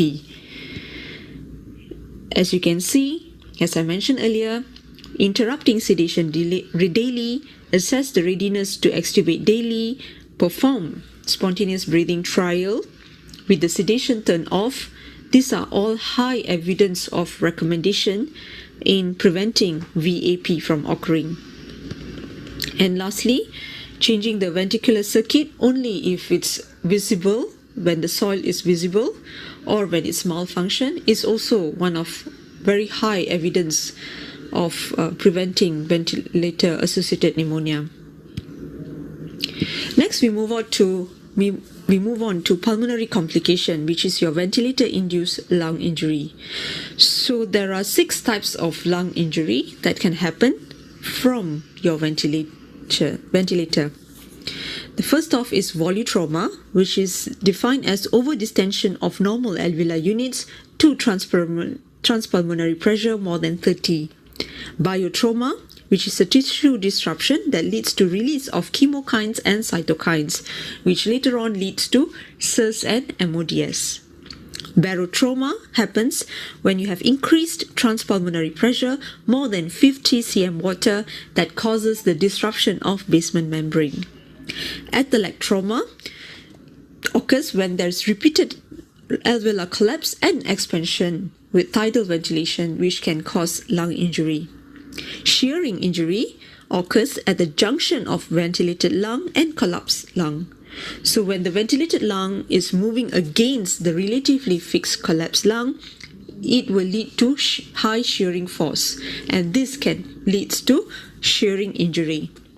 Oxygen toxicity happens when you have higher than necessary FiO2, which will overcome the cell's ability to deal with the free oxygen radicals. So from this pulmonary complication, you must develop your lung protective strategy to prevent this pulmonary complication from happening. But before knowing your lung protective strategy, you must understand the pathology that you're dealing with. Is it an acute lung injury or is it an ARDS? So for acute lung injury, it has to be acute onset. Your PF ratio is less than 300, and you can see bilateral infiltrates consistent with pulmonary edema. But this pulmonary edema must be not influenced by LA hypertension, which is your cardiogenic cause, cardiogenic heart failure. And next we look at ARDS. ARDS is acute onset, PF ratio less than 200, and your bilateral infiltrates consistent with pulmonary edema. And same as acute lung injury, this bilateral pulmonary infiltrates must not be influenced by the cardiogenic pulmonary edema. So the difference between these two is just the PF ratio value, which is 1, ALI is less than 300, and ARDS is less than 200. So moving on to the goals of lung protective strategies. Number 1, you want to make sure that there is low tidal volume. Why low tidal volume? Because you don't want to overinflate the good lung and cause injury. This is to prevent your volutrauma, barotrauma, and biotrauma. As you can see, in the ARDS patients, they tend to have limited lung availability for ventilation. That is called the baby lung, which means that they only have very few lung capacity left for ventilation. That is functioning. All right. The rest is all gasless compartment. So you don't want to simply add on a large amount of tidal volume or a normal tidal volume, because you know that you're going to overexpand the only baby lung left in this patient. Okay, so the target would be 6 cc's per kg or less of the ideal body weight. Next off, we look at limiting the plateau pressure, which is less than 30 mm mercury. Plateau pressure is also known as P-plat, and it's defined as your alveolar distending pressure, which correlates to your lung compliance. So too high of a P-plat may cause barotrauma and valvular trauma.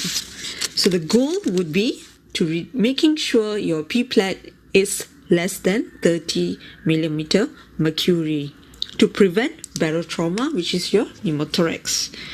The way to obtain your P-plat would be by pressing your inspiratory pause in your ventilator.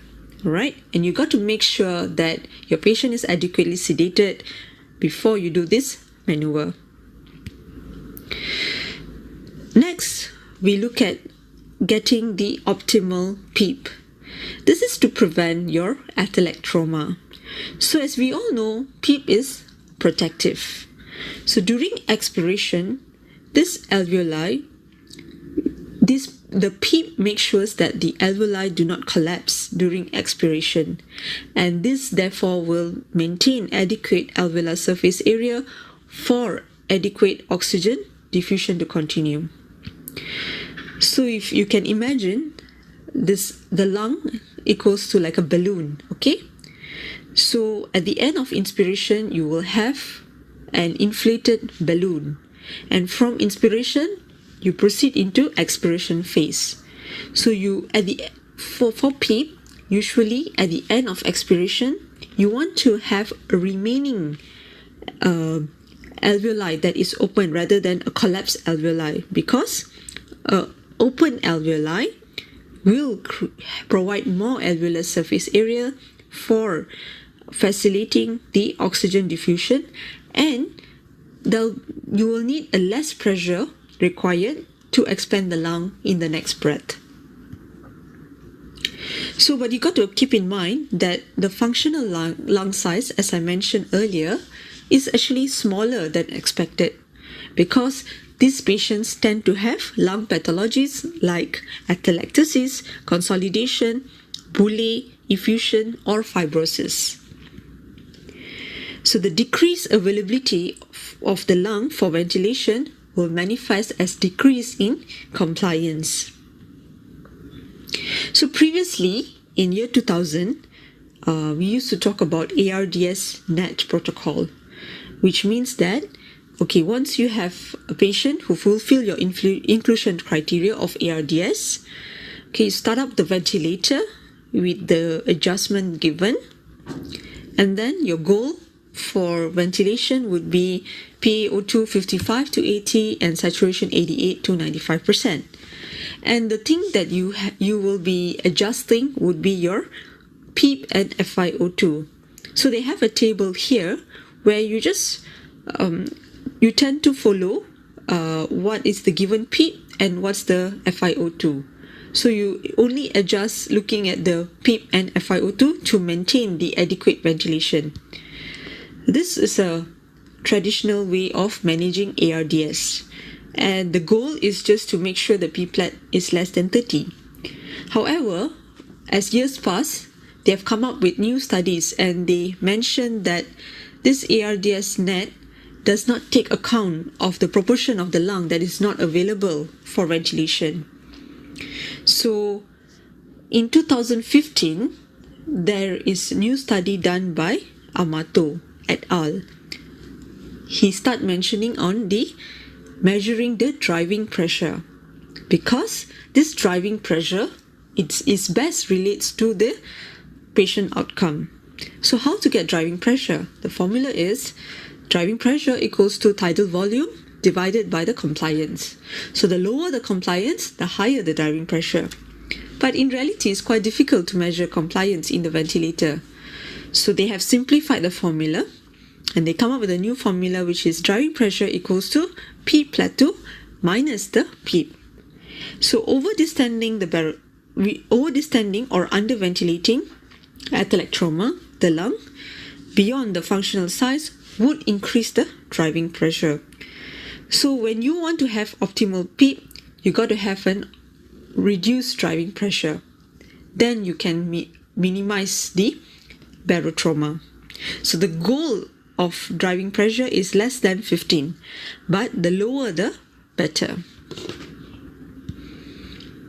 So as you can see here, the table, the mortality is reduced when you have reduced driving pressure and the target is less than 15. So how to calculate an optimal PEEP? So first off, you have a patient ventilated in front of you. Okay, you set the PEEP to 8 and you measure the P-plat. Okay, the ventilator shows you now the P-plat is 25. So you get the driving pressure is by minusing P-plat minus PEEP. 25 minus 8 is 17. So the driving pressure for this patient is 17. And it's still high than what you have to give to the patient. So what you do is you increase the PEEP to 10. Next, measure the P-plat. What's the P-plat now? The P-plat is 26. So what's the new driving pressure? 26 minus 10, which is 16. 16 is still high for your patient. Remember, your aim is less than 15. So you increase the PEEP. As long as your P-plat is less than 30, you may increase your PEEP. So your PEEP is now 12. Your P-plat is 26. Your new driving pressure is 26 minus 12, which is 14. Okay, keep it that way. Can you increase again? Because you want to get lower driving pressure, right? So you increase again the PEEP to 14. But this time, the P-plat goes up to 31. And your driving pressure at this point is 17, which is 31 minus 14. So is this optimal? No, because your driving pressure has exceeded the limit. So this would be our, by increasing the PEEP to 12 and the P-plat to 26 would be our optimal PEEP. Other lung protective strategies are minimizing oxygen toxicity, that is so that your body can fight the free radicals. Permissive hypercapnia is another part of lung protective strategy. There's no defined level of CO2 for hypercapnia. The studies advocated that as long as the pH is more than 7.2 is good enough for the patient. However, you must understand there are certain contraindications to allow permissive hypercapnia, which is increased ICP, hemodynamic instability, right heart failure, and severe metabolic acidosis. Permissive hypoxemia, as I mentioned earlier, you may allow PaO2 more than 55 with a saturation of more than 89%. So this is a diagram that summarizes the therapy options in ERDS. Number one, as we always do in our ED, would be proning, where you want to reduce the pleural pressure gradient and you want to improve the VQ mismatch. Paralytic agents, we do give our patients who are mechanically ventilated because you want to improve the patient ventilator synchrony and you minimize the muscle oxygen consumption. And lastly, your lung protection strategies, as I mentioned earlier, in summary, you have to use low tidal volume, which is 4 to 8 cc per kg, ideal body weight.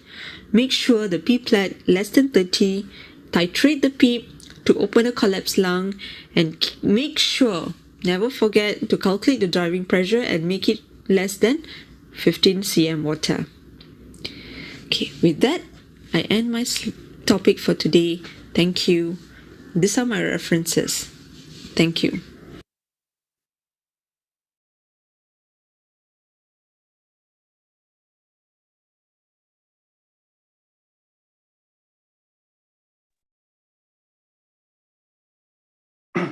Okay. Thank you, Dr. Sonia, for the amazing presentation. So we will proceed with the next presentation, which is last for this before we go for very long lunch break, which is ventilator waveform. So in this topic will be presented by our EP, Dr. Afifa. She will covering all the different type of scala and also loop ventilator loop graphics and all the basic troubleshooting that we should know when we ventilating patient in emergency department. So before we proceed to the next lecture, any questions regarding from the previous lecture? If any question, you can unmute yourself and you can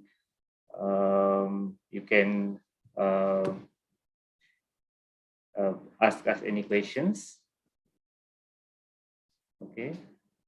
So far, no question. But if anyone have any burning questions, you can just type in the chat box. If you guys happen to be very shy to ask in the live.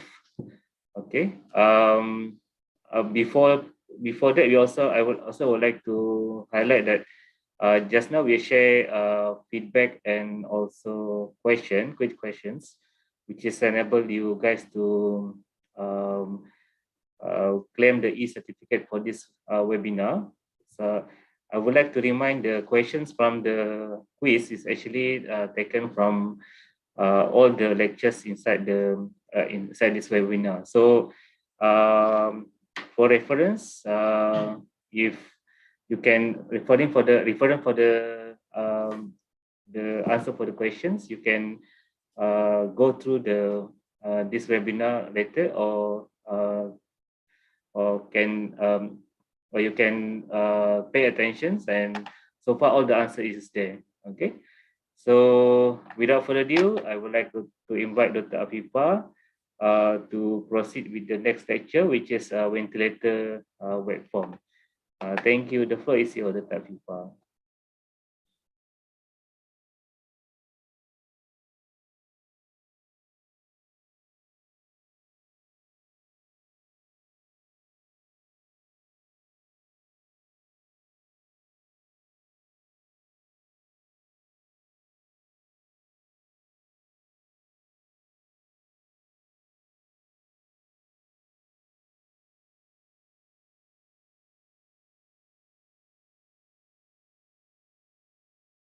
Assalamualaikum warahmatullahi wabarakatuh, and a very good afternoon to all. My name is Dr. Afifa. I'm one of the emergency physicians from Hospital Sungai Buloh, and the topic that I'll be presenting today is on the ventilator waveforms. So these are our learning outcomes. Well, basically this is a basic ventilation course, so I am not expecting all of you guys to be as amazing as the guy on the left here. What I hope is for you guys, especially for those who are not familiar with the waveforms, that by the end of this lecture, you will be able to know what the basic waveforms are and what they are telling you about. And hopefully, you will also be able to do some simple troubleshooting once you get to know what's normal and what's not. Now, I know some of you are postgraduate trainees and some even emergency physicians, probably more senior than I am. So you would probably be expecting more, but I'm afraid I have to emphasize again that this is basic ventilation webinar, so we won't be going too advanced, okay? So briefly, these are the outlines of my presentation. I will be covering a total of 5 waveforms and tell you what the basic information that we can get from them. Right, first of all, let's talk about the two different types of ventilator graphics, which are your scalar and the loop graphics. Let me have my pointer. Right, so scalars provide a basic look at changes in the variables of either pressure, flow, or volume against time. So time is always your x-axis, okay? And these can be displayed alone or in combination on the ventilator screen.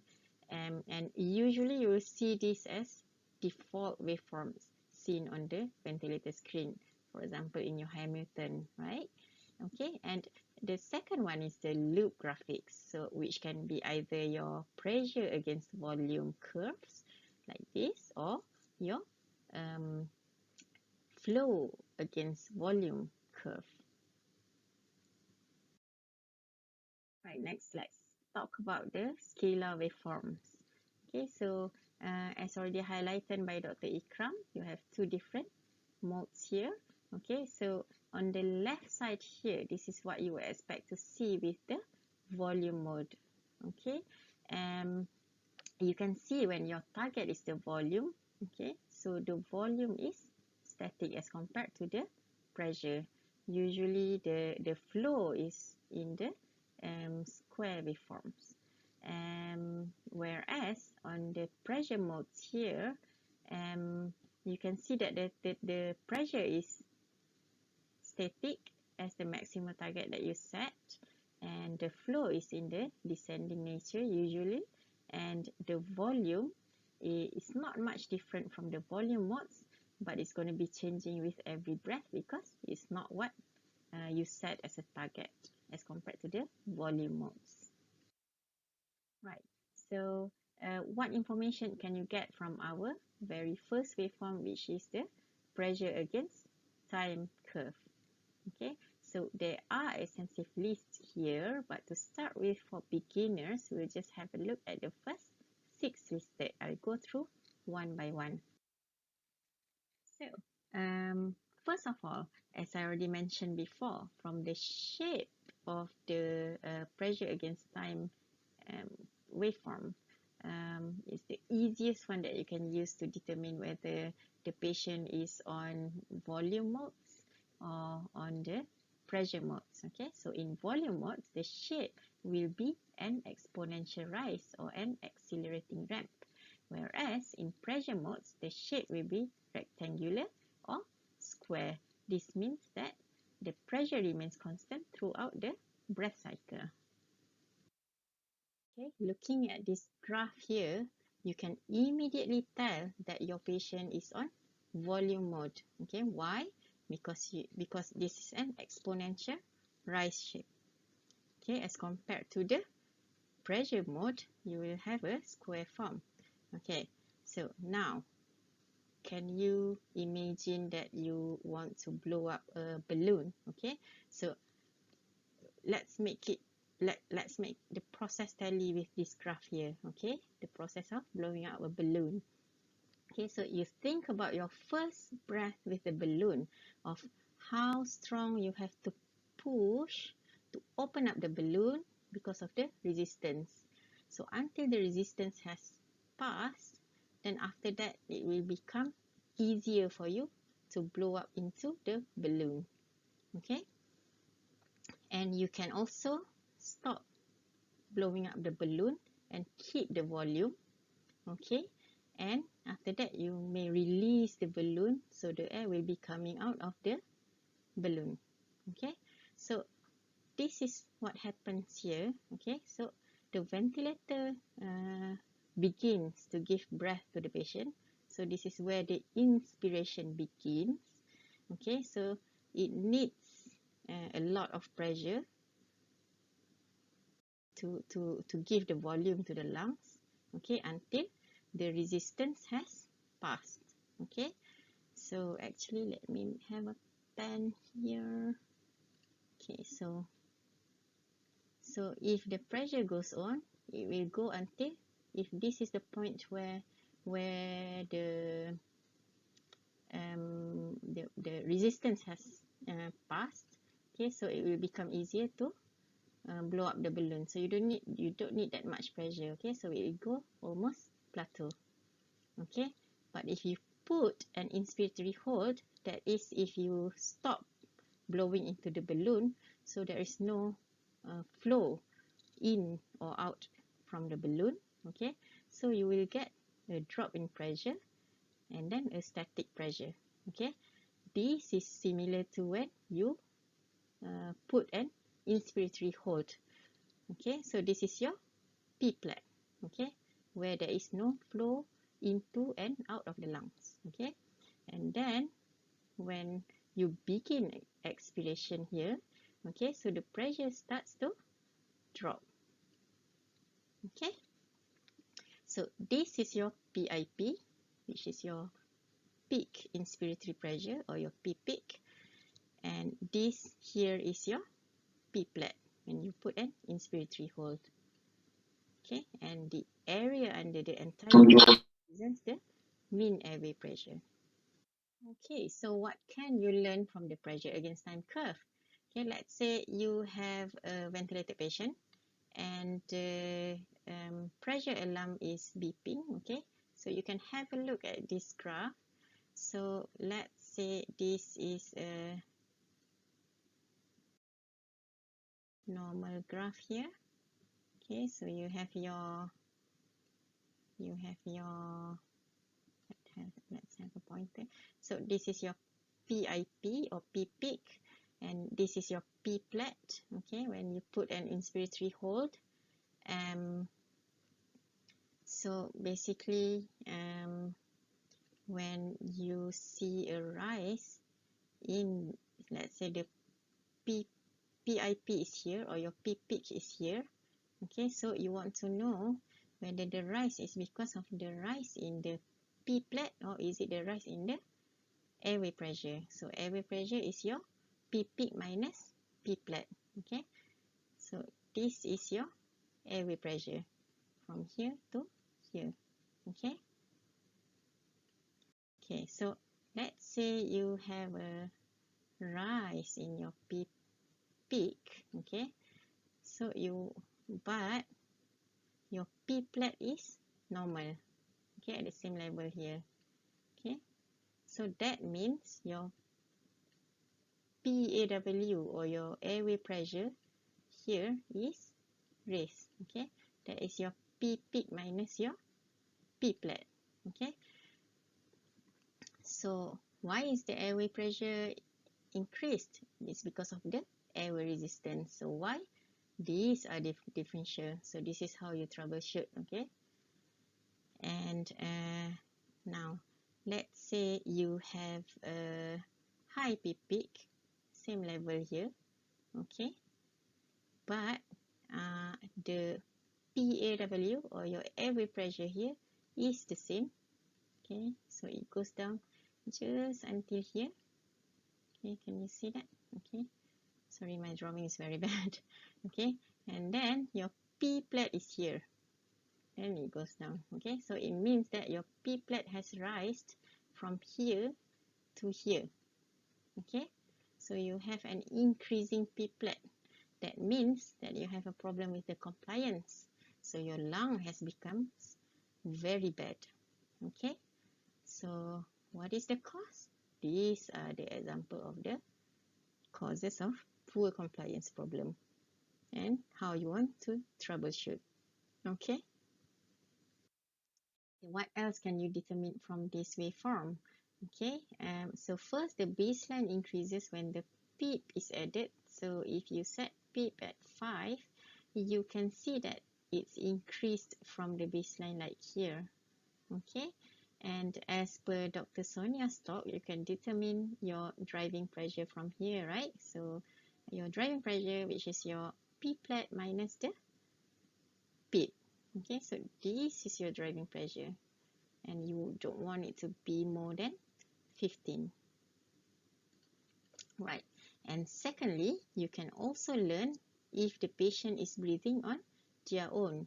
If there is a negative deflection at the beginning of the breath like this, okay, it means that the patient is triggering the breath. Okay, so it's good news if the patient has a CNS problem, because you know that the patient is triggering a breath, okay, but it can also be a sign that patient has not enough sedation if you need deep sedation.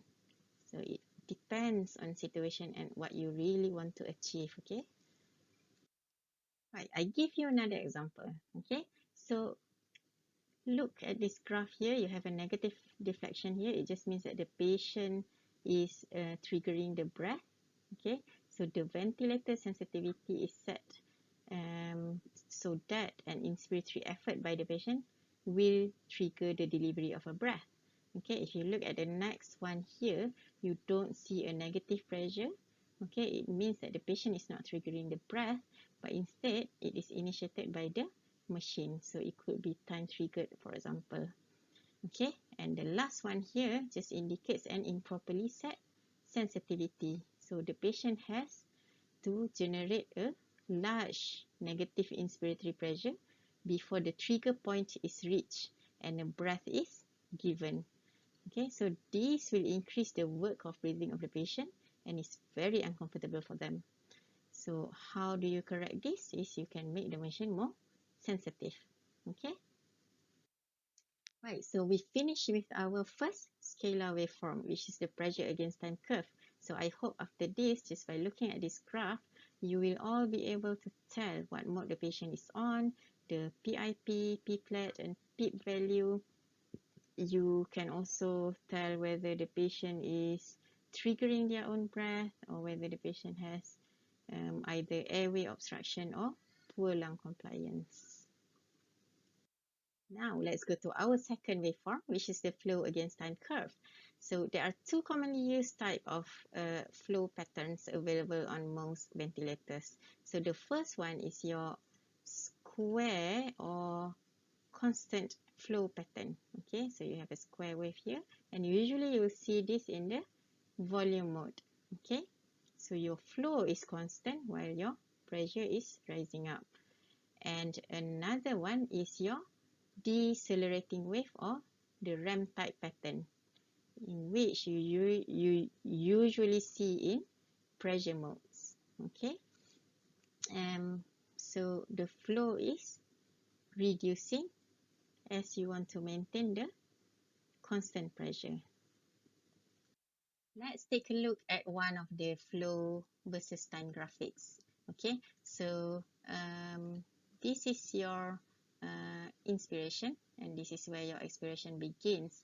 So this is when your ventilator starts giving a breath to the patient, and this is when the patient starts breathing out into the ventilator. So what is normal here is that the line should touch the baseline before the start of the next breath. Okay, so if the expiratory flow doesn't return to the baseline before the next breath starts, so that means that not all the inspired air here is returned back to the ventilator. So it means some air is still trapped inside the lung. So you call it air trapping or auto PIP. Okay. So how do you what is the cause of this auto PIP? Okay, so here are the 4 causes listed. So you may have inadequate E time or too long I time, inspiratory time. Okay, so how do you troubleshoot these two? Okay, so let's say you have a shorter I time and a longer E time. Okay, so let's say you change the I time from here to here. Okay, so you can see that with the same rate of return to the baseline, so actually with the same respiratory rate, the patient will have more time to achieve the to the baseline before the next breath start. Okay, so it will reduce the air trapping, right? Okay, so how do you change the I time from here to here? Okay, so first you can Where's my pen? Okay, so first you can adjust the setting in the ventilator setting itself. So you reduce the eye time here. So just reduce the eye time. And then you can also change the IE. So let's say from 1 to 2, like here maybe it's 1 to 2. So you change to 1 to 5. So your eye time, this will be your inspiration, and this will be your expiration. So 1 to 5, so or 1 to 4. Okay, so 1, 2, 3, 4, and this is 1. Okay, so this will make your inspiratory time stop here.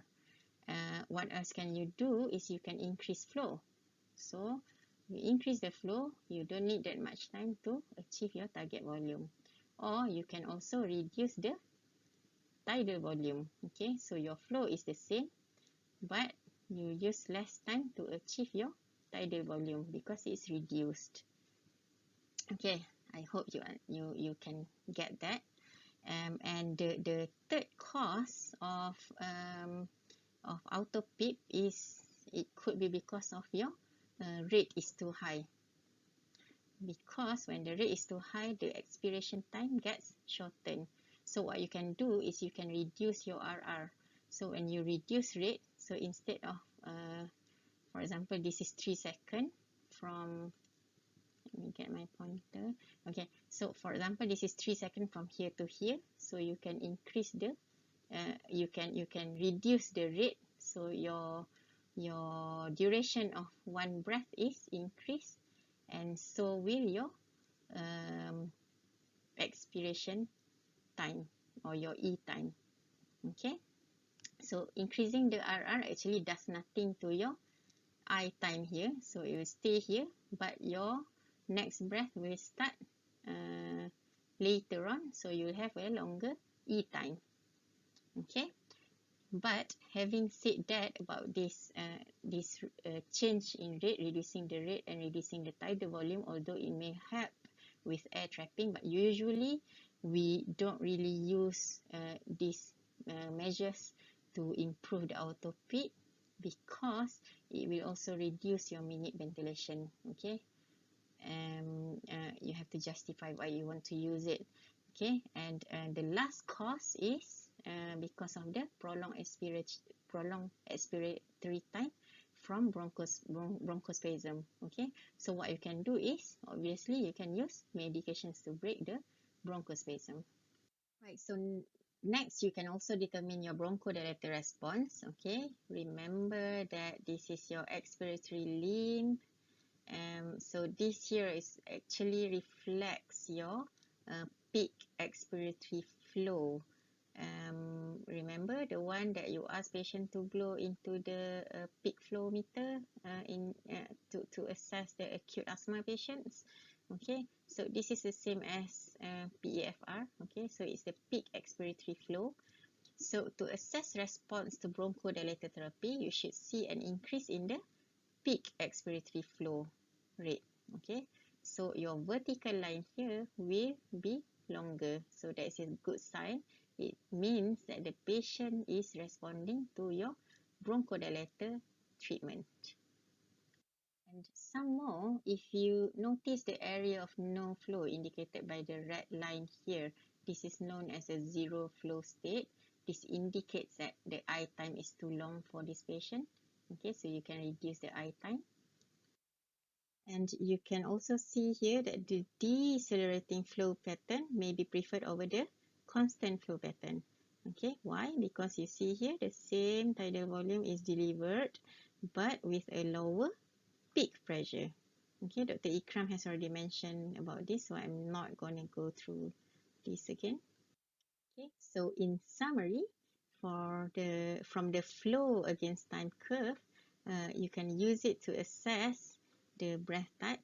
Okay, so you usually can determine whether it's pressure or volume mode. You can check for air trapping, and you can also check for bronchodilator response. Now let's move to our third waveform, okay, which is the volume against time.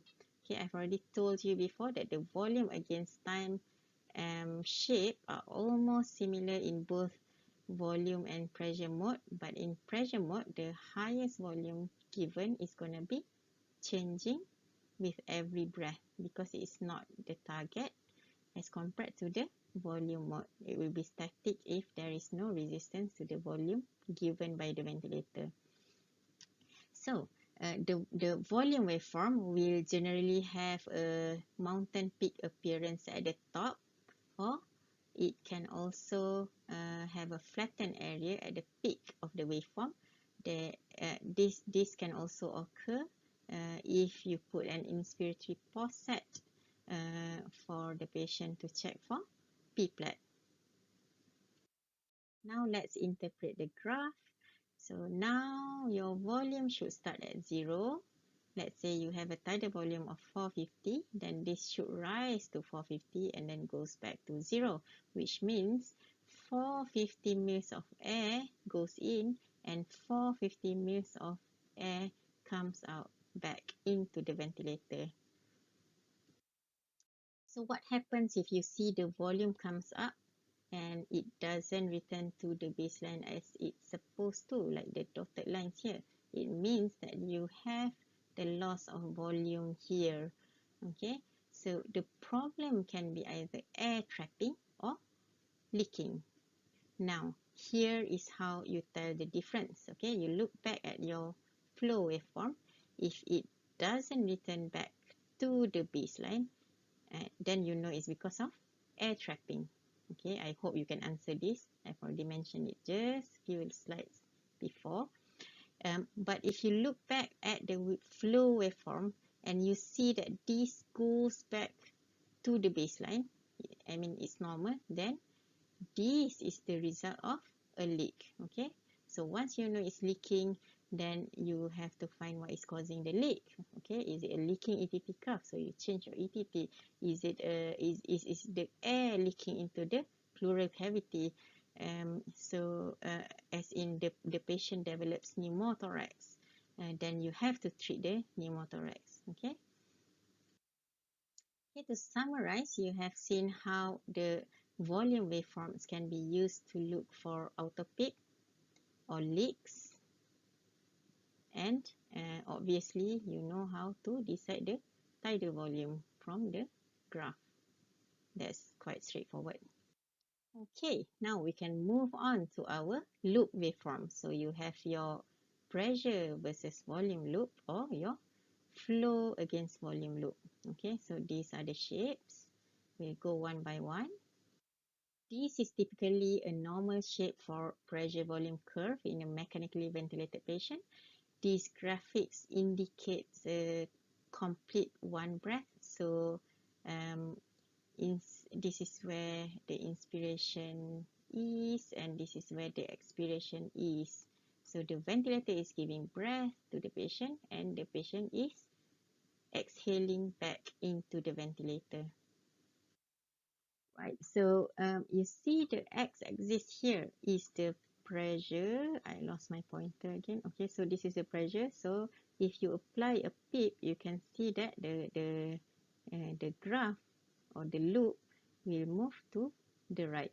Okay, so instead of start here, it will start here. Okay, and if you see this here, okay, it's called the fishtail. Some people call it like that. So it means that this is an assisted breathing, and the patient is producing a negative pressure to trigger the ventilator. Okay, so after that the ventilator will give the pressure support and hence the complete breath. And then when the inspiration begins here, okay, remember the early resistance of blowing up a balloon. Okay, so you can see that there is an increase in pressure. Okay, so the pressure increase, but there is not much volume change. Only a small volume is given. So until to this point, then very little pressure is needed to cause a high volume change. Okay, so this point here is what you call as lower inflection point or your critical opening point, or it means that your alveoli has opened up. Okay, so ideally we can set our PIP at this level. That will be the optimal PIP, because we hold the alveoli open, ready to receive that amount of volume more easily. Okay, so if you go up here, okay, this actually looks normal, but if it shows something like this is what you call as bird beak or beaking. Okay, so it means that the pressure continues to rise with little or no change in volume. So you can imagine you are over distending the lungs or the alveoli, that may risk the patient with barotrauma. So you really need to fix this. How do you want to fix this?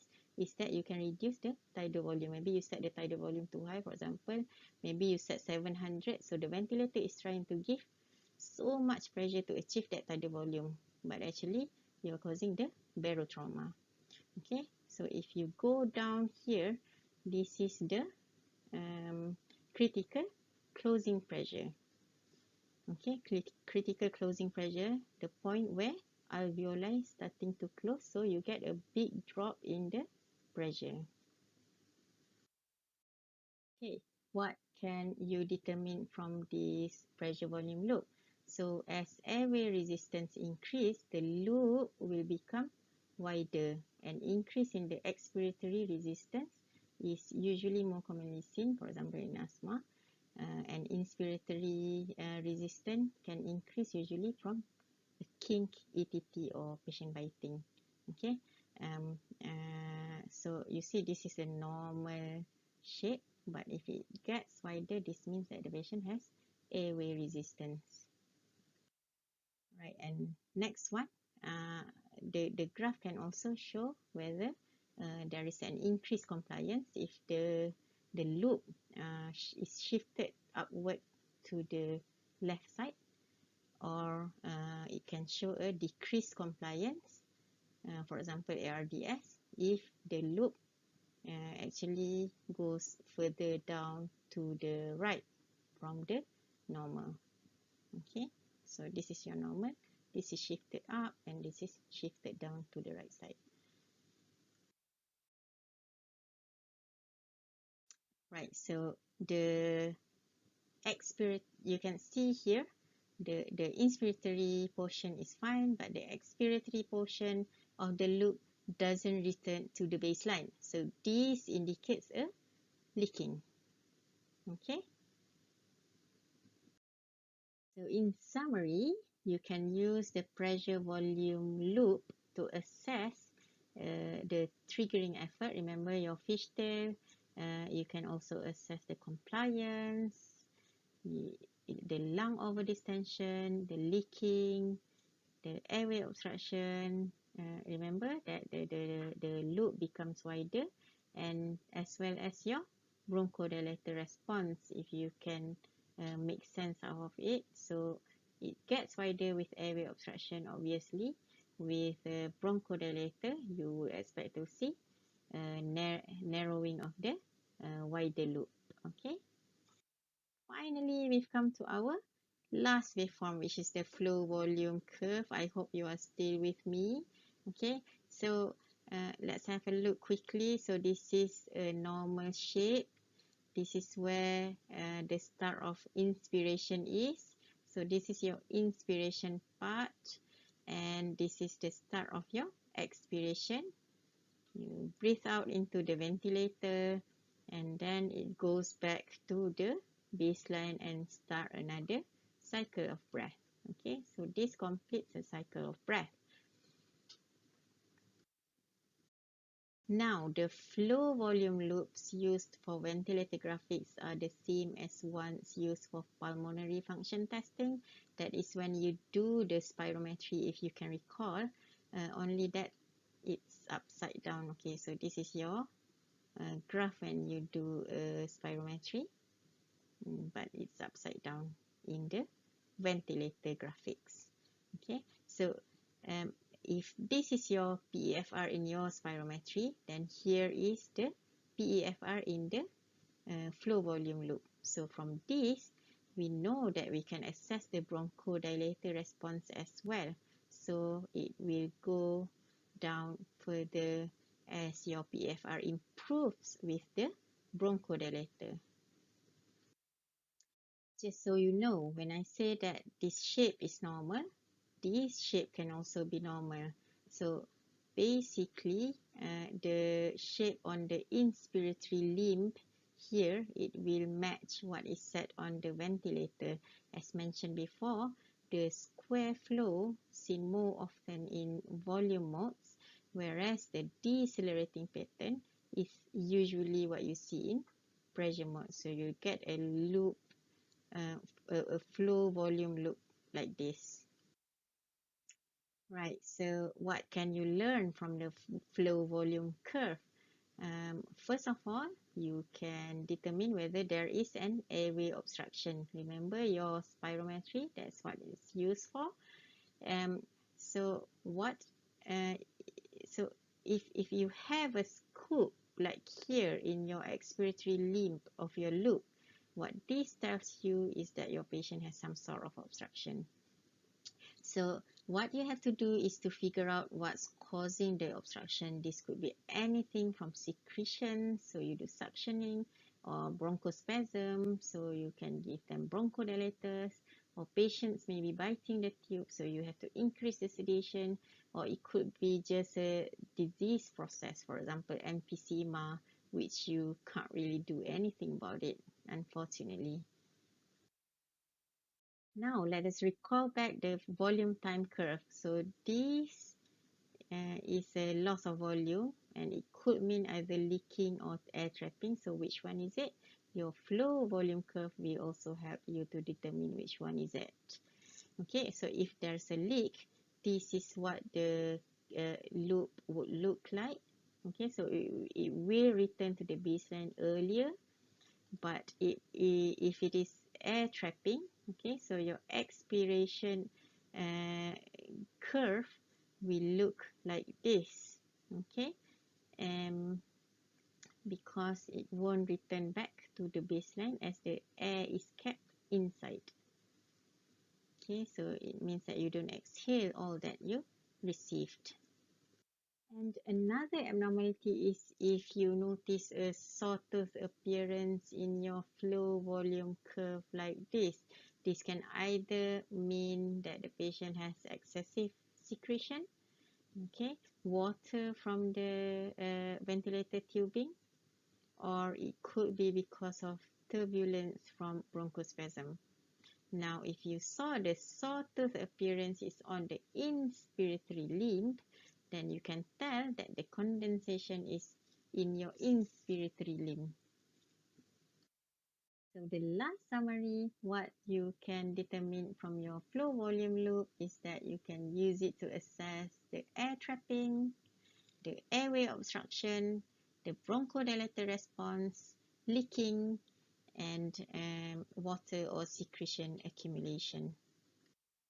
So there you go. We've discussed all the 5 waveforms, and I hope you do learn something from the lecture and be able to put it into practice. With that, I thank you for listening. Any questions you can post in the chat box on your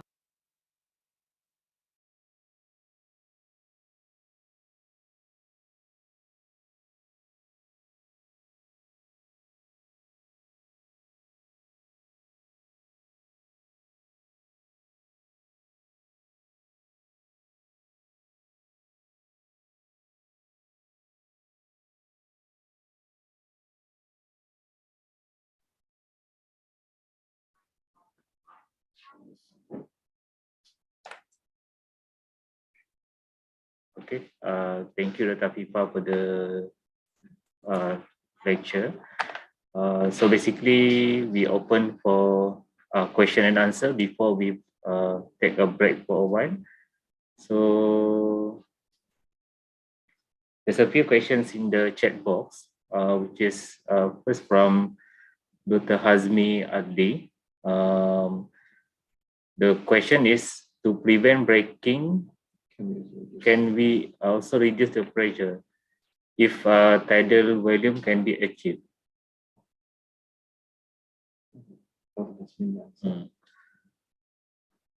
Okay, so I think Dr. Jasmine already answered the questions. Okay.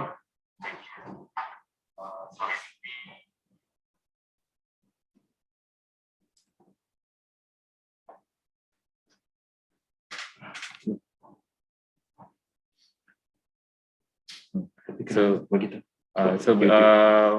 the YouTube live, that's actually beaking. It actually means that there is a there's too high pressure. So this actually can cause barotrauma. So we should decrease the volume in the volume control ventilation so that they can decrease the pressure in the pressure control.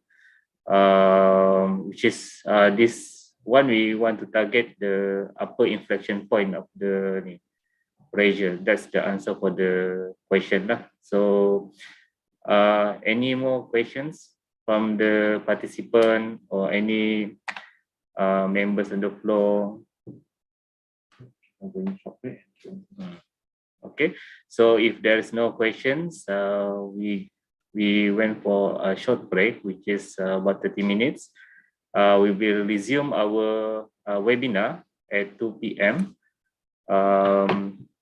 which is another lecture which given by our PPP, which is Chief Hazir and also PPP Mawar. They will talk about the ventilator in the department. So it's a great opportunity because we will know the different type of ventilator and which is available in our emergency department. Not only in our department but in other department as well, in other hospital as well. Sorry. So if during the break time, if you have any questions, burning questions, you can type in the chat box. If you're shy to ask in the live webinar. So see you guys at 2 p.m. All right.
Yes. Okay. Okay. Good evening, guys. Now it's already past 2. We proceed with another 3 more lectures, which is the title is Ventilator in Emergency Department. This lecture will be conducted by PPP Mazir and PPP Mawar. They will introduce us all the type of ventilator available in emergency department, and we will know the basic knowledge regarding the functions of each of the different type of ventilator in emergency department. So without further ado, we will invite PPP Mahazir and also Mawar to proceed with the next lecture. Thank you.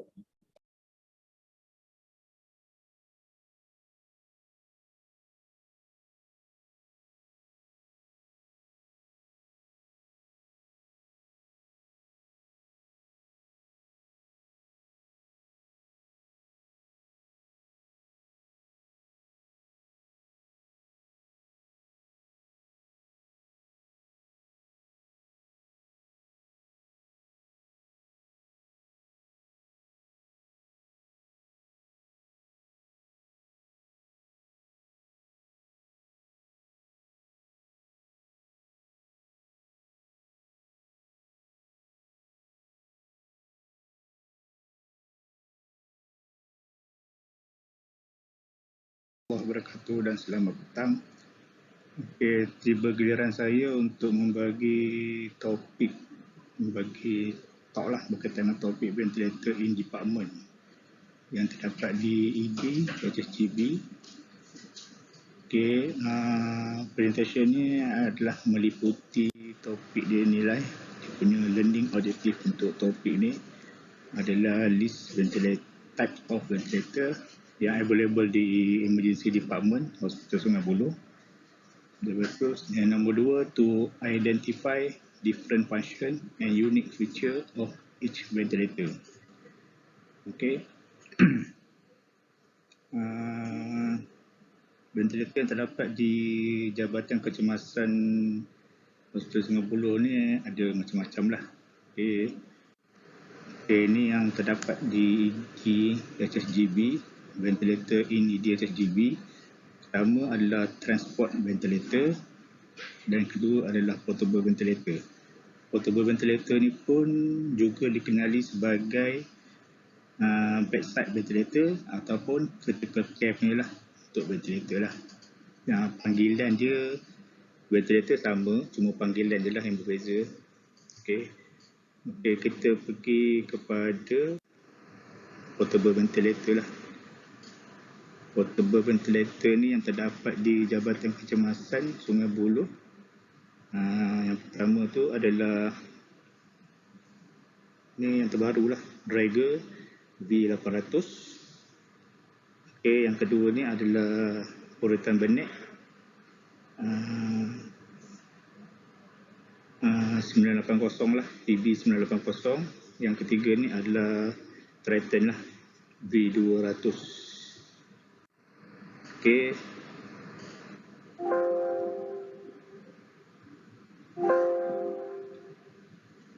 Okay. Okay, ini pula bagi transport lah, transport ventilator yang terdapat di Jabatan Kecemasan.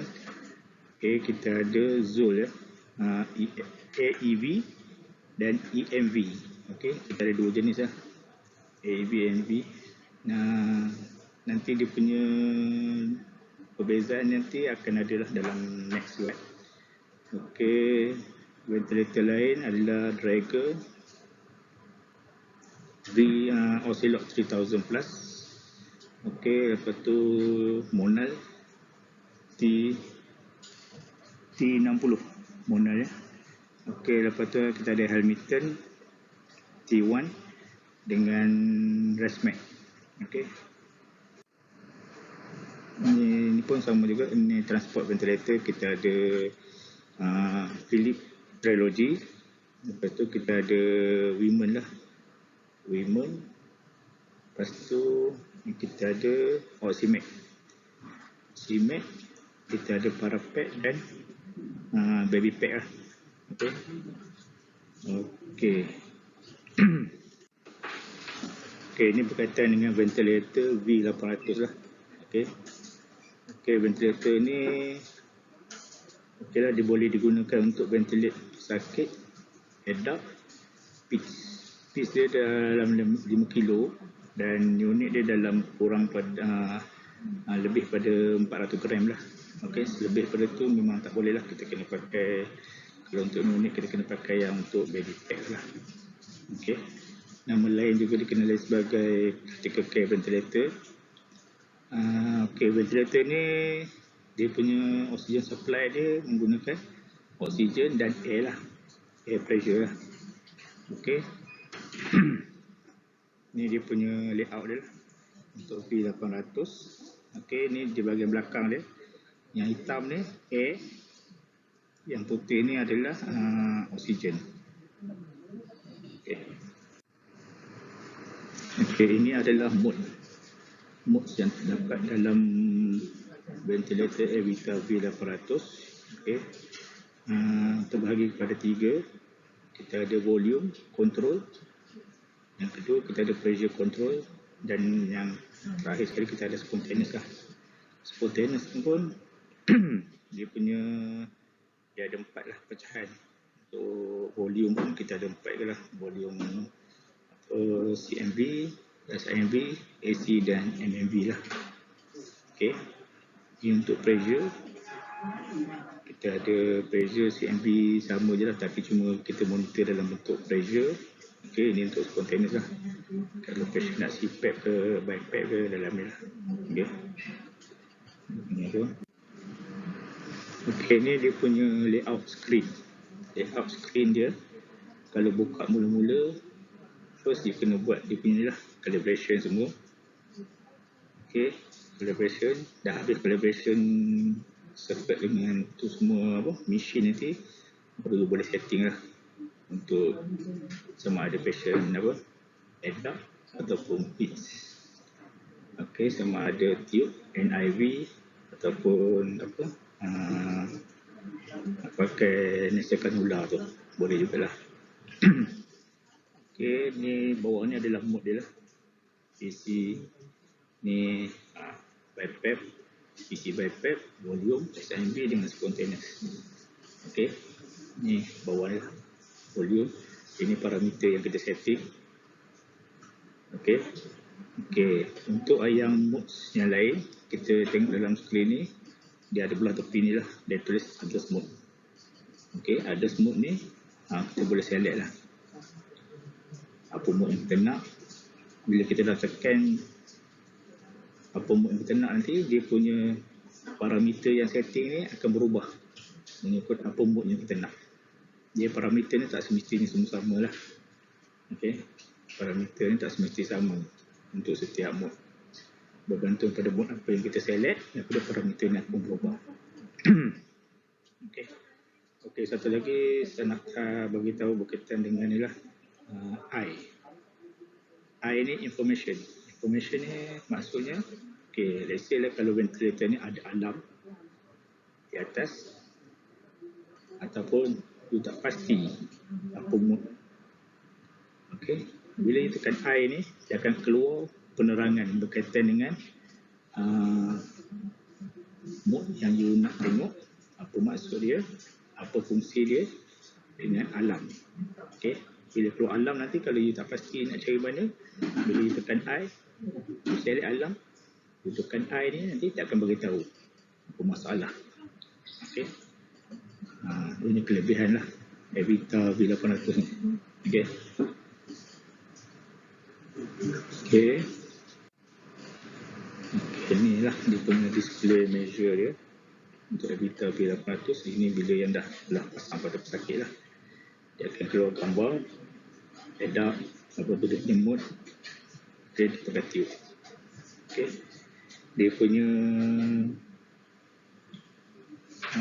display value dia ni lah, airway pressure semua measure, P-plate 2, Okay, ventilator ni bolehlah baca untuk P-plate ni akan keluar kat sini lah.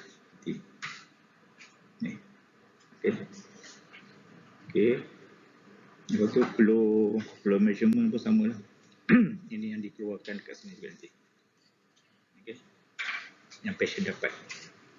Okay, display calculated value dynamic complier ni, shallow breathing ni kena tekan untuk button lain lah, untuk tengok dalam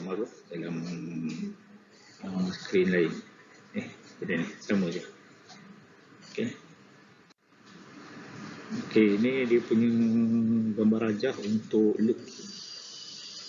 Inilah keadaan dia. Okay, dia tarik nafas, tarik nafas, bos. Okay.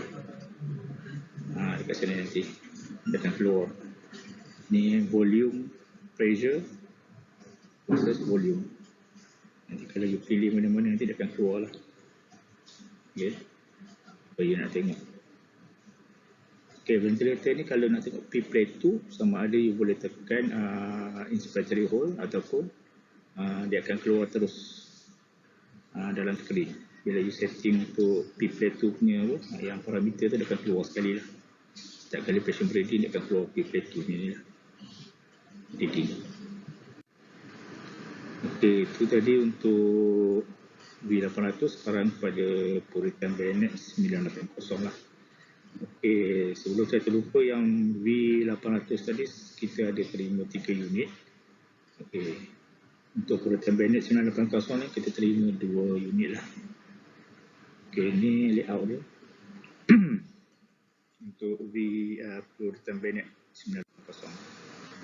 Okey, ini pun sama juga.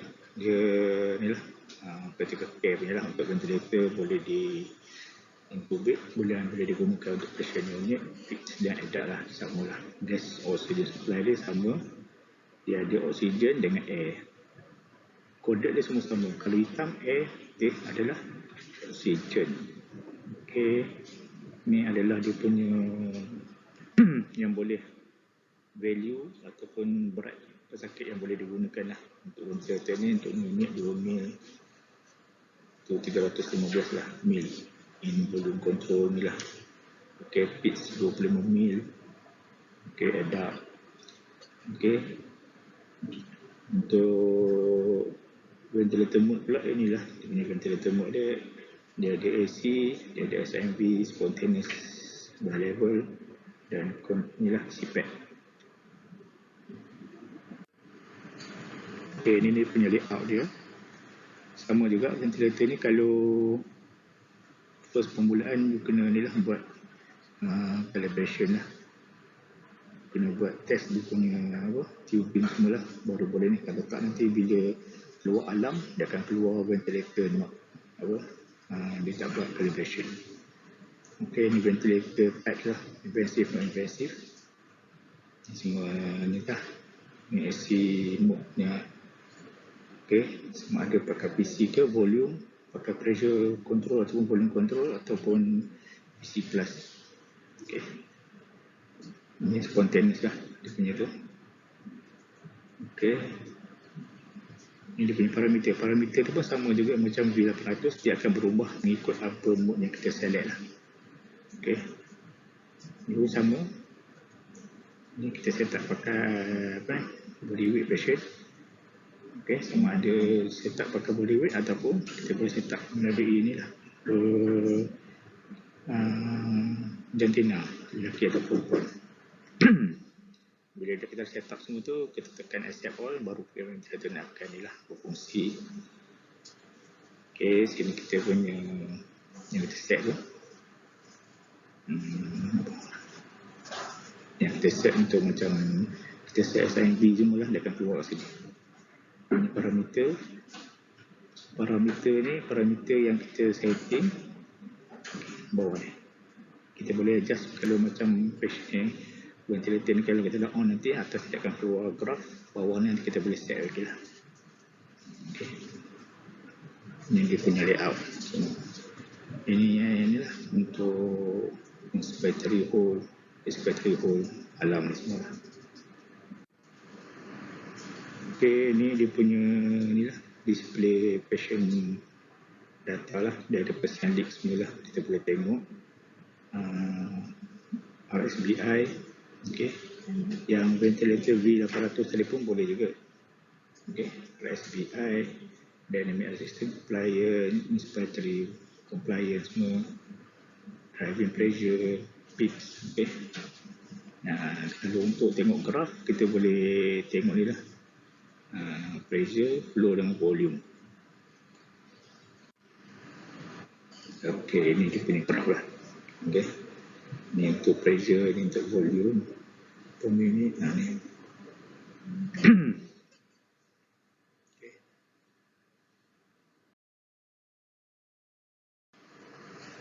Okey, itu tadi untuk PB 980. Sekarang ni kita ke ventilator Triton MB200. Okey, kita ada satu unit dalam jabatan. Okey, ventilator ni dia boleh digunakan samalah. Ni unit fix dengan etak lah. Okey, cuma ventilator ni hanya menggunakan oxygen supply. Dia pakai air turbine. Okey, dia dah masukkan dalam ni, belakang ni dia ada turbine lah untuk air. Okey. Ni ada volume dia yang boleh gunakan 10 hingga 3000 mil. Okey, kalau 10 okey, ni unit pun dalam 6 kali 10. Lebih kurang berapa berat di sini untuk ni lah, guna ventilator ni lah. Okey, bila guna pitch dan unit, make sure tubing bertukar lah, jangan pakai tubing yang adap pula. Okey. Okey, ini adalah modes yang terdapat di dalam Triton. Okey. Jadi ada ventilator monitoring volume, pressure dengan ni lah, volume granted. Okey, dia ada SIV. Okey, ni short form dia untuk SIV. Okey, lepas dia ada continuous juga. Dia ada non-invasive lah. Non-invasive with mask. Okey, lepas tu dia ada adaptive ventilation. Okey, itu dengan reverse mode.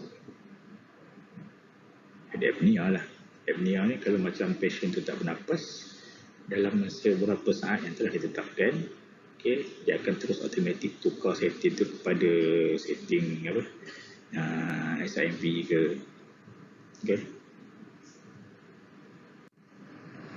Ini adalah basic monitoring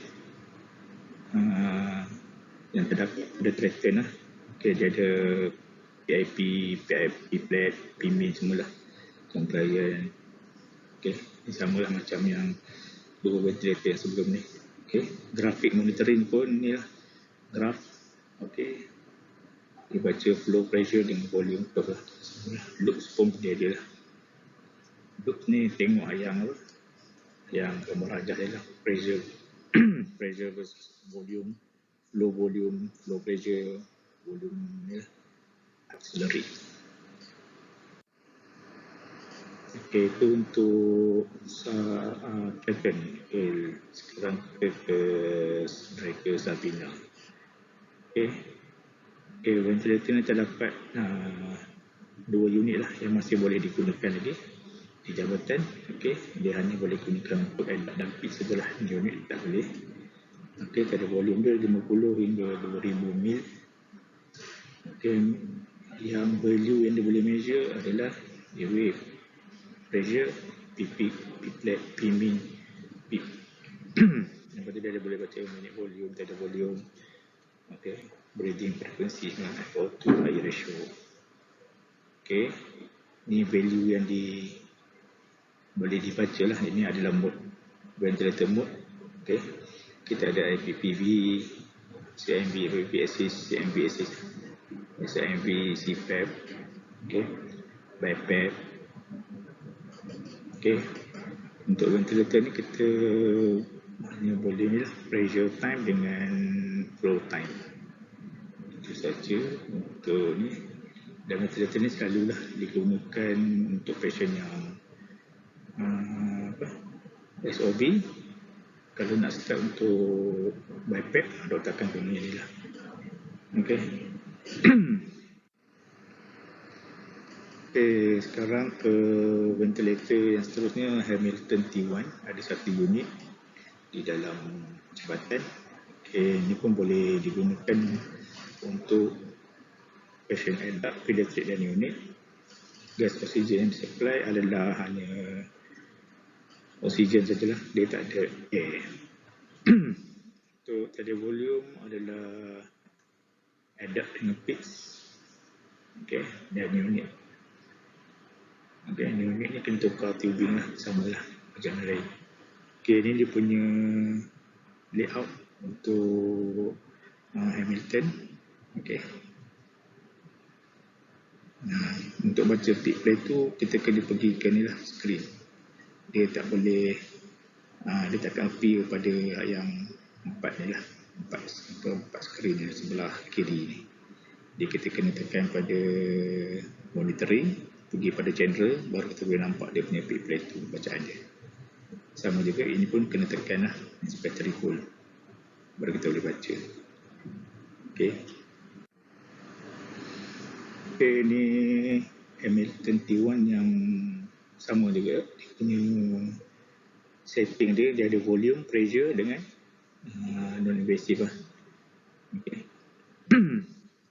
Volume control pun dia ada 3 lah, CMB plus, SMB plus dengan VS. Okay, pressure control. Okay, dia ada PCV semua lah. Okay. And non-invasive kita ada MV lah.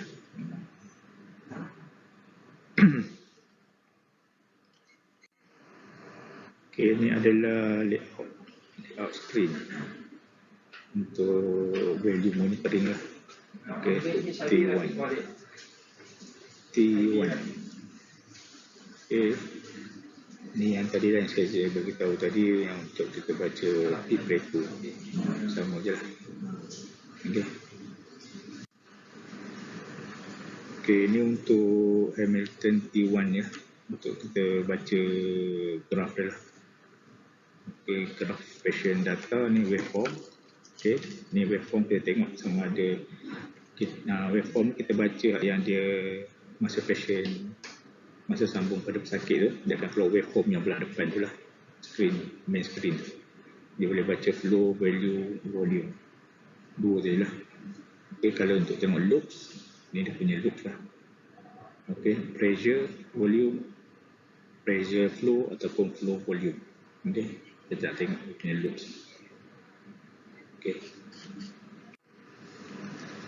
Okay, ni untuk ventilator Monal T60 lah. Yang ada di dalam jabatan sekarang. Kita ada sebanyak 16 unit kita ada. Okay. Okay, ventilator ni boleh untuk adult, jangan children, over 6 kilo lah. Kurang pada 6 kilo kita tak boleh nak buat lah. Ini ventilator ni tak boleh nak buat untuk ventilate lah. Okay. Dia boleh digunakan untuk di daratan dan di air transport, dia boleh digunakan lah. Okay. Dia hanya menggunakan oxygen supply je lah, dia tak ada air lah. Okay. Kerana oxygen supply dia menggunakan 100% oxygen lah, cuma FO2 je lah yang akan di setting nanti berapa banyak yang nak digunakan. Okay, ventilator modes ni ada ni lah, ada 4 lah. Volume control, pressure support dengan spontaneous. Okay, setiap pecahan ni adalah nanti dia punya ni, kena tengok VCC ni, NIV. Okay.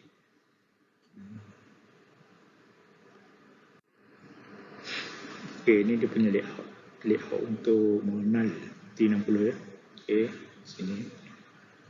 Ni nanti sama juga layout ni. Kalau macam apa-apa problem berkaitan dengan alam, semua akan api kat sini lah. Ini button silent lah. Okay. Okay, ni setting parameter. parameter ni akan berubah ikut modes yang kita select. Okey. Ventilator mode nanti macam ventilator mode ni macam ni. Dia ada SIB semua. Okey. Bila you select dia punya modes, parameter ni akan berubah. Tak semua parameter sama lah. Okey. Okey, untuk parameter tepi ni sebelah kanan saya ni. Okey, parameter ni boleh diubah lah ikut apa yang kita nak. Tapi semasa ventilator ni digunakan bersama pesakit. Okey. Dia ada FO2, ada volume. Okey, you nak boleh letak peak LED, PP. Kalau you nak ubah, nak letak VTE dengan VTI, tadi volume inspired dengan tadi volume expired pun boleh letak lah kat sini. Okey, benda ni boleh berubah. Okey. Yang bawah ni dia punya mode yang you select lah. Okey. Okey.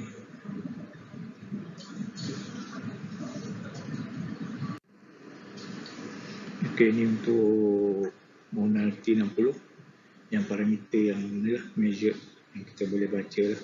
Dia ada minute volume semua. Okey. Expired, kita ada volume BPE lah. Okey, frekuensi semua PP, airway, peak, means, P-min semua lah, P-plateau semua boleh kita baca lah. Curve. Okey, curve ni lah, curve dia sama ada you nak baca pressure time ataupun flow time ataupun volume time. CO2 ni adalah option. Okey. Okey, untuk Drager Oscillog 3000 plus. Okey, ni kita ada 2 unit di dalam jabatan. Okey, ni Drager Oscillog 3000 plus can be used for adult dan kids sajalah. Unit dah guna. Oxygen supply dia menggunakan oksigen saja. Kita ada volume dia 500 hingga 2000 ml lah. Okay, ventilator ni kalau you on, you pasang dengan dia punya tubing, you can select lah untuk adult disposable hose ni. Kalau tak, nanti dia akan keluar alarm beritahu yang you punya yang hose tu tak sesuai ke, ataupun volume tu nanti macam tak achieve apa yang ventilator ni lah. Sebab kalau you tak select dia punya depan ni, hose selection ni. Okay. Ini dia punya modes untuk ventilator lah. Kita ada volume control AC, SIB lah, spontaneous CPAP, pressure control BiPAP. Okay. Ini dia punya layout. Okay. Dia punya button on, off. Okay. Ini punya setting lah. Kita ada volume. Kita ada volume ni bila you pusing dia punya tombol ni, dia akan keluar dekat bawah ni nanti berapa dia punya setting dari volume. Okay, ni punya frekuensi Pmax dengan oksigen lah. Oksigen pun sama, walaupun dia letak sini starting dengan 10 dengan 100, nanti bila you pusing die dalam ni nanti dia akan baca. Okay, sini nanti dia akan appear berapa oksigen yang you ni. Okay. Ini dia punya mode lah, IPPV, CPAP, SIB, ASP. Okay, ni dia punya nak tengok dia punya setting. Ni nak tengok dia punya ni lah, measure value kat sini. Okay. Ini nak tengok curve ni akan tukar ni lah. Ini button alarm lah. Ini untuk silent, ini untuk reset. Okay, ini is battery hold. Okay. Okay, itu tadi untuk ventilator 3000 plus. Okay, sekarang ke ventilator Zool. Dikenali sebagai EMV plus. Okay. Okay, ventilator ni kita ada 3 unit EMV plus dan 1 unit AEV. Okay. Beza. Okay, nanti kita tengok beza dia. Okay, ni AEV. Okay.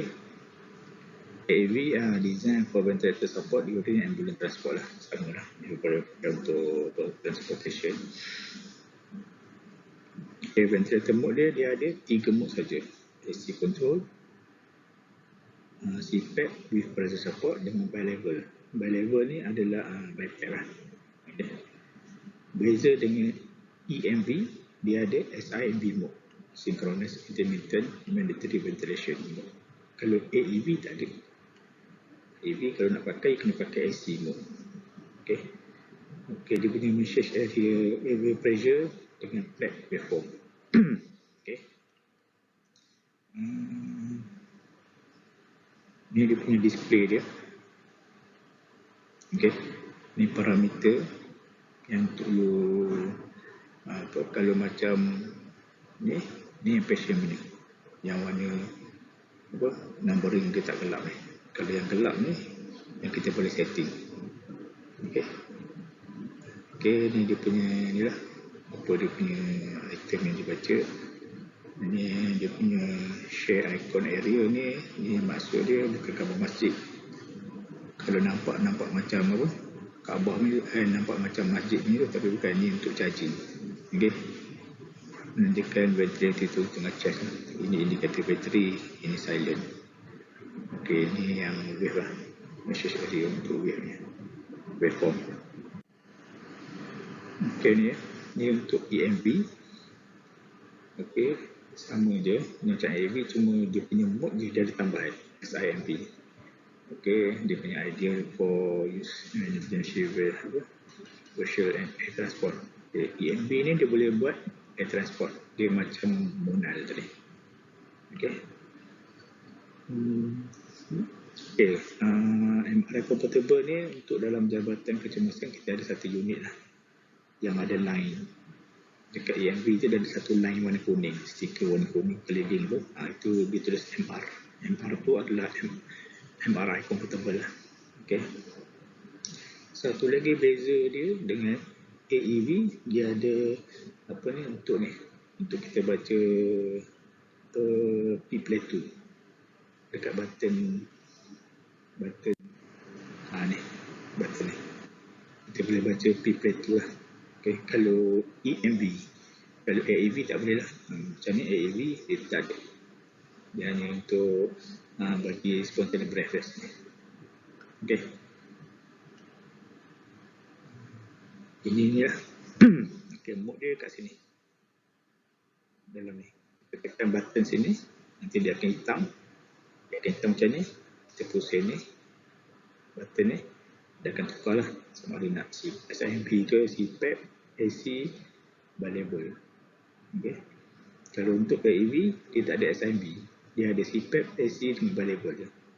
Kalau EMV plus, dia ada SIMP. Okay, beza dia. Okay, button ni semua boleh tekan lah. Okay, ada function dia semua. Okay, you nak select apa.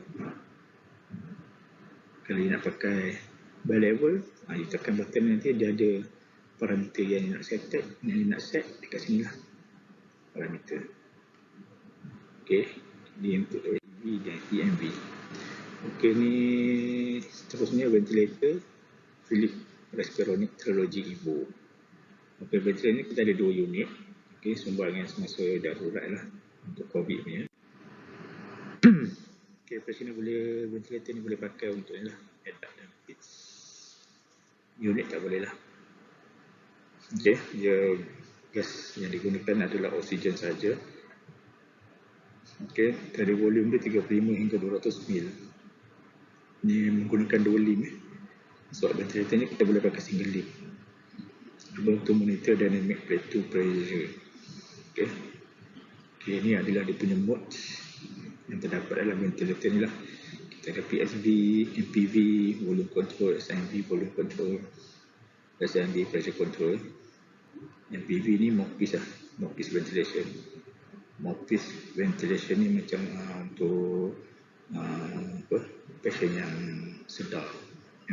MPV, mouthpiece. Okay, ni dia punya lah, assist control ni lah, assist control sama je ni punya mode. CPAP, Okay. CPAP mask. Okay, ni spontaneous lah. Okay, untuk sekarang kita pergi pada ResMed. ResMed kita ada 15 unit lah. ResMed Astra 150 kita ada 15 unit. Dalam jabatan ini pun kita dapat semasa COVID lah. Persumbangan. Okay, indicate for patient over 5 kilo lah. Pitch saja lah, boleh guna unit, tak boleh pakai.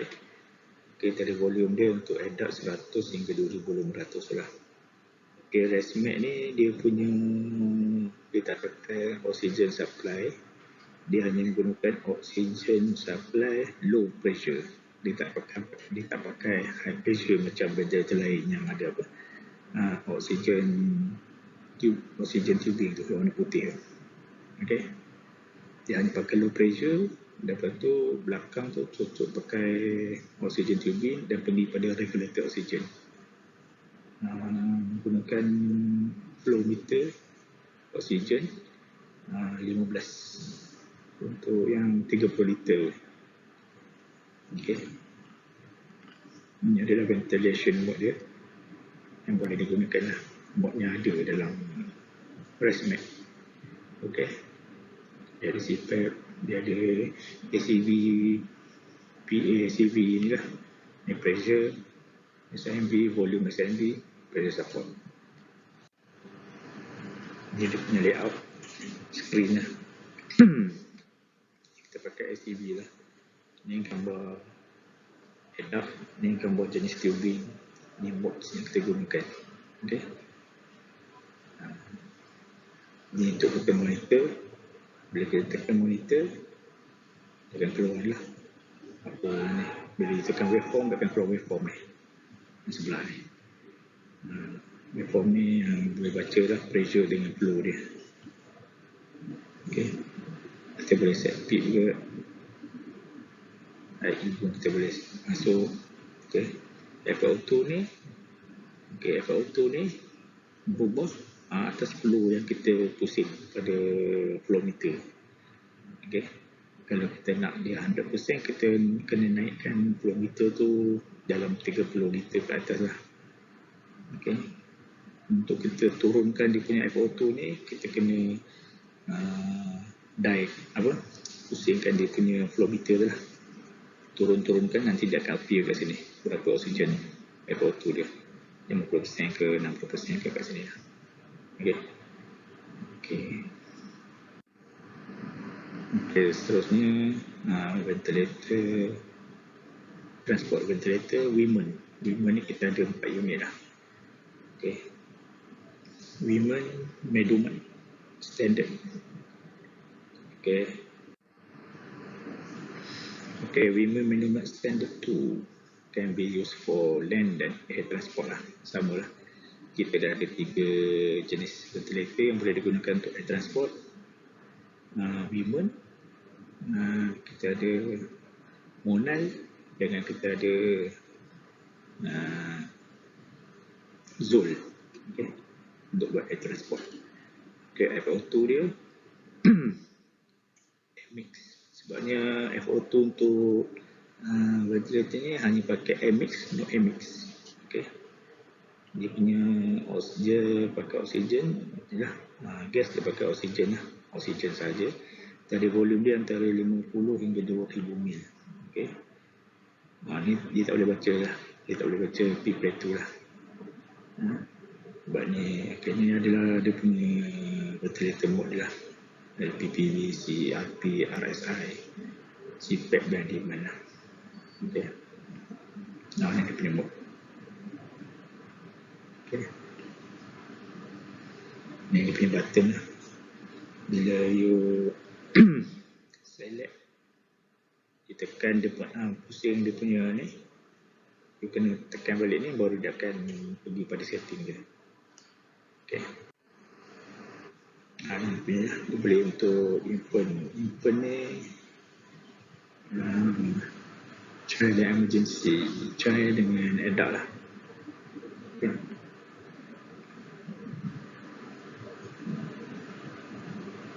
Ni dia hanya ada mix. Mix dia akan jadi 50-50 lah. Kalau no mix tu dia jadi 100% oksigen. Okay. Dia hanya boleh pakai 2 tu je lah. Dia punya setting untuk oksigen. Okay, seterusnya pada ventilator untuk transport oximet. Oximet ni ada 2 unit lah dalam jabatan. Okay, intent for use in unit and adult patient. Gas yang digunakan adalah oksigen saja. Okay. Ini adalah type lah. Ini adalah type patient dengan dia flow sensor dia asing tak semua sama yang boleh digunakan. Okay, ini modes yang terdapat lah dalam untuk setiap type of patient. Units, dia ada PLV lah, SIMV semua. Okay, dia ada pressure. Okay, sebabnya biasa dia akan gunakan untuk pressure lah. Dia tak akan monitor untuk volume. Okay. Okay. PCV macam adapt, dia ada adapt dengan peak, dia ada volume. Okay. Itu untuk oximet. Okay. Seterusnya adalah ventilator parapet. Parapet ni dia lama lah untuk transportation punya ventilator. Ini dia punya layout. Okay. Dia off on. Ni off on. Okay. Ventilator ni untuk kegunaan adult dengan children, infant lebih 5 kilo. Kurang 5 kilo dia tak boleh gunakan lah untuk parapet. Okay, satu lagi dia MRI compatible. Okay. Parameter ni set by clinician adalah frekuensi, tera volume dengan FO2. FO2 pun dia pakai MX 100% or MX. MX ni dia macam separuh-separuh lah, 50-50. Oksigen 50, air 50. Okay. Ventilation mode adalah CMV dan demand. Continuous mandatory ventilation lah. Okay. Okay, ni dia punya layout. Oksigen ni kalau bila you cucuk pada tank regulator, dia akan jadi warna putih. Itu kawan putih yang merah ni. Okay. Ni you off, on. Okay, ni alarm pressure lah. Alarm pressure ni kalau macam ada blockage kat saluran tubing ke ETT pesakit, dia akan naik lah. Pressure ni akan naik sampai 40. Okay. Biasanya kita akan set 40 lah. Okay. Lepas tu frekuensi ni rate lah. Lepas tu ni dia punya tadi volume. Dia sebenarnya ada color coded ni. Color coded ni yang merah ni untuk adult, biru untuk kids, yang ni untuk unit child. Dia dah tulis lah. Okay. Okay, ventilator yang seterusnya adalah ventilator baby pack. Kita ada satu unit dalam jabatan. Okay, ni untuk yang kegunaan untuk unit lah. Unit dan infant daripada 0 hingga 20 kilo. Ada volume pun dalam 0 hingga 330 ml. Okay. Dia punya ventilator mode dia adalah CMV, CMV, IMV, CPAP lah. Okay. Ini dia punya layout dia lah.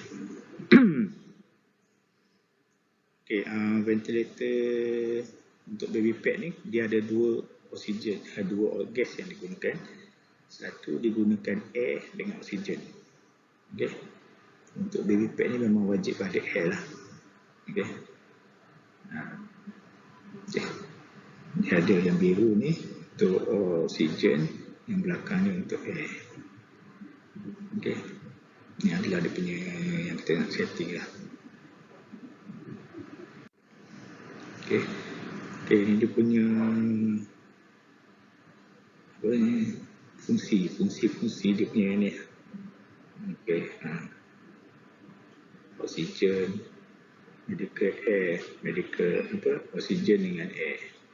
Ni untuk Begini, patient masuk, patient keluar punya ni. Yes. Okay. Ni yang setting saya lah. Saya cakap tadi. Ni dia punya mode dia duduk sini. Dia ada function CMB, PIP, CMB, active PIP sini. Duduk kat sini. Okay. Ni PIP. Button untuk PIP. Ini button untuk oxygen control. Okay. Inspiratory control. Ni IE lah. Dia punya IE. Okay. Okay.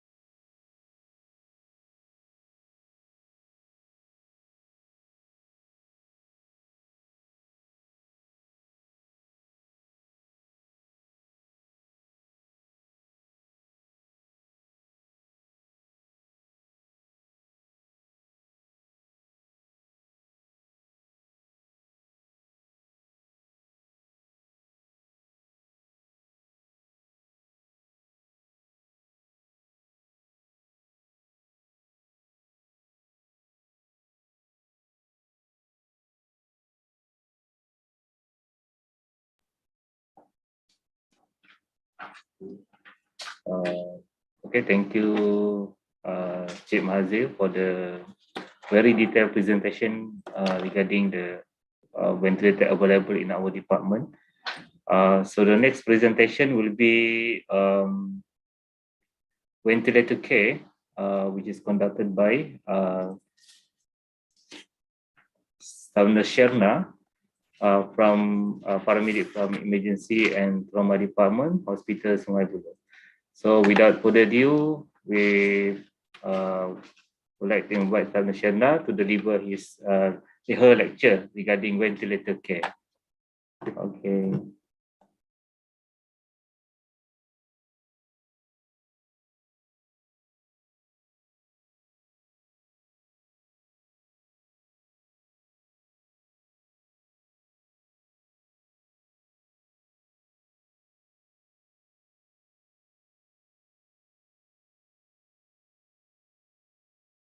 Assalamualaikum and salam sejahtera. Thank you to the moderator. My name is Shana Binti Omar and I'm a staff nurse in Emergency Department, Hospital Sungai Buloh. And today I would like to share a topic on ventilator care. This is our learning objective, which is to understand the need to comply to ventilator care bundle, optimal care and ergonomic settings, ventilator circuit and different types of filter. Critically ill patients are always synonym with ventilation. Most of critically ill patients are intubated and sedated. These mechanically ventilated patients are at high risk for developing complications such as ventilator-associated pneumonia, peptic ulcer disease, gastrointestinal bleeding, venous thromboembolic events, aspiration, and problems with secretion management. So why ventilator care is important? Ventilator care is important as it is to prevent hospital-acquired inpatient and all those complications before. It is also to improve patient outcome, which will shorten patient hospital stay, and this will reduce the healthcare expenditures. Ventilator bundle was created to prevent all those complications. It is a standardized evidence-based intervention that can reduce the risk and incidence of complications such as the VAP. There are 4 components in ventilator bundle, which is act of fat elevation, spontaneous awakening trial, peptic ulcer disease prophylaxis, and deep vein thrombosis prophylaxis.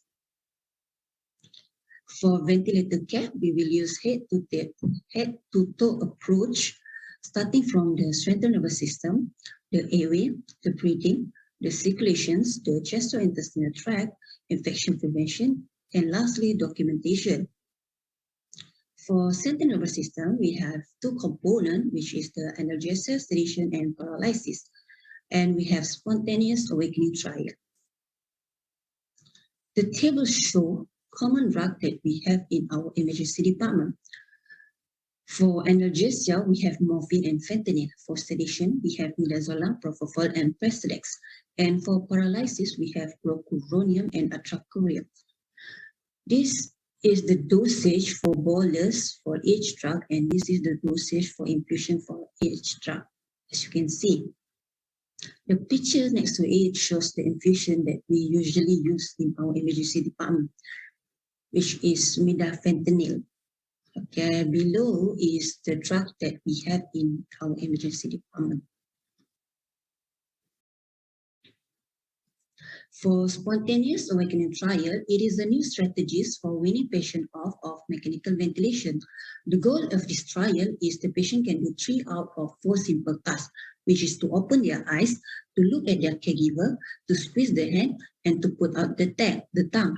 The goal also, if the patient can go without sedation for 4 hours or more, without the following, such as sustained anxiety, agitation or pain, respiratory rate 35 breaths per minute for at least 5 minutes, SpO2 of less than 88% for at least 5 minutes, acute cardiac dysarrhythmias, 2 or more signs of respiratory distress such as tachycardia, bradycardia, or use of accessory muscle. However, there are contraindications to do this strategy, which is a patient receiving a sedative infusion for active seizure or alcohol withdrawal, a patient who receiving neuromuscular blockers such as rocuronium infusion, evidence of active myocardial ischemia in prior 24 hours, and evidence of increased intracranial pressure. For airway, we have 5 components, which is head of bed elevation 30 to 45 degrees, eye care, mouth care, ETT care, and suctioning.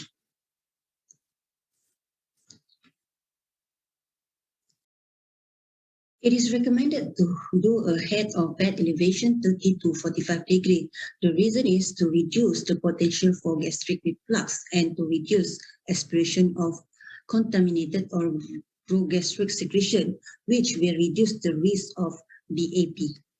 Okay. Besides, it will also help to improve ventilation. How does it help in improving ventilation? When we put patient on spontaneous mode setting, the diaphragm will move easier during inspiration as the abdominal contents are lower in the cavity. Those will improve the ventilation. However, there are exclusion criteria for elevation of patient head of bed, which is patient on high dose of vasopressor or inotropes, patient on intra-aortic balloon pump, a patient with spine or pelvic instability, a patient who has compromised circulation, such as central venous line at the neck, agitated patient where the patient has a risk of falling out of bed. For oral care, it is important to do oral care on a ventilated patient. It is to reduce bacterial in oral mucosa. Those will decrease the potential of bacterial colonization in the upper respiratory tract. This is the method that we use, which is teeth brushing twice a day, routine oral care every 2 to 4 hours, use of chlorhexidine 0.2% mouthwash. As you can see in the picture, this is how we teeth brushing a patient. And this is the chlorhexidine mouthwash that we use. This is the toothpaste that we have used. And this is a Vaseline cream that we apply on patient lip to prevent it from dryness. This is our toothbrush for ventilated patient. And if we don't have the toothbrush, we can also use this, the spatula with gauze on it to the oral toilet. All right, for the eye care, the ventilated patients are prone to many eye complications. Those eye care are also important. How it is done? It is done by cleansing the eye with sterile gauze, so with normal saline every 2 to 6 hourly, installation of artificial eye drop and ointment, and passive eyelid close. All right, passive eyelid close is where we put the eye patch and tap on it to make sure it doesn't move. For the ETT care, it is important to Check for the ETT to be anchored and secured properly and in situ to prevent the ETT from dislodge. It is important to monitor and control of ETT cuff pressure between 20 to 25 centimeter water. It is also must be done every shift. All right. Why? It is to prevent leaking, where leaking will cause the ETT to be dislodged, or to prevent the cuff too tight, where it can cause tracheal stenosis. For ETT placement, it is recommended to place the ETT at the side of the lip, patient lip. All right. Why? It is to allow easy oral access, so we can do our mouth toilet, and it is also more secure. Okay. Next, for ETT connection to the circuit, place it vertically or sideways of patient. Never put it on patient, as to prevent the risk of infection. Okay, this is a cuff manometer, where we use to check our cuff pressure. The green one is the normal pressure, which is 22 to 32, our target. All right, for suctioning, it is important to do regular suctioning for intubated and ventilated patient. It is to prevent secretion pooling, which will cause bacterial colonizations. All right. It must be done regularly, which is 2 to 4 hourly, or even hourly in a patient that have a large and thick secretion. Okay, it is also can be done prior to feeding, to make sure that the airway is clear from secretion and ensure the feeding will run smoothly. Okay, don't forget to put a protective cover for oral suction device. Okay, cover our younger suction to prevent risk of infection. And we also use closed suction catheter in our emergency department. It is to reduce the risk of microaspiration that occur with either the abrupt loss of teeth during the circuit disconnection and perturbation of the ETT cuff. Right, this is the closed suction catheter that we have in our emergency department. Next, for breathing, we have ventilator care. For ventilator, this is the ventilator that we have in our emergency department. As a paramedic, it is important for us to check the ventilator every shift. Every day we come to work, all right?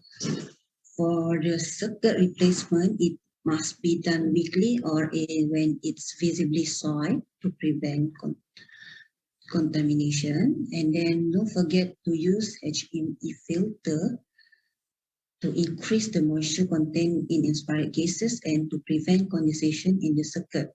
The filter must be changed daily or when soiled. And then for the setting, make sure the setting is the same as ordered by the doctor. All right, and for the alarm, as a paramedic, we must always alert to the ventilator alarm. So every time the alarm goes on, we must go and check and correct it. If you are unable to correct it, we can ask help from our supervisor or our senior. For the battery, make sure that the ventilator battery always full. All right, connect it to power supply. Next, for the circulation, we have 4 components, which is monitoring, fluid maintenance, deep vein thrombosis prophylaxis, and positioning. For monitoring, critically ill patient must have a continuous monitoring, where we must attach the BP, blood pressure, the cardiac monitor, and respiratory rate. All right, the monitoring must be done continuously. There are 3 ways we can do a monitoring on a patient, which is clinically, hemodynamically, and biochemically. What is the meaning by clinical? The clinically monitoring is done when we see the patient in general as a whole. It is to check for any hidden symptom and the progression of disease. For example, patient mode of breathing, the use of accessory muscle, the skin, the color, temperature, and the patient conjunctiva. For hemodynamic monitoring is monitoring where we monitor the left function of the heart, where we can check the pulse volume, CRT, the blood pressure, and we can also do ultrasound and echo and our CBD insertion. All right, while for biochemical is where we do a blood investigation such as an ABG. We do ABG every shift of or every time the doctor changes the setting to make sure the patient can tolerate the setting change. All right. For non-invasive monitoring, we have pulse rate, blood pressure, respiratory rate, saturation of oxygen, temperature, GCS charting, and ABG. For invasive, we have invasive arterial blood pressure. We have this in our emergency. And lastly, for urine output, do continuously monitoring of urine output with the aim of 0.5 to 1 ml per kg per hour. Meaning all intubated patients must have a CBD so we can easily monitor the urine output. Next, for the fluid maintenance, all patients that are intubated and sedated must have a fluid maintenance unless the patient is already on full feeding. Okay, the goal of the fluid is to prevent dehydration and to maintain the normal fluid and electrolyte balance. The fluid must be adjusted based on patient input, output, and insensible loss.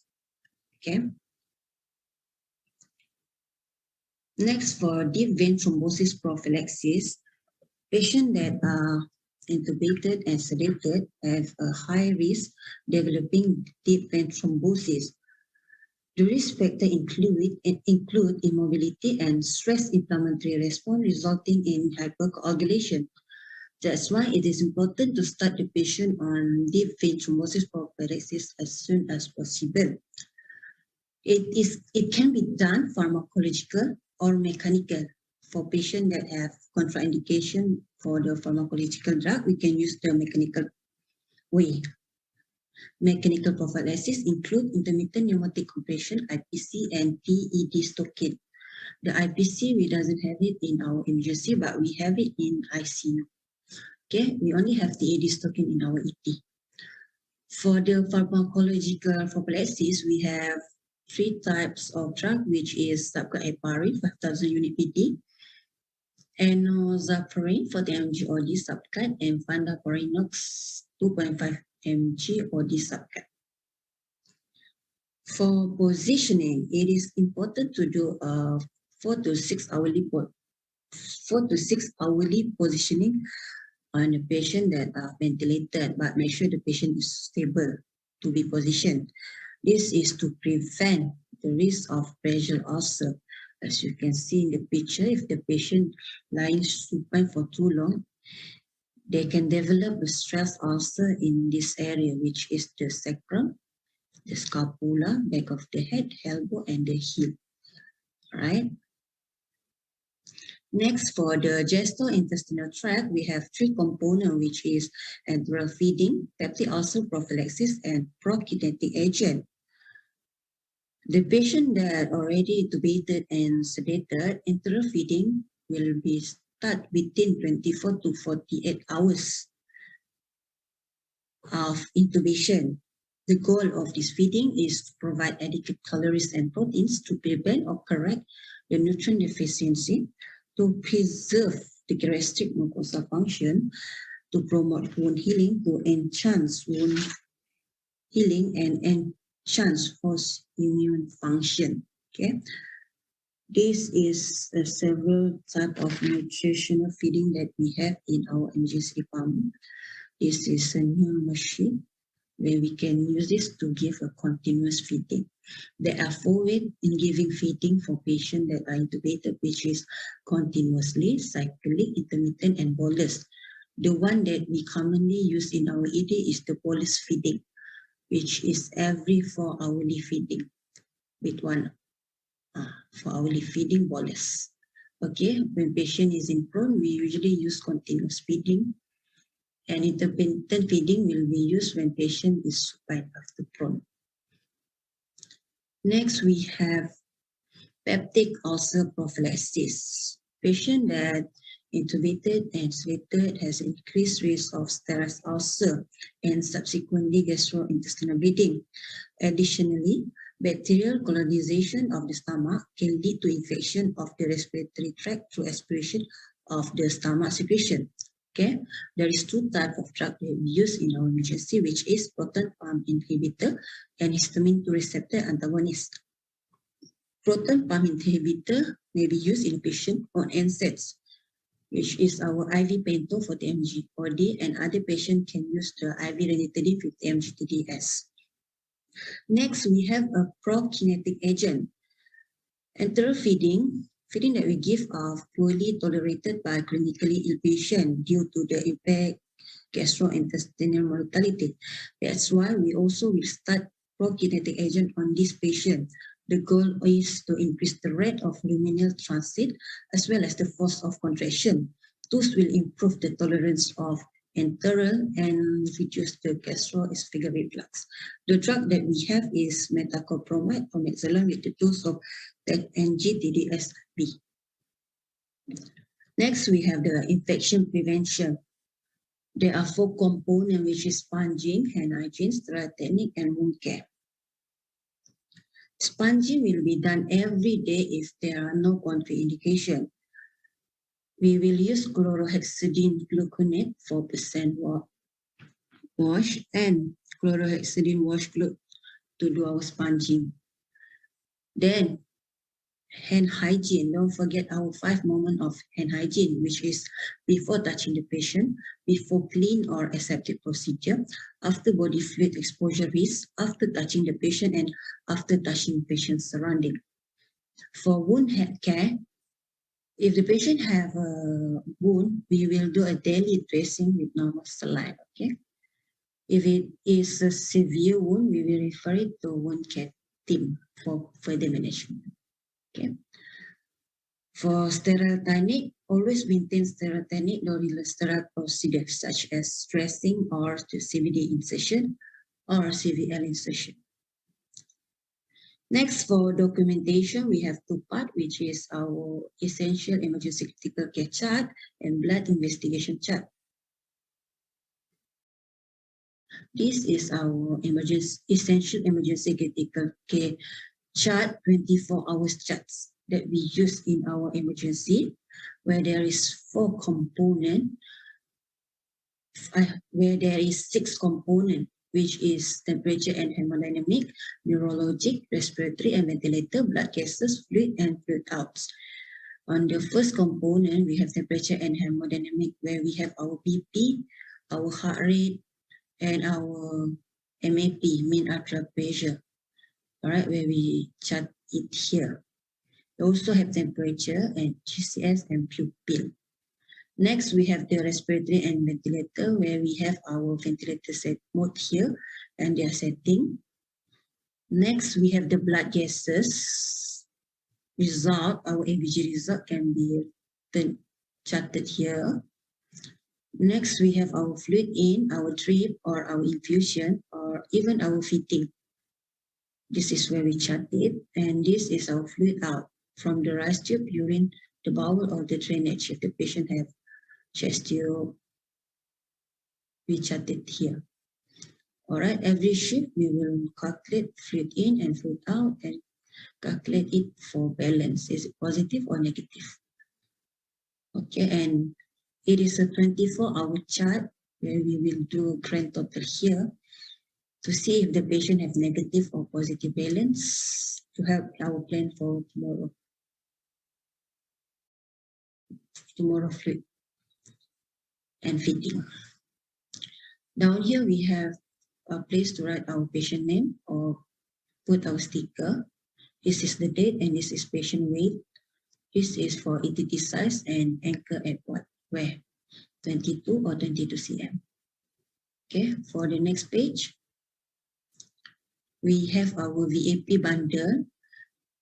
which is our airway and oral hygiene, head positioning and breathing, and medication. Then we have a contraindication for these procedures, which is our head positioning and DVT prophylaxis. Well, this is the contraindication for both procedure. Then we have our thrombophlebitis chart here, where we have outline and peripheral line. We check it every shift. Is it still functioning well? Is there a sign of infection? And score here. This is our medication part chart, where we will check our medication if we already gave it or not. And lastly, this is patient positioning change, where if the patient is on prone position, we will do head turning every 2 hourly. Next, this is our pressure point care. This is our pressure sore check, where we will check the patient for any pressure ulcer and label it on the picture every shift. Okay. This is the blood investigation chart that we use in our emergency department. There are 6 components on it, which is the full blood count, the renal profile, the liver function test, blood gases, coagulation profile, and additional investigations such as CK and troponin I. Next, ventilator circuit and filter.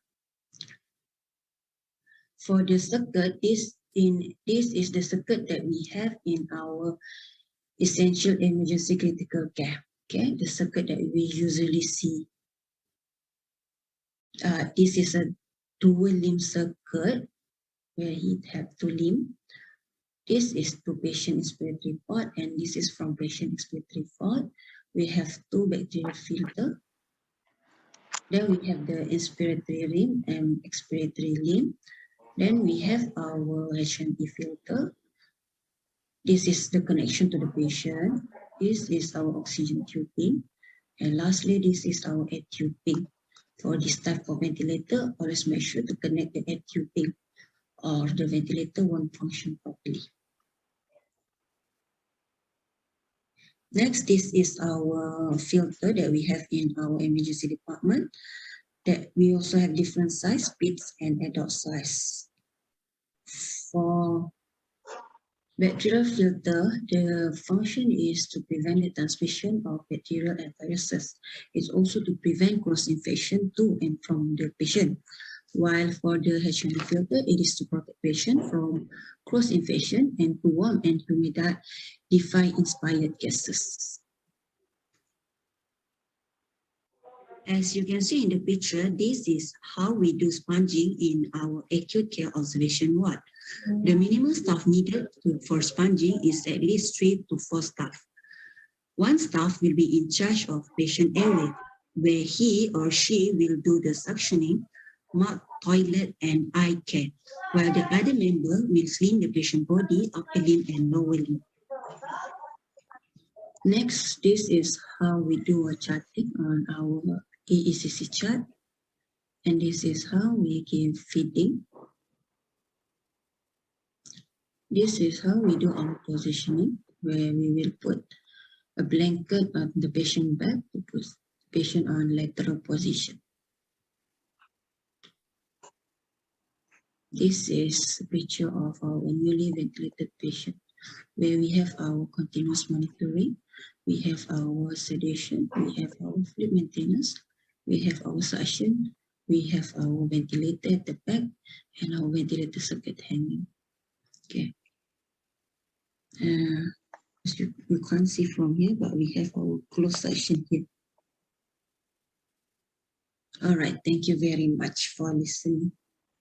Any questions?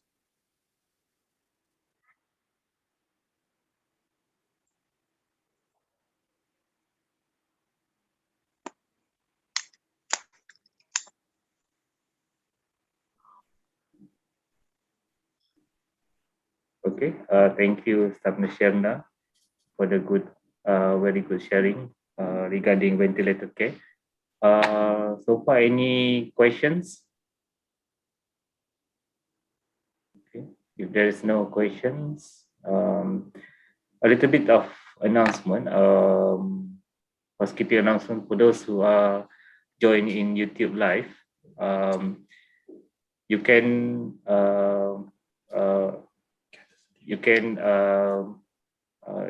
enter the Google scan a QR code or enter the Google form to fill up the feedback form and also the attendance and the quiz, so that you will be eligible for a CPD point and also certificate after the end of the session. So the link is available in the YouTube Live. You just can scroll at the description of the YouTube Live. So without further ado, if there's no question from the participant, we will proceed with the one more last lecture before we go for the case discussions, which is the lecture is titled "Crushing Ventilated Patients, What to Do." So this presentation lecture will be delivered by our emergency physician, Dr. Bashani, and so without further ado, we will invite, the floor is yours, Doctor. Thank you.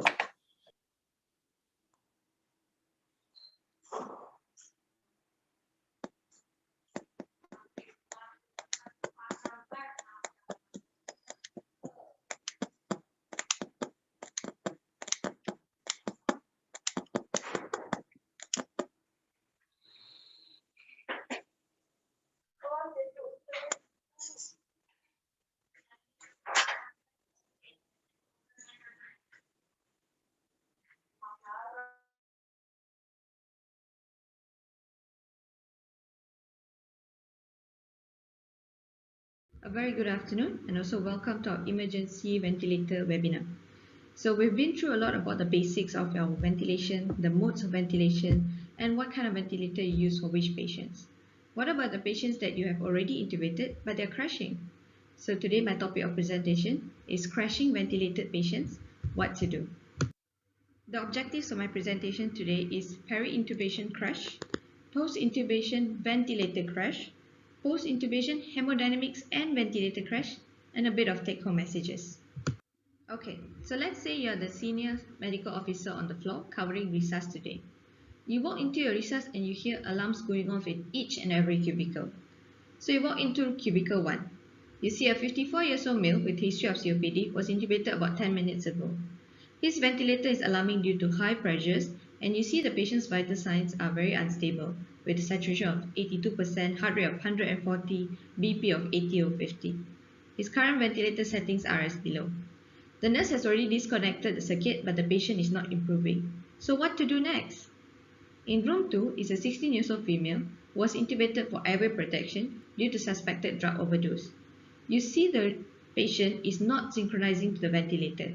You try to do an inspiratory pause, but you find very low plateau pressures and low airway pressures. Her vitals are BP of 150 over 78, heart rate of 110, RR of 28, and saturation is about 70% only. What next? And in room 3 is an 80-year-old female with history of ESRF. She presented to us with signs of fluid overload and uremia because she has missed a dialysis 3 times. Her GCS is full, but she's a bit lethargic and tachypneic. And her blood gas shows severe metabolic acidosis. The houseman looks at you and asks, "Doctor, should we intubate now?" So by now, I'm assuming that everybody is already sweating, stressing, already worrying what to do next. Don't worry. Keep calm and let's go through this one by one. In any situation, your first step is to always remain calm and to immediately manage the life-threatening issues.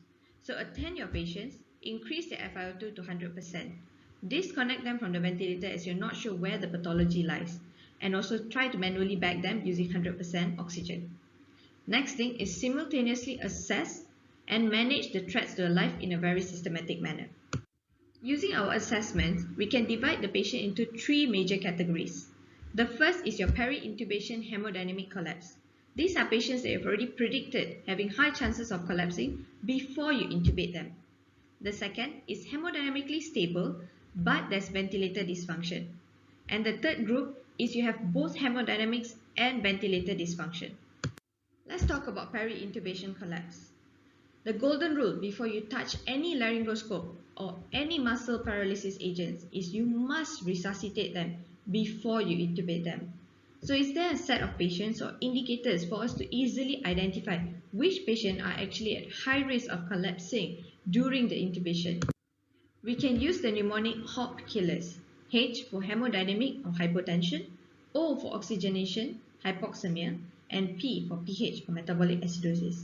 Each of them brings a high index of possibility that the patient will collapse during the intubation. So what should we do, or how can we help this? Okay, so let's see how we can tackle each and every one of the HOP killers to try and stabilize our patients prior to intubation. Let's start with hypotension. What are our basic strategies? To ensure the patient has at least 2 proximal peripheral IVs. If you're unable to obtain them, get an IO. You can always use them for initial resuscitation. Try to run fluids, but be very careful with patients with heart failures and aim for a BP of at least SBP of 140 and above. This is to give us at least a bit of leverage when we're trying to intubate with sedative agents. The first intervention that you can do is try to use lower sedation and higher paralytics. As we all know, all the sedative agents all have peripheral vasodilation effect. This can cause reduce in venous output and also reduce in preload and subsequently reduce in cardiac output. This will worsen the hypotension further. So there's a very interesting study by the name of roketamine. They suggest using ketamine and rocuronium as induction agents to intubate a patient. Reason being, ketamine is very cardioprotective and is dissociative anesthesia. They use rocuronium instead of spolin is simply because rocuronium has a longer acting effect. So in that patients, you can have a longer apnea period before you intubate them. Their suggestion is ketamine of 0.5 mg per kg IV, and then you add on slowly another 0.5 mg per kg until you feel the patient is fully sedated. Once they are, then you give a higher dose of rocuronium, about 1.6 mg per kg IV, then you intubate them. The other intervention that you can do is using peripheral vasopressors. Of course, there's a lot of question about, is it safe? Can we use peripheral IVs for NORAD for a longer period of time? So the studies have noticed that if you use a proximal peripheral IV such as antecubital or external jugular vein for less than 4 hours duration, the risk of them developing tissue necrosis is quite low, and you can actually achieve hemodynamic stability faster than if you don't at all. How do we deal with hypoxia? So our basic intervention is using the no DSAT technique, nasal oxygen during efforts of securing a tube. In these patients, you provide them with nasal cannula at 15 liters per minute plus a non-rebreathable mask of 15 liters per minute using the flush rate oxygen 40 to 60 liters per minute. What is a flush rate oxygen? So if you realize all your oxygen ports that is attached to the wall all have a dial. The dial can go up to 15 liters per minute, but it can be dialed up higher. So it's written at the side here, what is the maximum flow rate that can be provided by this oxygen concentrator? So it usually is about 40 to 60 liters per minute. So when using this technique, dial it up higher than the 15 liters per minute to achieve higher flow of oxygen. The other intervention that you can do is if, let's say, they are still desaturating, you need to consider that they have lung shunt physiology.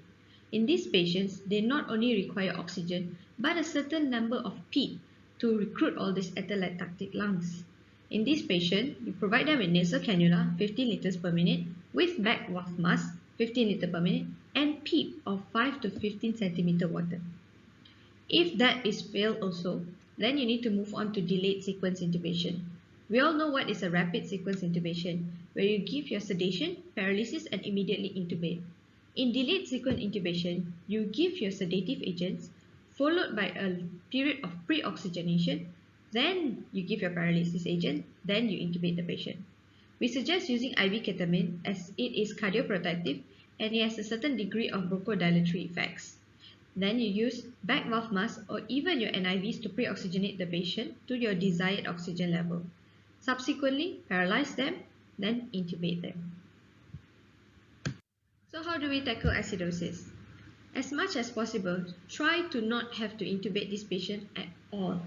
If you need to intervene, then you can use a short trial of NIV, provided there are no contraindications, for you to just buy time while you try to figure out the cause of the acidosis and to correct them accordingly.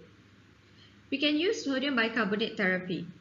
It is still controversial, so I suggest you get expert opinion prior to using bicarbonate therapy. There are still no controlled studies that show that bicarb has any improvement in hemodynamics or even catecholamine responsiveness. However, if you still need to intervene the patient, just make sure that you're doing it in a very controlled situation with experienced personnel in the room, and especially the person intubating has to be the most experienced person. And when you have intubated the patient, immediately attach them to the ventilator. This is to avoid any further hypoxia or hypercarbia that can further worsen your acidosis. And do not forget that you're trying to match this patient's pre-intubation minute ventilation when you have intubated this patient.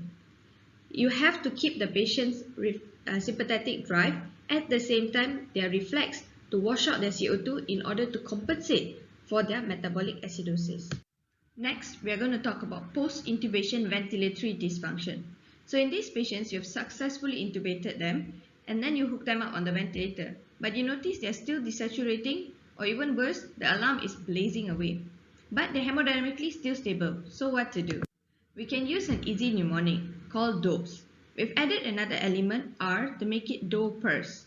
So D is displacement of ETT. O, obstruction of ETT, can happen due to secretion or even patient biting the ETT. P, for pneumothorax, which is a common complication of post-intubation.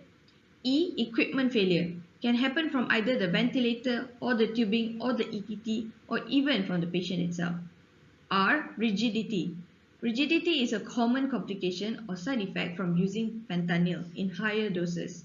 So please make sure that we check our patients, feel for the muscle, and also feel when you're bagging the patient. Is it difficult? It could be because of the rigidity. And S, stack breath, which is common in patients with AECOAD or AEBA, that they start to retain a lot of auto-PEEP. So this makes bagging very difficult because they are unable to expire this excess breath. The correction maneuver for DOPERS is DOTS. So D, disconnect the patient from the ventilator or from the back valve mask and provide some gentle chest pressure. What this will do is remove some excessive breath, and by removing some auto-PEEP, this will help you to ventilate the patient better. O, provide them with oxygen 100% by manual bagging. And at the same time while bagging the patient, you can actually check the lung compliance by the ease of the bagging. So if let's say it's very difficult, very rigid, you need to consider muscle rigidity or severe bronchospasm. T is tube positioning and function. So make sure you check whether the ETT is still anchored as the same as when you intubated the patient. Listen for any gargling sound to suggest the ETT is dislodged, and also check the pilot for its air pressure. Try to pass a suction catheter through the ETT all the way inside. If you're unable to pass, then you might need to consider that the patient has some blockage. T, tweak the ventilator. Generally, you're trying to adjust the ventilator either for a lung protective strategy or an obstructive lung strategy. And S, sonography. This is to identify for any pneumothorax or to even check for ETT placement. How can you tweak the ventilators? So looking at the ventilator waveform, you can identify whether the patient has resistance problem, compliance problem, or even the PEEP problem. This can help us to intervene easily. So just recapping about what was mentioned earlier. So this is your normal ventilator waveform.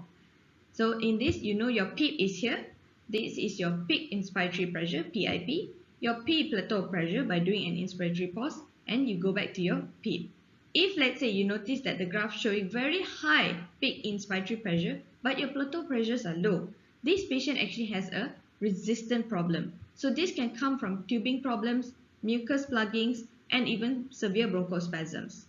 So if let's say you see the high P peak, your PIP is also high. At the same time, your P plat when doing your inspiratory pause is also high.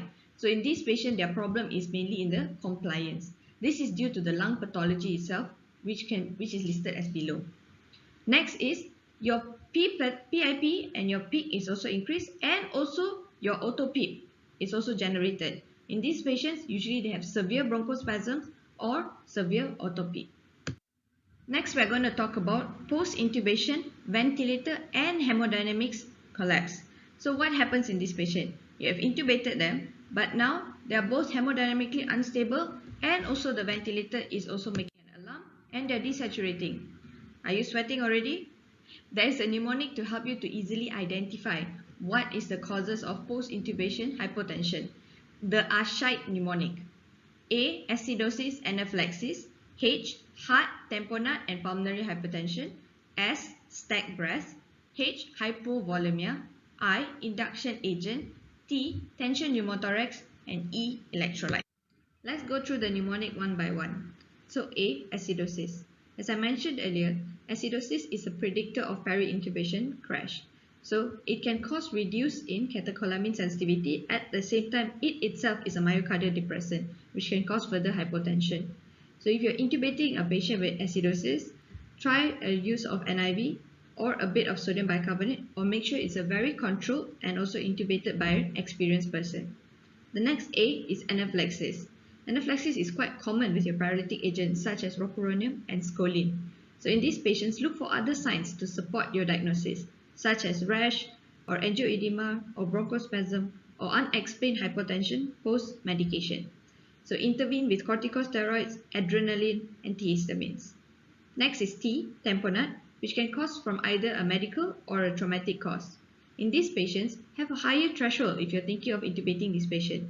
If possible, relieve some of the tamponade effect before even consider, or get anesthesiology team to help you with possibility of awake intubation.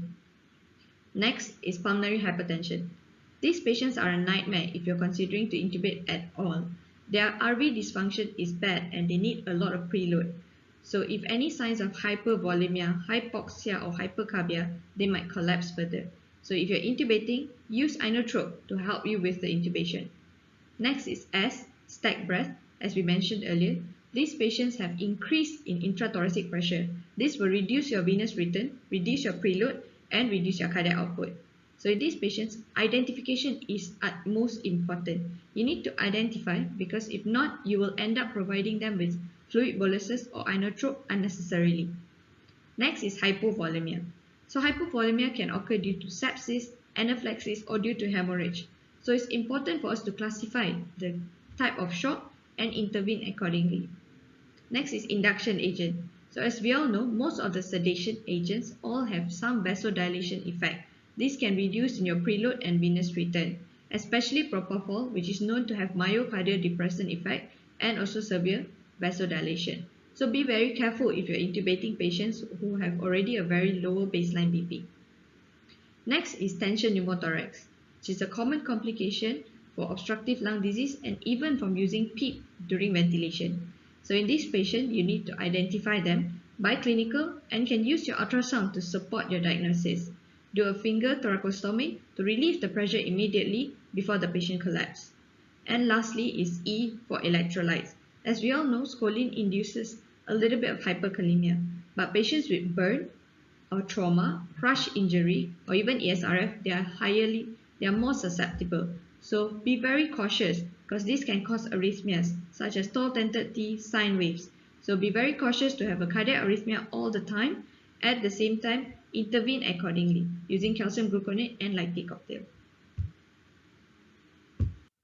So we've been through your peri-intubation crash, your post-intubation ventilator crash, post-intubation ventilator and hemodynamic crash. So let's summarize and give you a few take-home messages. Number one, always resuscitate before you intubate. As we all already seen through all the indicators, use your HOP killers. Try to intervene before you intubate the patient. Number two, dopers like DOTS. Use dopers to identify patient with post-intubation ventilator crash and use DOTS to help you manage this patient. Number three, shite, I need help. So of course, all these patients with ventilator and hemodynamic collapse, don't forget to always ask for help. We need more people for us to identify at the same time to intervene together. Last but not least, keep calm and carry on. Of course, any of this situation can be sorted if you're calm and you go through everything in a systematic manner. So good luck and thank you very much for listening. And I'd like to pass back the floor to our organizers.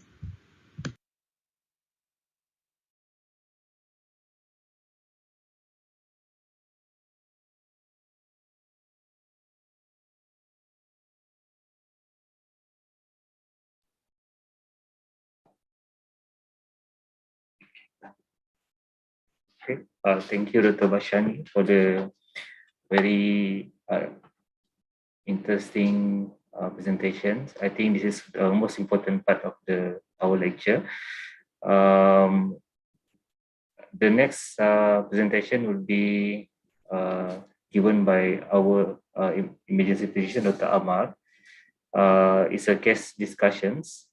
So without further ado, we'll be inviting Dr. Amar to present the case discussions.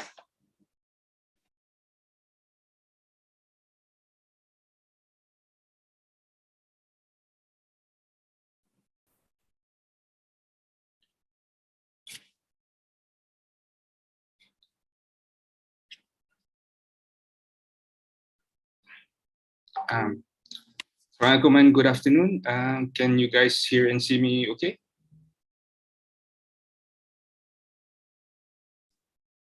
Can, Doctor. So far, hear loud and clear. Okay. Doing an online discussion, this is going to be a bit tricky because I think it's been a long course since this morning.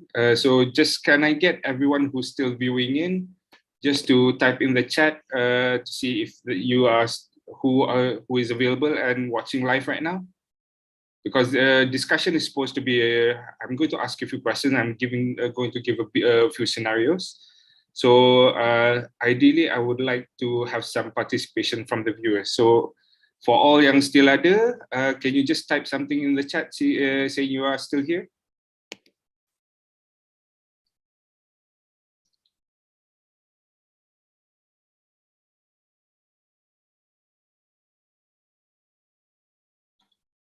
Okay, I see Azlin, Lou's here. Okay.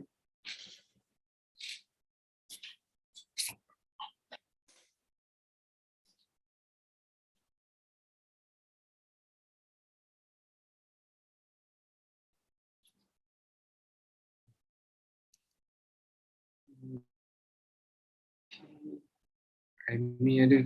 Oh, orang je. Let's see all the participants. Oh, Hamdan sedang ada. Okay, good.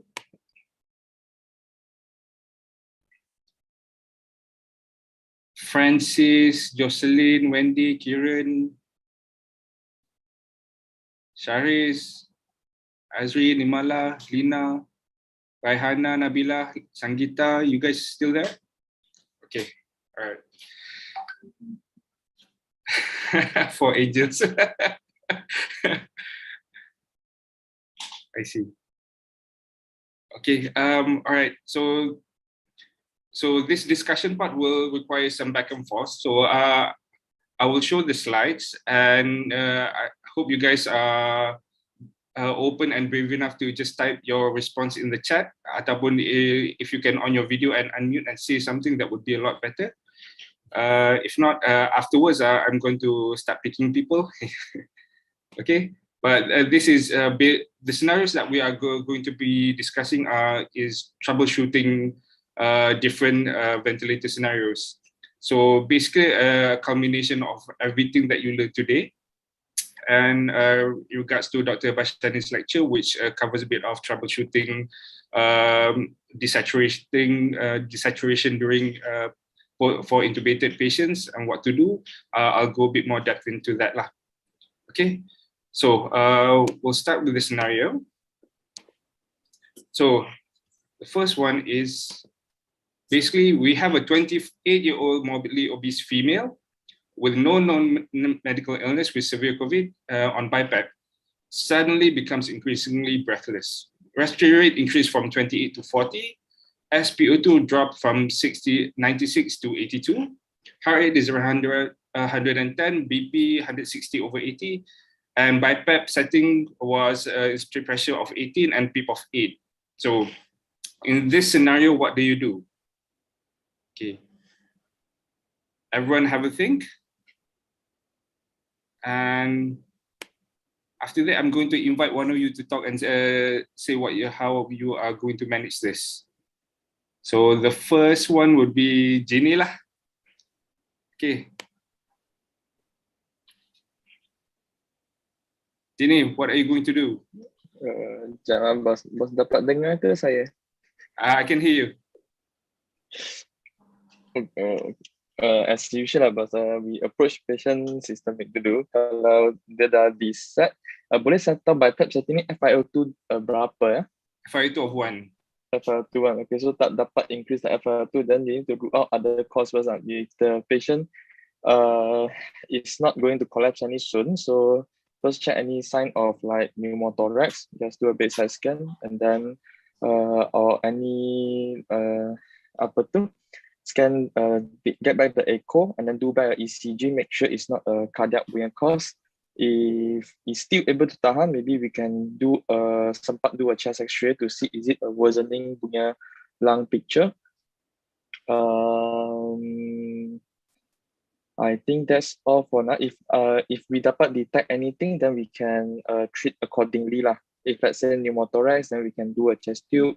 If there is a sudden cardiac event, then we can prescribe the DAPT and so on and so on lah. So, but if let's say there is none of this component involved, then we might need to proceed with intubation because a patient already suffering severe respiratory distress. Macam ni lah. All right. So do you think the patient is in respiratory distress right now? Actually, yes. Okay. All right. So that's the thing. Okay. So first of all, before assessing the deterioration of the patient, and we have to basically assess whether the level of deterioration, is it rapid or is it something that we can still have time to assess. So if we still have time to assess, then by all means, like Jenny mentioned, and that is a very thorough answer, and that's a very good answer. Okay, but if we realize, we notice that this patient is in distress, then sometimes intervention comes first lah. Securing the airway, intubating the patient, and then further investigations come later, or diagnostic investigations come later. So, but go stand sikit, before we decide for that, there's one scenario. This is a scenario of an NIV deteriorating. So I think earlier on there was a discussion regarding the HECO score. I think Khalid covered a bit. So this is an example of patient NIV failure lah. Okay, we don't know why the failure is, well, because we haven't fully assessed yet, but we can see that the patient is deteriorating. Okay, so the HECO score was came out in 2016 by Duan et al, where they looked back at parameters to look into why a patient, to see which patient who is on NIV deteriorated and required intubation. And they realized that if someone had a score more than 5, it will basically the NIV failure rate is 85%. Okay, so but in using in emergency, when we get all these prediction scores, you have to be able to see what it tells you clinically. Okay, so when we dissect the HECO score, looking at the heart rate, looking at acidosis, the conscious state, oxygenation, arrest rate, essentially, if you have a patient who is becoming unconscious, GCS is dropping because of hypoxemia, then that's already indication for intubation. Okay, if you see a patient who we put on NIV, who is getting progressively tachypneic, that is already that tells you that there is an increment in the HECO scoring. Okay, and that tells you that the intervention of NIV is not working for this patient. So that already tells you that we need to intubate the patient. Okay, heart rate and acidosis are a bit. Heart rate, we can see the patient decompensating, becoming more restless. The autonomic sympathetic drive for decompensating happening. And acidosis is one thing that is a bit more difficult to quantify from the bedside. But oxygenation, if we see that a patient is already on BiPAP, already having some PEEP with FiO2 of 1, and they are desaturating, that will automatically make the HECO score more than 6. Okay, so the take-home message for this, if you HECO score is good, in terms of those 50-50 cases where there's gradual deterioration, you want to see gradual improvement, or if you see once you start initiate NIV on the patient, how is the patient, patient looks the same, but you want to see other parameters which might suggest they are going to deteriorate. The HACOS score is good for that, especially when they're looking at declining PF ratios. But if your clinical assessment, you see the patient on NIV is worsening, especially kalau desaturating, intubate. Okay, that is the take-home message for NIV failure for this particular scenario. Okay. Right. So, you notice while preparing to the patient is so for this is an actual patient that we had in our emergency department a few weeks ago. So during the peak of the 4th wave. So this patient was initially in yellow zone. So because we noticed he was in respiratory distress, we pushed the patient to recess. And at that time, this obese lady had only one line. So in preparation for intubating this patient, we tried to get an additional line for the patient. So when we were trying to get an additional line at the neck, we noticed the patient has subcutaneous emphysema at the neck. And while everything is getting prepared, the medical officer assessing the patient, noted at the hyperresonance over the right side also. So right now, we're thinking the deterioration is because of chest tube. The question is, chest tube or intubation first? Okay. So, Lou.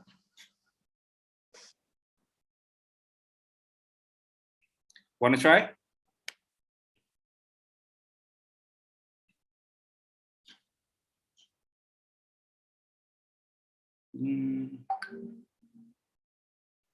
Oh, Jenny, intubate. Okay. All right.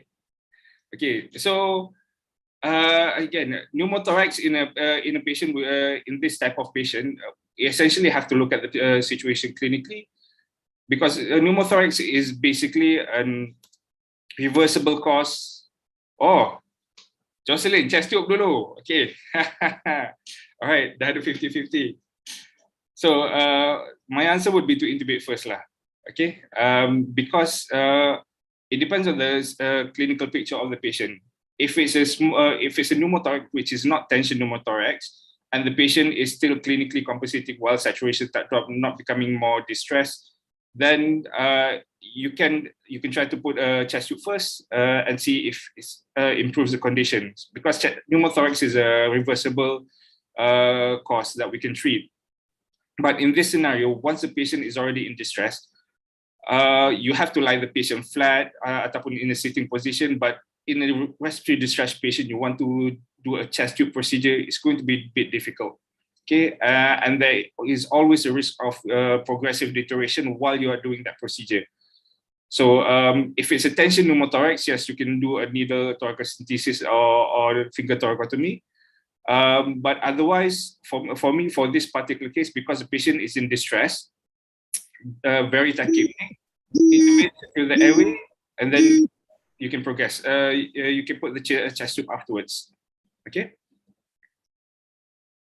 So additional critical consideration for intubating this patient. What are the things? So you have a 28-year-old COVID patient who's essentially now Cat 5, who is desaturating in front of your eyes.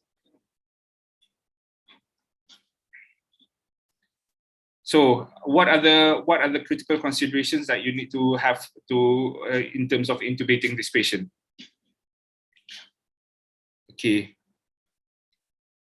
I will say, okay, Jocelyn.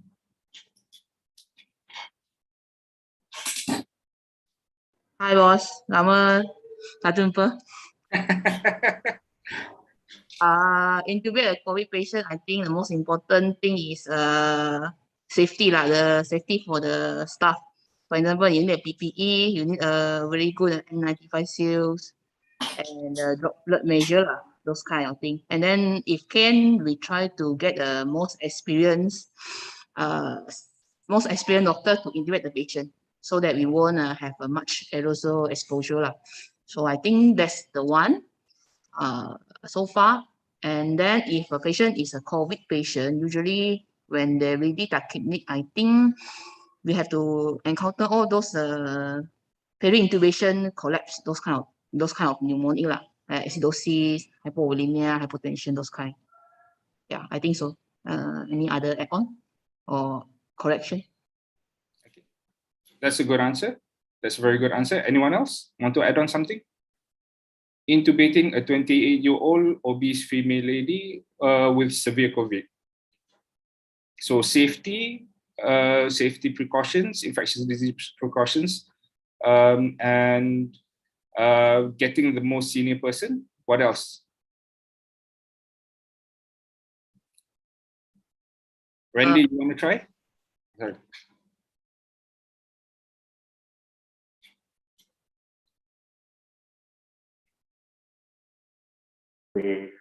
Dr. Umar, Lu here. Boleh try kejap lah. Can. Intubating a obese patient, young obese patient, basically we still follow the 7 Ps lah. We still have to prepare well because we are estimating a difficult intubation for obese patient, and then for COVID patient, usually they presented with low SpO2 and they are easily desaturated compared to normal patients lah. So the positioning itself is one thing, and usually have to stand by. More experienced person is the one that should be the one that intubate lah. So meanwhile, for staff also, if it's a COVID patients, we still have to wear proper PPE lah. There's no urgency in intubation in COVID patients like that lah. We still have to protect ourselves first lah. So follow 7P, that's the best lah. Basically, we won't miss any steps for intubation. Okay. Thank you, Dr. All right. And Hamdan from Sedang, positioning, hyperram position, yep, in obese patients, that helps. Okay, so additional things to consider, anticipate a very difficult intubation. Yep, that is the most important part. And in addition to difficult intubation, infection control measures, get the most senior person, and specifically for COVID Cat 5 who are desaturating, they are very prone to decompensate once you sedate the patient, because they already have a diseased lung, which added some more, this patient is obese, reduced FRC, added some more, the patient has a pneumothorax, which reduces the lung, the functional lung. So this patient will likely desaturate tremendously during intubation. So everything has to be prepared, and you have to be, you have to anticipate desaturation for this type of patients. And this is one of the issues that we had during managing COVID patients in ED, where we, some patients we were forced to increase the threshold for intubation due to resource limitation. So once these patients on NIV who are on FiO2 of 1 start to desaturate, and once they lose their own respiratory drive, once we sedate the patient, the saturation just drops to 60, 70. So this is something that happened because of COVID lah. Okay. Okay. So scenario 2. You are reviewing an intubated ERDS patient for morning review. So saturation was dropping from 94 to 95 throughout the night to 87 this morning. And you notice the patient sounds like he's snoring. What is happening? Okay. Yana, want to have a go? What do you mean? There's a leaking at the ETT cuff? Yep. Okay. What causes leaking? That's a follow-up question for that. A smaller than appropriate size ETT, malfunction of the cuff. Okay. Good. Anything else?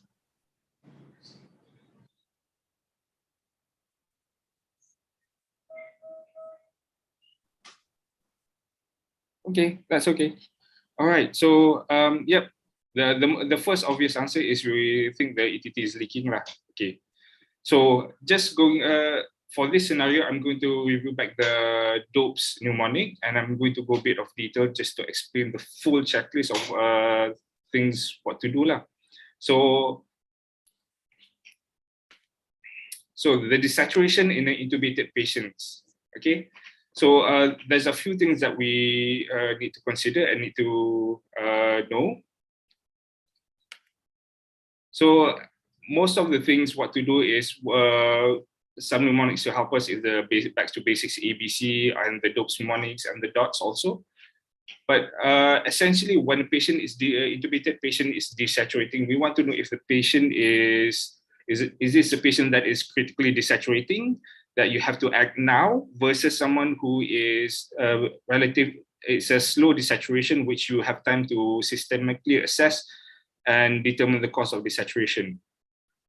So when a patient is critically desaturating, you disconnect the ventilator and manually ventilate the patient with back valve mask.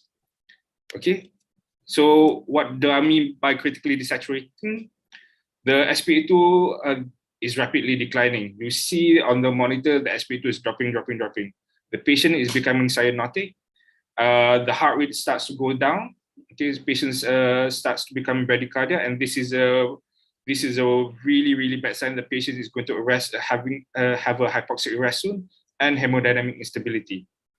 So when you see a patient desaturating like this, disconnect the ventilator and manually back the patient. Okay.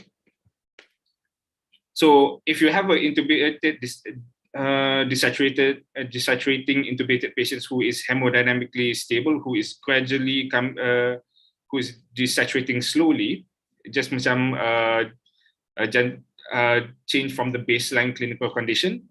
So this is where you have more time to get to a more systemic approach. So if you don't know the patient, especially if you are taking over from patient, try to update yourself in terms of the clinical condition of the patient, what's the issues and everything. Look at the x-rays, nursing history, ETT dulu anchor kat berapa, how's the secretion amounts, was there just suctioning being done prior to the desaturating, because suctioning itself can cause de-recruitment. When you disconnect when you open opening towards the ventilator apparatus, you create a leak, so that can relieve the PEEP that is given by the ventilator, and also the suctioning itself creates a negative intra-airway pressure, so that can cause de-recruitment. You have time to examine the patient, assess the patient, look, listen, feel, palpate, check the ventilator and all the connections. You can look at the lung mechanics and the waveforms, and you can consider doing ultrasound and imaging and see if it's just maybe something like dysynchrony, where you have to make sure there's adequate sedation. Okay, so these are the two types of desaturation. One yang gentle slow ataupun change from baseline, one yang rapidly desaturating. So different mindset and different approaches. So one is like a yellow zone case, one is like a recess crashing patient, right?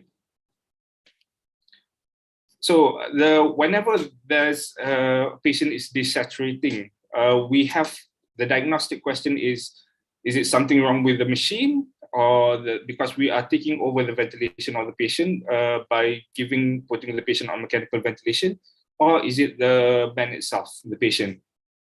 Okay. So a lot of things from the machine side can go wrong, and from the man side, a lot of things can go wrong also. So this is things that we have to determine. So also, when patient is desaturating, you have a look.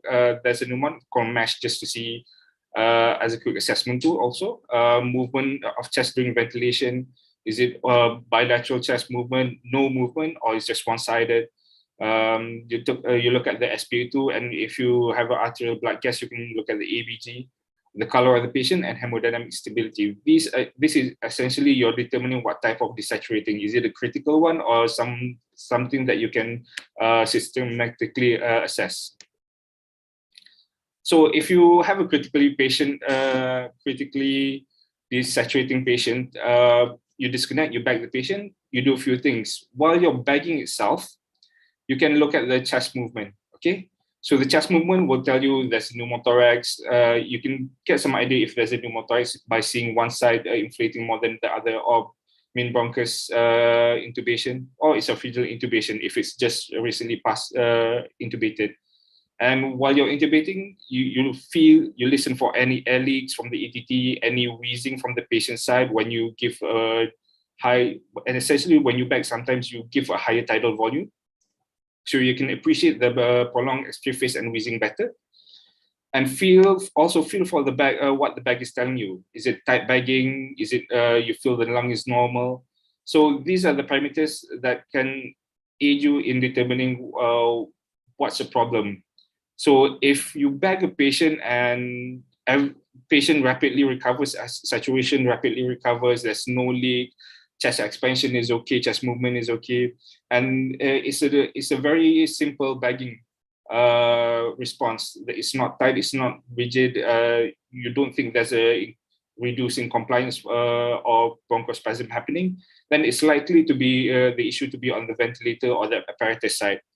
But if you feel that there's trouble with manual bagging, it's likely the problem is on the patient's or the ETT side. Okay. So again, the DOPES mnemonic is a very simple mnemonic, but actually you can go into a lot of details. Okay. So the DOPES, among the signs that you can see is leaking, snoring, or upper airway signs. You can notice leak alarms on the ventilator. You can notice a decrease in tidal volume. Okay, and dislodge. You can check the ETT cuff. You can do a laryngoscopy to view the depth placement, balloon placement, and don't forget to check the tubes, connector, and filters. Okay, management, re-anchor, and change tube.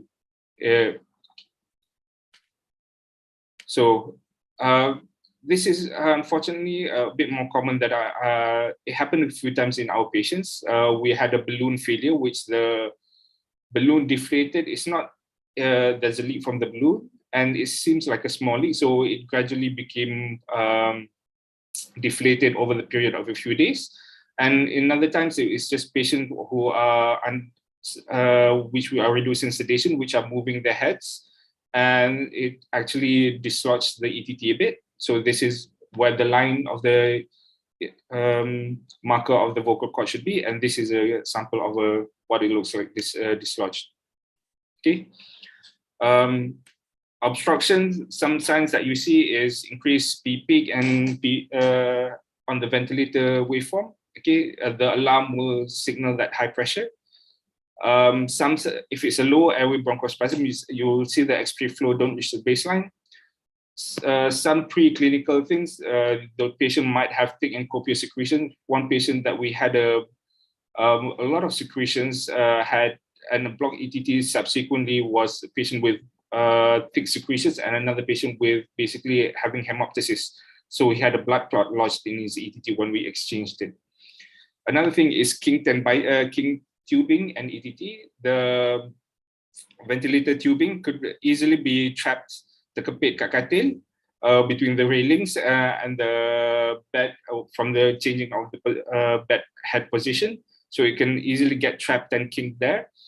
And in patients that we are reducing the sedations, who have some degree of delirium, can start biting on the ETT. And this happens a lot also. Okay, so these are the things that you can check. So whenever there's obstruction, check the tubing, check the ETT. From the filter side, soap filter is one issue that commonly gets overlooked. So from the patient side, essentially you're supposed to change it every 24 hours. So filters can get soaked from a few ways, one from the secretion from the patient and also from nebulizations that we gave. So actually earlier this week, when we got the new Aerogen, which is an atomizer to give nebulizer for patients, the thing about Aerogen is you have to put it on the inspiratory limb. You don't put it past the patient, after the Y connector, which attaches to the HMEF filter. So you have to put it before the Y connector to the inspiratory limb, and that's how it gives the nebulizer to the patient. The problem with aerogen, it's a very dense but small molecular nebulization. And unfortunately for the patient that we give aerogen, after half an hour, we noted the ventilator starts to go crazy. After troubleshooting from A to Z, finally we figured out that the ventilator side filter was blocked. So if you notice, the ventilator side filter is a lot thinner than the HMAF filter. It has a different surface area, smaller surface area, meaning when it gets wet, it gets easily blocked, compared to the HMAF filter, which has a lot of folds. So even though it's thick, but it's a small size but thick, it has a lot of folds that creates a lot of surface area to prevent this type of saturation blockage. Okay.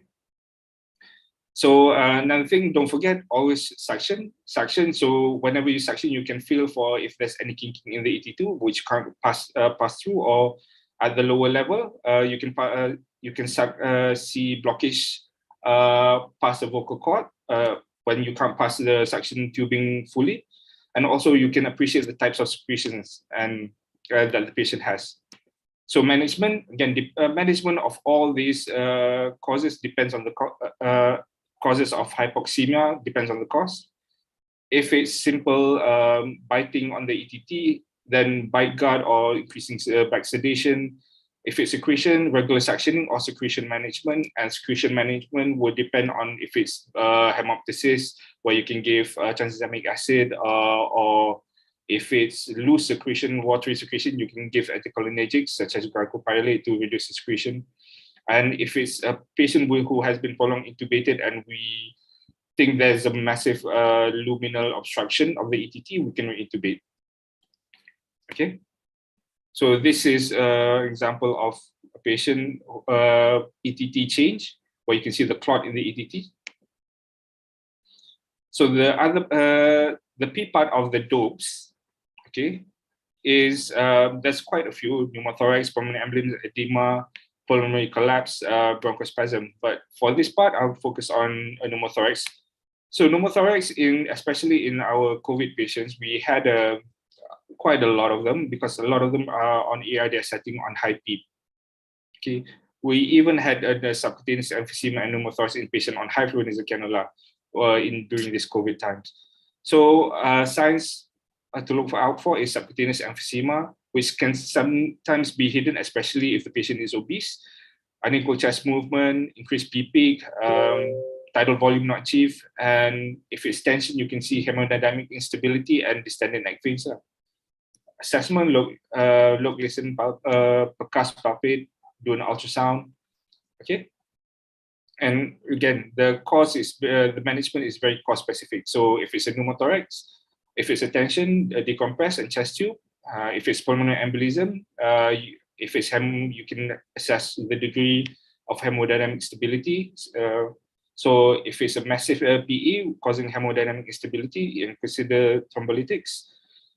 If it's pulmonary edema because of a cardiac event, you manage that way. You list diuresis the patient, okay, reduce the afterload, bronchospasm, so on.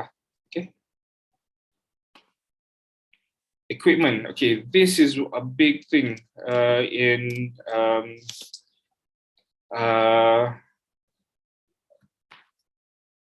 a morbidity or mortality of a desaturating patient. Okay, so, because equipment failures sometimes can get missed, especially in these COVID times where there's a lot of barriers for us to access a patient, and sometimes our assessment is from outside the containment cubicle. So the signs of ventilator alarm, never ignore a ventilator alarm. Always have a look and check what it's telling you, okay? And try to appreciate the waveform, okay? So when we look at this particular image of a patient on a ventilator, where do you think, this is a question, where do you think it can go wrong, okay? Kieran, are you still there? Why do you think the most ventilator can malfunction?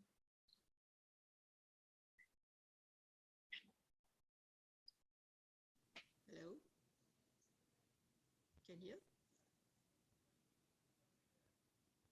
Hello.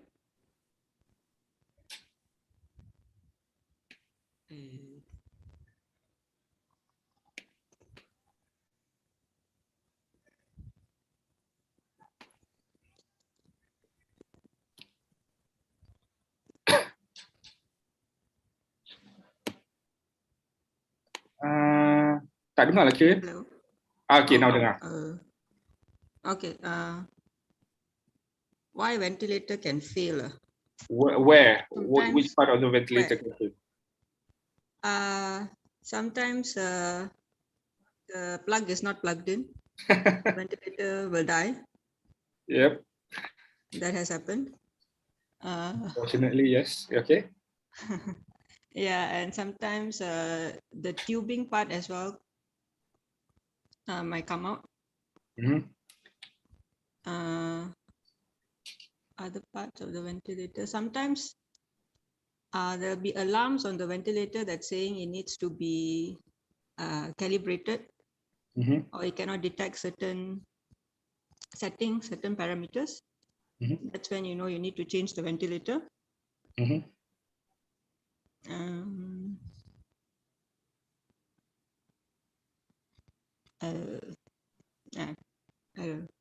That's all, I think. Okay, that's a good attempt. All right. Okay, anyone else want to add on?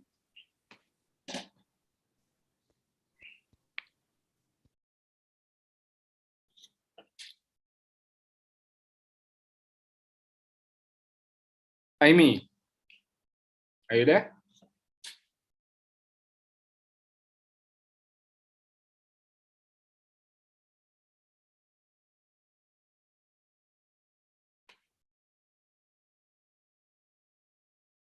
Okay, tak apalah.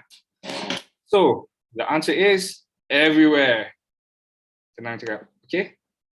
So, essentially the things that can go wrong, basically from the equipment perspective, from the wall to the patient, everything can go wrong. Okay. From the plug not plugged in, and for we had a case where the transport ventilator, which has an adapter, the transport ventilator was plugged in, but the wire connecting to the adapter that connected to the ventilator yang longgar, and the ventilator died, pun pernah jadi. The oxygen connectors to the wall were loose, so essentially when it became loose, the FiO2 was not delivered. Even during the pandemic, we had an issue with low pressure or low oxygen wall pressure, which causes desaturation in patients.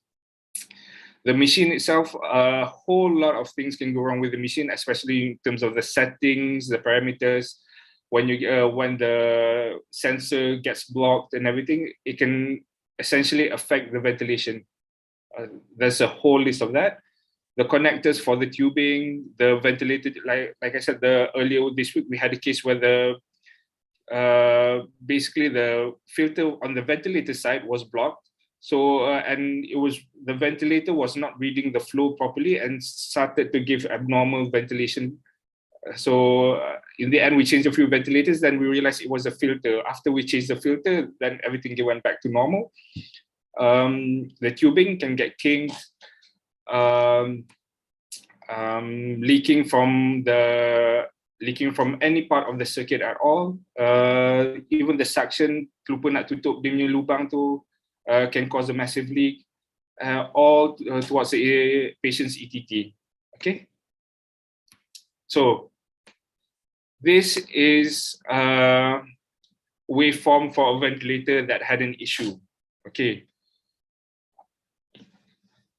Can you guys see and try to figure out what's going on? So this case has two pictures. This is the first one. Okay, take a good look at it. Okay, appreciate the waveform. Look at the FiO2, the minute ventilation, the IE, the RR, the P peak, the P flat.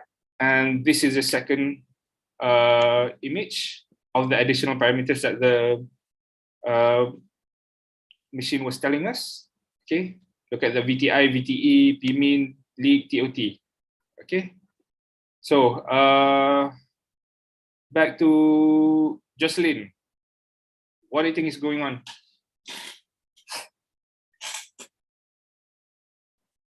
Bos boleh the slide before this or not? Tengok sikit. Alah. nampak answer. Nampak dah answer.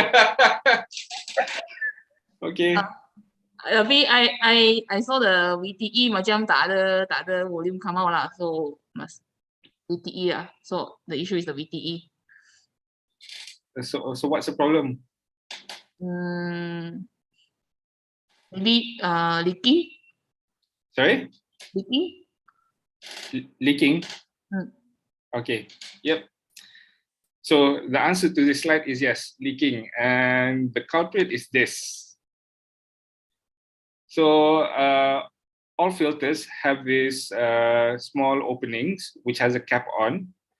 So there was this one patient which basically the cap was initially pasang, maybe it was loose, then on someone hitting it cabut. Okay, so this is basically the ventilator trying to compensate for all the leaks. If you look at this image and you look at the leak, there's 94% leakage. Okay, so that tells you, and that's why the flow and the pressure is all abnormal, because the ventilator is trying to compensate ineffectively, by the way, to accommodate for this leak lah. Okay, right. Okay, so those are some of the examples of equipment failure. Now, okay, stack breath. Stack breath is another thing that can happen in basically, especially in patients with bronchospasm, lower airway bronchospasm. So these are especially in cases of COAD and asthma patients, but can happen in patients with a lot of secretions which cause irritations to the mucosa and the smooth muscles, which which previously tak ada COAD or asthma, develop bronchospasm because of irritation of the lung mucosa. Okay, so again, science ventilator alarm pressure would be abnormal, and you will see the abnormal waveform, which is incomplete expiration and increased PP. So assess the lung, check the ventilator settings, and the management for breath stacking is you decompress, so disconnect the ETT, allow the lungs to decompress, and change to obstructive ventilator strategy, and with usage of medications to alleviate the bronchospasm. Okay, so this is sort of what you will see.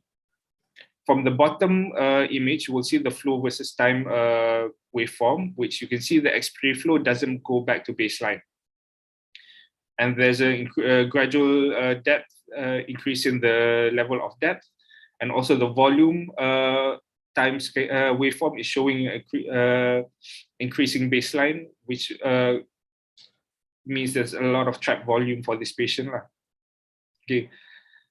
Sometimes if you put a patient on nebulization, which ada additional airflow from the wall, you will get this type of incomplete expiration because there's continuous air going into the circuit from the additional nebulizer. So whenever you want to check the inadequate expiration of the patient, intubated patient, always turn off the wall nebulizer first, because that will give the feedback to the machine that there's additional expiration continuously going on, and forever you will get the incomplete expiration waveform. Okay. So back to the scenario, I think Yana has answered. Okay. So for the scenario, the answer for the sounds coming from the upper airway is the air leak from the ETT, which commonly ETT dislodge, balloon failure, but there are a few things that we need to consider, the rare causes, which are worsening lung compliance. Okay, so worsening lung compliance, we had this in one patient, COVID patient, whose lung was getting worse and worse and worse, which required higher and higher pressure. And on one morning, reviewing the patient, basically we thought there was massive leak from the upper airway. Okay, so just to understand a bit more about lung compliance, what does that mean? So the formula is C over changing in V, which is the tidal volume, over the change in pressure. So essentially gives a value to how much pressure you need to generate a certain volume inside the lung. Okay, so essentially what it means is if you have the normal compliance for a mechanically ventilated patient is about 50 to 100. So if you have a driving pressure, which essentially represents the amount of pressure to inflate, to expand the lung, you have a driving pressure of 10 and you have a patient with a lung compliance of 50, each 10 centimeter H2O, each one will increase the volume by 50 lah. So driving pressure of 10 will cause the lung to expand about 500 mils. Okay, but when you get a patient with a compliance of 20, severe ARDS, even with a driving pressure of 15, which is the limit of the ARDS ventilator strategy, lung protective strategy, a driving pressure difference of 15 will only cause the lung to expand about 300 mils. Okay, so this is the declining the less compliant, the worse the lung, and the higher pressure you need to expand the lung. That is essentially what compliance means to us. Okay. So for this patient, what I want to an interesting case that I want to bring up is her leak was not due to was because of her lungs getting worse, and there was the pressure inside the airways was overcoming the ETT seal. Okay. So just to understand a bit our equipment, our ETT, we have in our department two types of ETT from the same company, Ideal Care, which one is a blue cap blue cap connector, and one is a transparent connector, and they have different balloons. Okay, the blue one has a ellipsoid or spheroid bujur punya balloon, where the transparent one has a more cylindrical balloon. So in patients with poor lung compliance, with higher pressures required to expand the lung, and they are starting to leak because the ellipsoid balloon is more gentler towards the the tracheal mucosa in terms of preventing pressure injury towards a tracheal mucosa. But at the same time, the seal that it creates is not as strong as the cylindrical shaped one.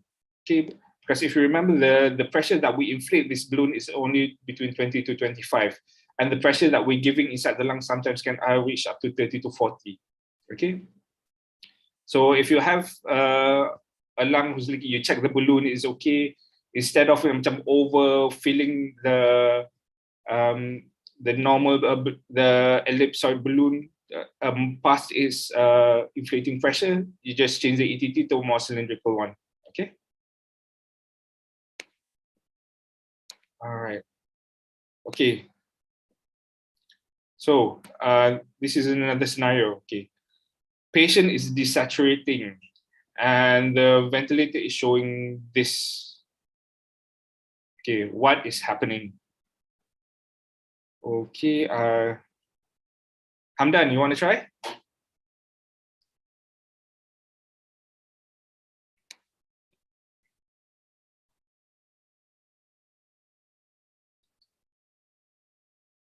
Hamdan master student daripada Sedang saya.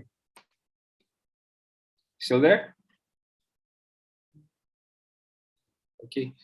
All right. Circle back. Ginny, you want to try? For my very junior opinion, I think patient waking up good was peak too high gila. Either patient waking up by EDT ataupun tiba-tiba sudden bronchospasm. IE pun deranged, but 1 to 15.6 is a bit weird. But then from the graph tu tak nampak macam ada disynchrony lah. So likely is a sudden onset of bronchospasm kot. Macam ni lah, bos. Okay. That's not the right answer. Anyone want? Okay, I'm going down the list. Aimi Hamdan, if you're still there, you want to try? Or if not, turun balik pada Yana.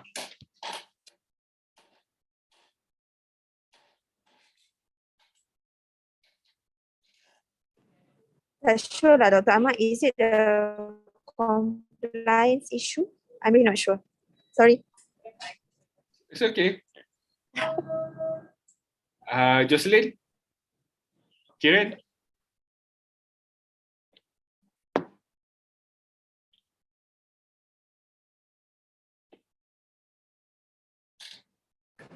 Sorry, but just another guess. Maybe ETT block ke atau occlusion kat apa tu dalam ETT. Sebab dia punya VTI dengan VTE pun macam tak dapat achieve yang optimal punya. Okay. Alright.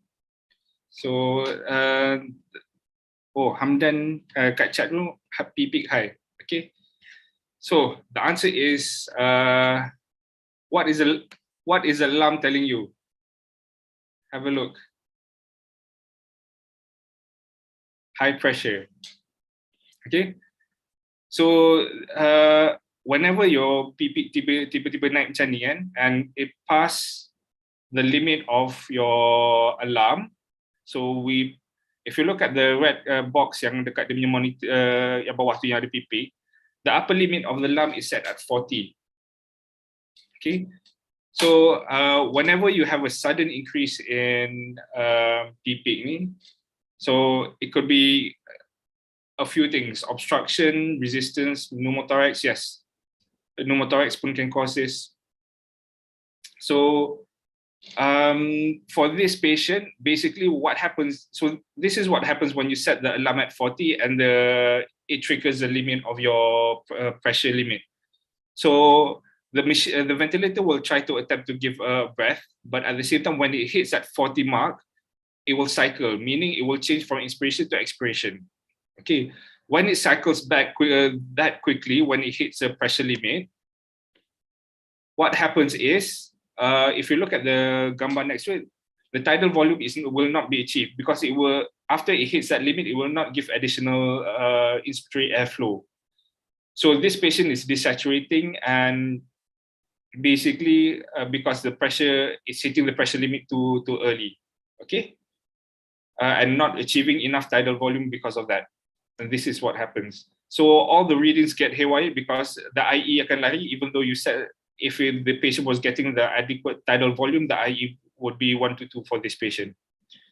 So pneumothorax, resistance, PP, okay, anything obstruction, anything that can increase the pressure inside the lungs, okay, that can trigger the early cycling of the ventilator. So for this case, the cause of it is this.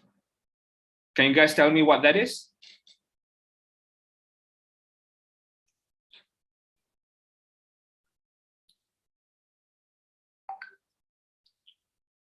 What is this X-ray showing you?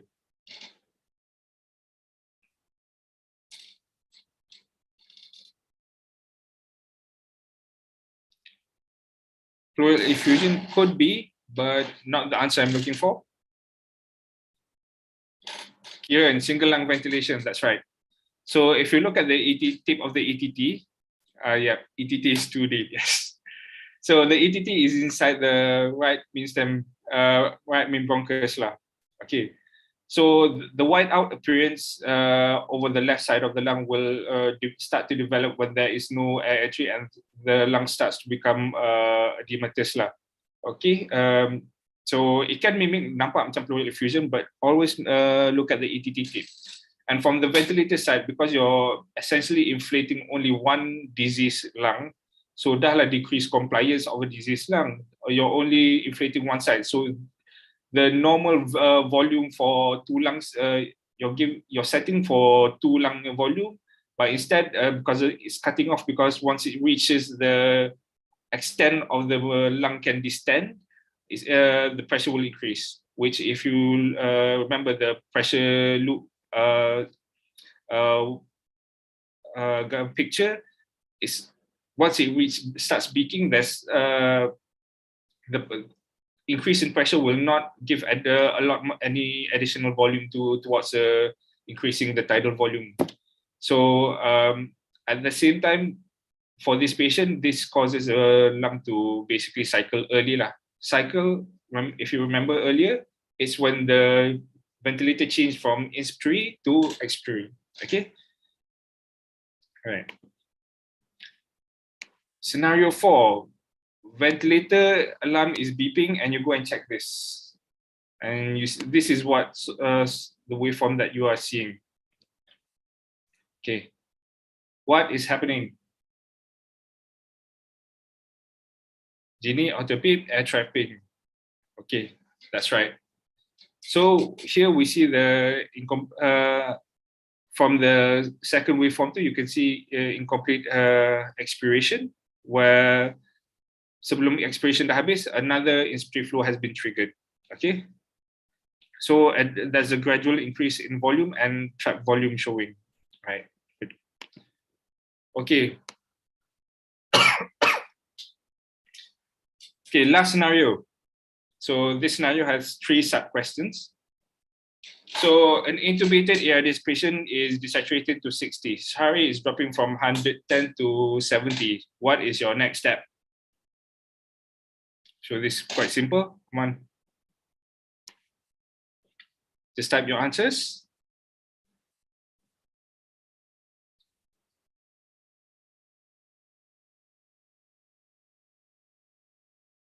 Okay. Yep. So Genie again, disconnect and manual back. Dopes. All right. For this patient, he is critically desaturating. So meaning kalau if you don't intervene now, likelihood akan arrest within next minute or 2. So disconnect and manual back and dopes. Okay. So when you back the patient, you notice it's very easy to back the ETT, but there's no chest movement. What do you think is happening?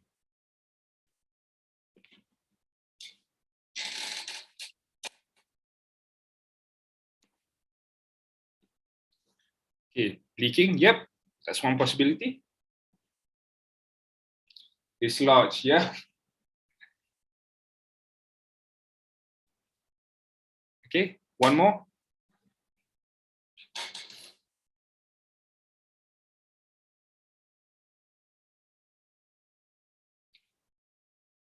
Okay, the last answer is if it's BVM without valve, leak, migrated, okay. Yep, and if the patient is just newly intubated, one other possibility is esophageal intubation. Chest wall rigidity also, that's a good answer also, okay. All right, so ETT dislodge, leaking, chest wall rigidity because of maybe fentanyl induced, and also esophageal intubation. All right, chest not moving tapi nampak perut kembung lah. All right. So 2, what if, so you bag the patient and it's easy to ventilate with the bag and hypoxemia resolves quickly. Okay. What do you think is the problem?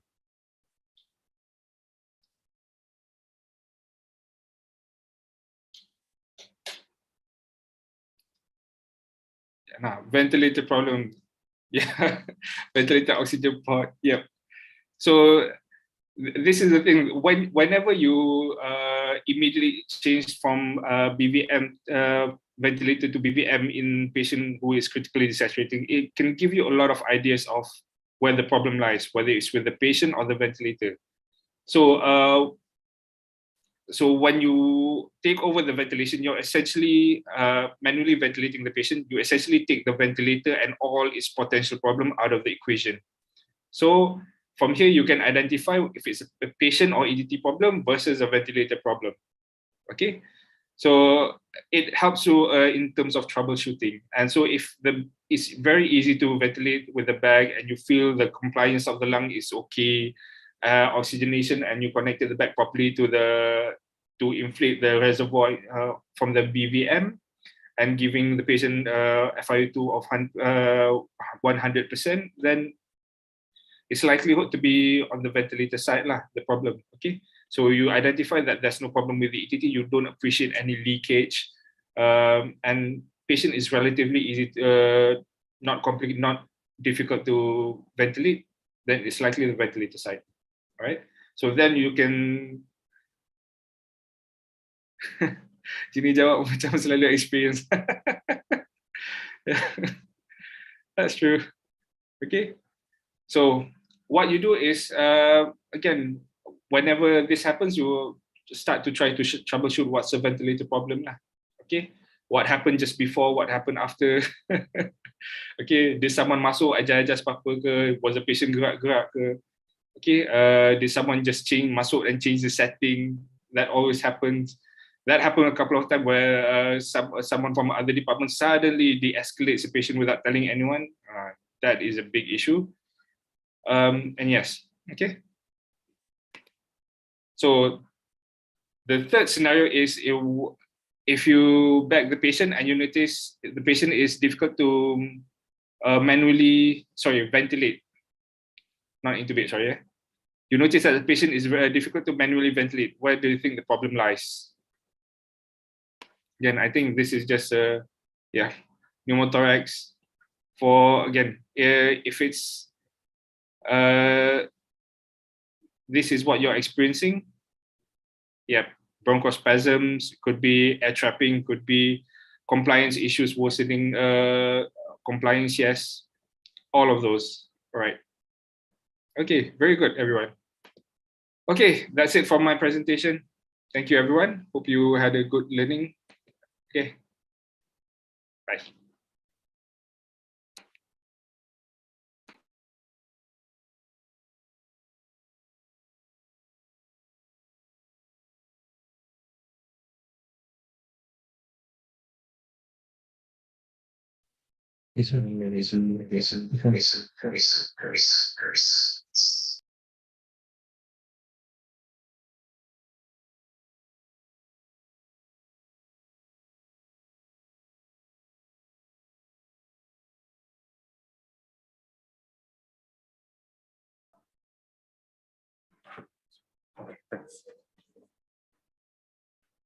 Hi, good evening all. Today I'm going to discuss on the part 2 case discussion for this webinar. So I'm Dr. Su, I'm an emergency physician of Hospital Sungai Buloh. Okay, without further delay, let's move on.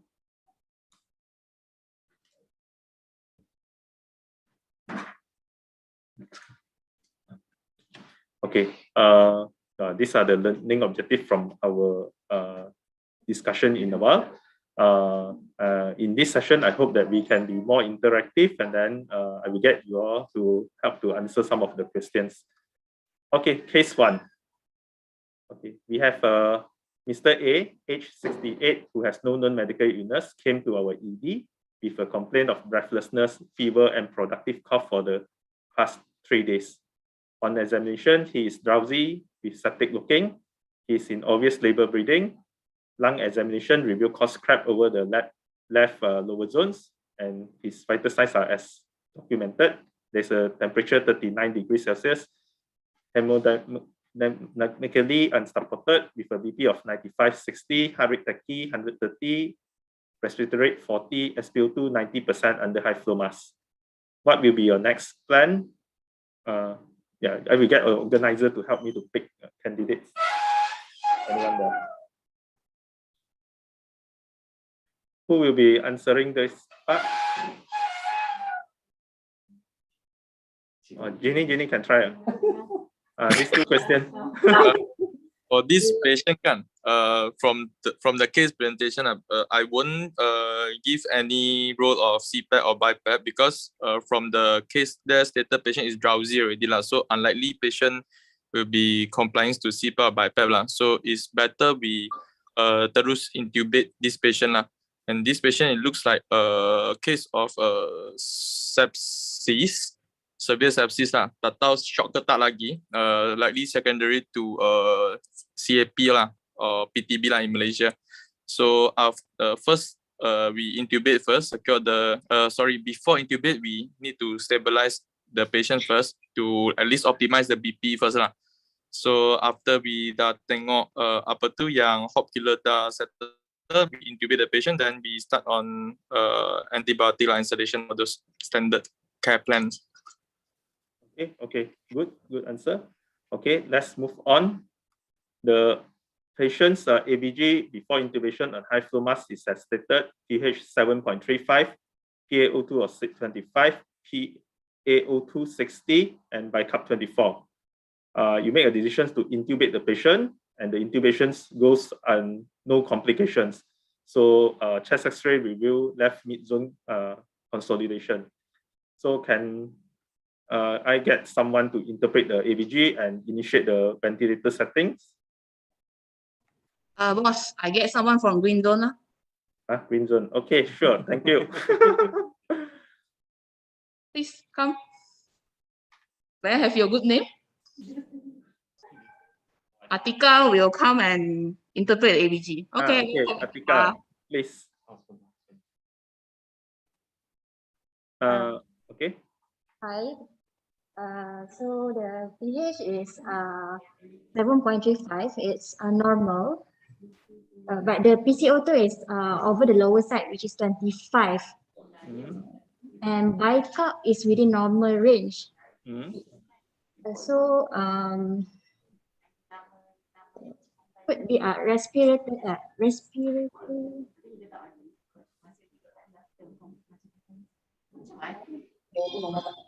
So what sort of respiratory failure is this, Atika? Sorry? What sort of respiratory failure is this in the ABG? Type 1 respiratory failure. Okay. Or alternatively, now we call it as hypoxic respiratory failure. Okay. So in this case, you are asked by your MO to help to set the ventilator setting. How would you go about it? What mode will you use? SIMV. Okay. And how about the FiO2? I'll start with 1.0. Okay, good. And then the next one will be your volume, vital volume. I'll find out the height first and also calculate the ideal body weight. Okay. And calculate the 4 to 8 ml per kg according for the tidal volume. Okay, acceptable answer. Okay. Then next, your EPIP, how much? Sorry, EP. Your PIP. PEP.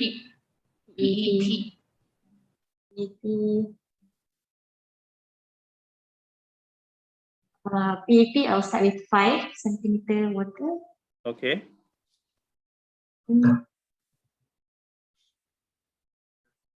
All right. Then after that, your IE. IE 1 to 2. With a RR of how many roughly one put? RR, we'll start with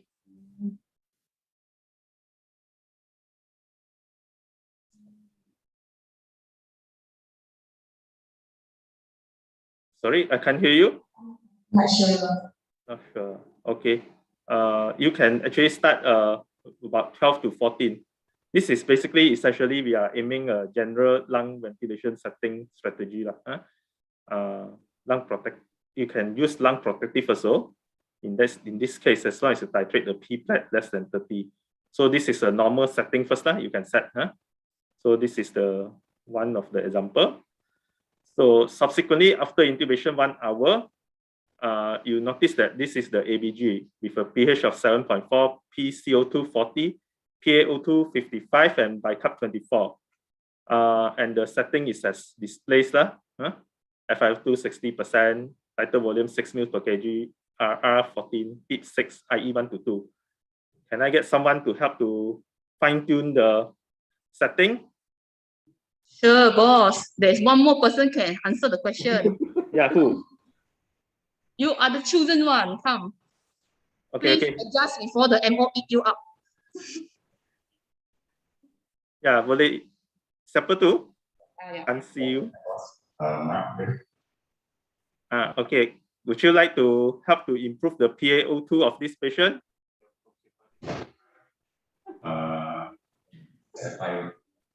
Because a little bit into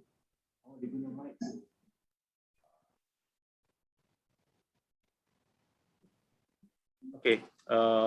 Okay. Let's have there are a few ways to improve oxygenation of the patient. First, you need to know why the PaO2 is low in this patient, right? Correct enough.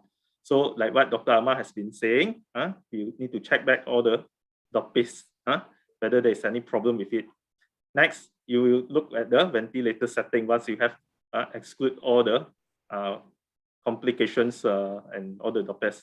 So in this case, what you can do in the setting to improve the oxygen level, one is the FiO2. You can put your FiO2 higher. That means you give more fraction oxygen. Or you can improve it by increasing the PEEP. Okay. So because this patient, the PEEP is not high yet, it's only 6. So you can actually go higher on the PEEP. Probably you can increase it to 8, titrating the PaO2 to about 60 to 80 for this patient. So FiO2 can also increase, but in long run, you want to aim FiO2 approximately 60% or below to prevent oxygen toxicity. Okay. So if let's say the PaO2 is still poor because of other factors, for example, patient is fighting ventilator, in dysynchrony, or that, you can optimize it by increasing the sedations. Okay.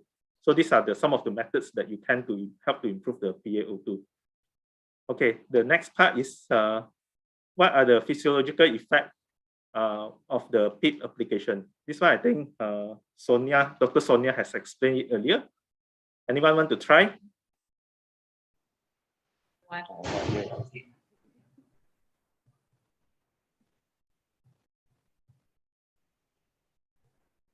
Boss, if you set the PEEP higher, the patient will be more hypotension because the venous return will be reduced. Okay, that is one of the cause. There is an unwanted cause, unwanted side effect from the PEEP application. When we apply PEEP, we actually increase the functional residue volume.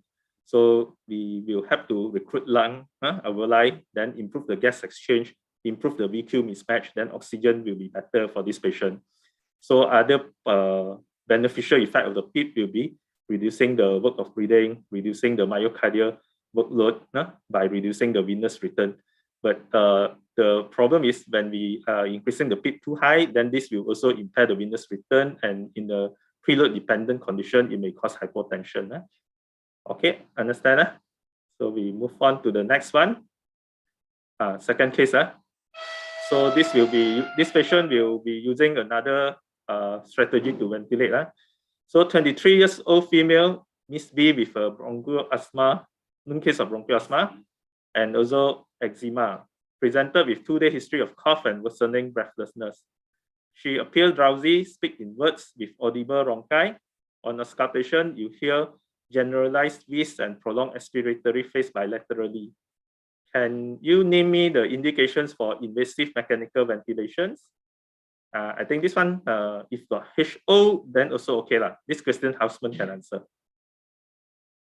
And I think it was highlighted earlier also by one of our presenters. Yeah, we have our Houseman to answer. Yes. Yeah. Okay, welcome. So for the first question, what are the indications for invasive mechanical ventilation? So this patient, 23-year-old, came in with acute exacerbation bronchial asthma. So basically, the patient right now is drowsy, speaking only words and audible rhonchi. So you can see that the patient is already in the life-threatening criteria of asthma. So in that situation, after given the basic management for asthma and also some medication, if the patient is still not breathing, we would go for invasive mechanical ventilation. Okay. So can you summarize what are the indications for invasive mechanical ventilation in general? What is the indication for? Okay, so basically the symptoms here, patient comes in as drowsy, speaking words, and on examination there's audible rhonchi, and then if there's vitals, then if the IR is increased and the SpO2 is decreased, we would put that criteria in severe asthma as well. And then if there's any ABG, so if the PaO2 is low, then that would be one of the criteria as well for severe asthma. Okay, basically you are saying that this patient is sorry? I didn't get the question, sorry. Okay, anyone wants to help? Basically, what you were saying is this patient is impending of failure to ventilate. Am I right? Because the cannot speak in, with an audible voice and all that. So you are anticipating this patient cannot ventilate, cannot wash out CO2. So your indication to intubate this patient will be failure to ventilate. So other indications will include things like failure of oxygenations, when you cannot maintain the saturations. So other indications will be want to protect the airway, or you are thinking about the airway obstruction. So you want to intubate before that happens. Okay. So I think this one was highlighted in one of the slides earlier. I can't remember. Okay. So after you intubate these patients with life-threatening asthma, which mode do you prefer to use when you ventilate this patient? Pressure support or volume control or pressure control? I think this one Dr. Ikram has explained a little bit on the mode, choosing mode and all that. Anyone would like to try?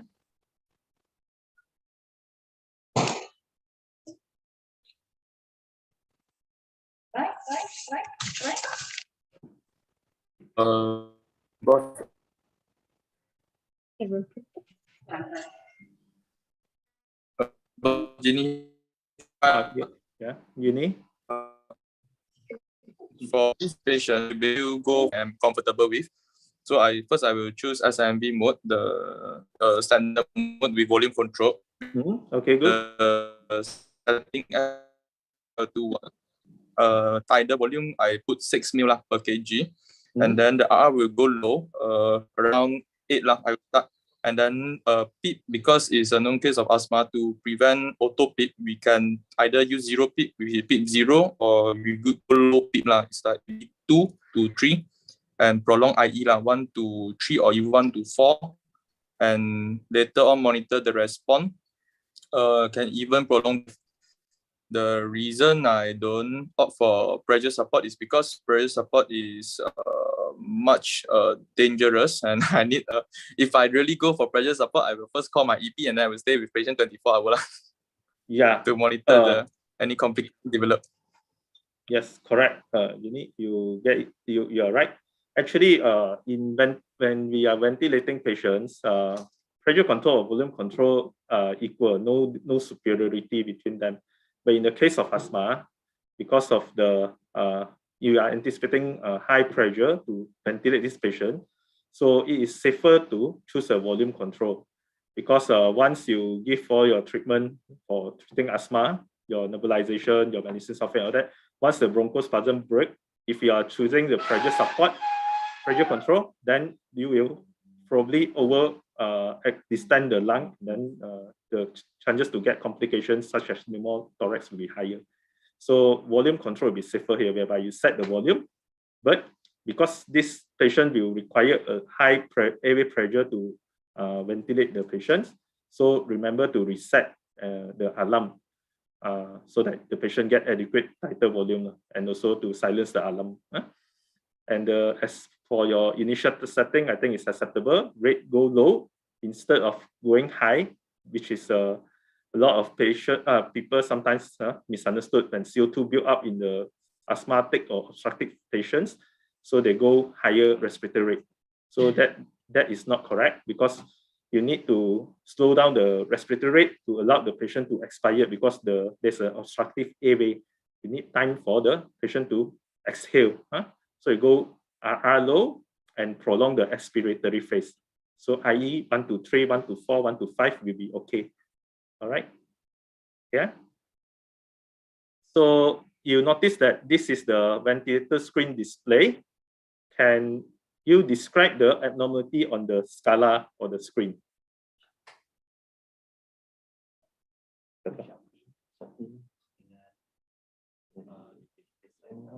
Huh? Who is that? Wendy. Wendy, are you there? Hello, Dr. So I'm here. Okay. I think the patient is still having bronchospasm. Looking at the flow chart, that I mean it hasn't gone back to the baseline of the PEEP. Okay, the second graph, second scala, right? Yeah. The flow versus time. By Yeah. right, the flow must go back to baseline because before it pick up, kan? It doesn't go back to baseline. Okay. Okay. So any other things that you notice? The pressure is everything is a bit high. The pressure is high, but then the P plat is actually normal. Below 30. Okay. So Yeah. what does that mean? When you got a high PIP, but normal P plat.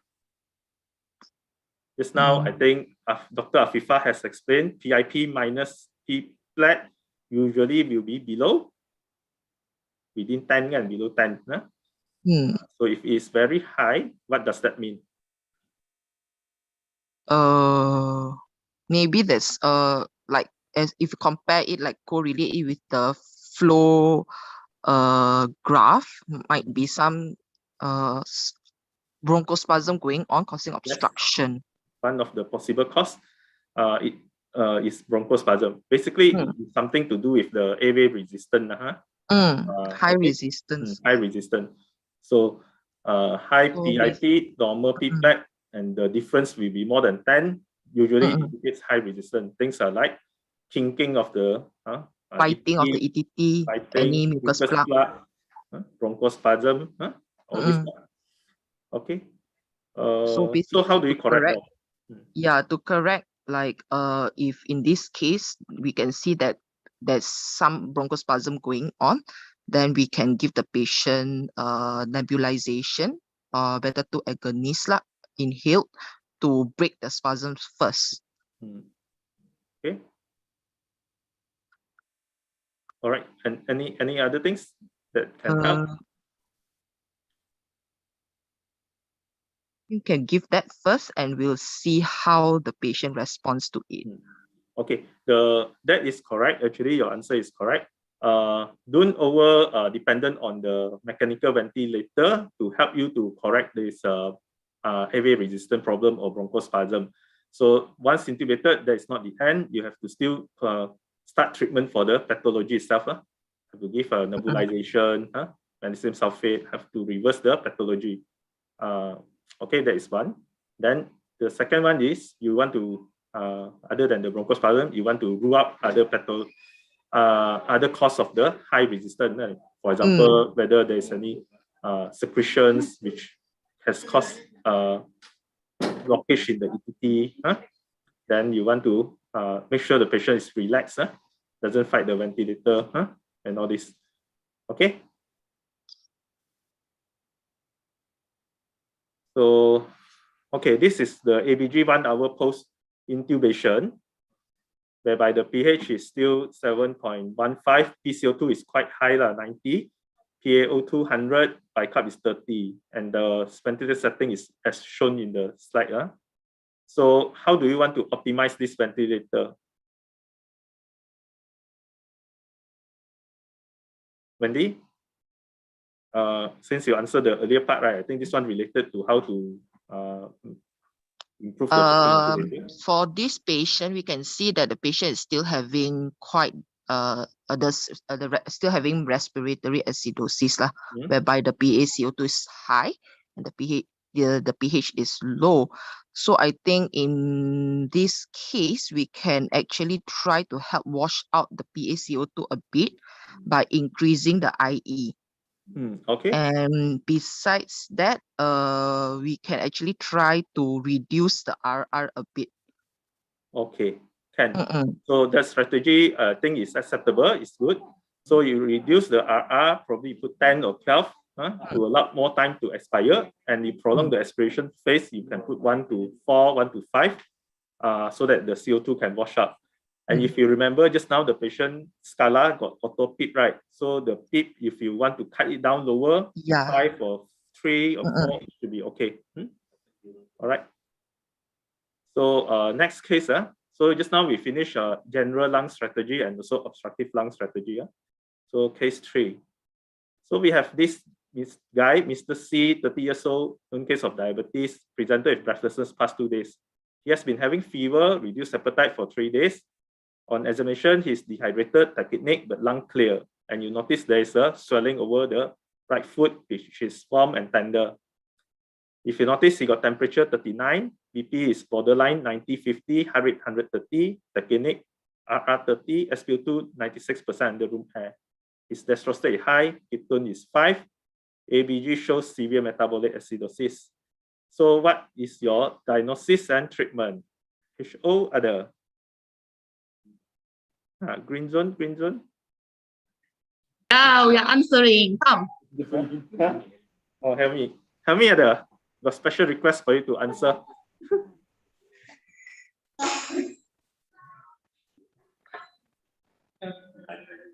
Okay, coming.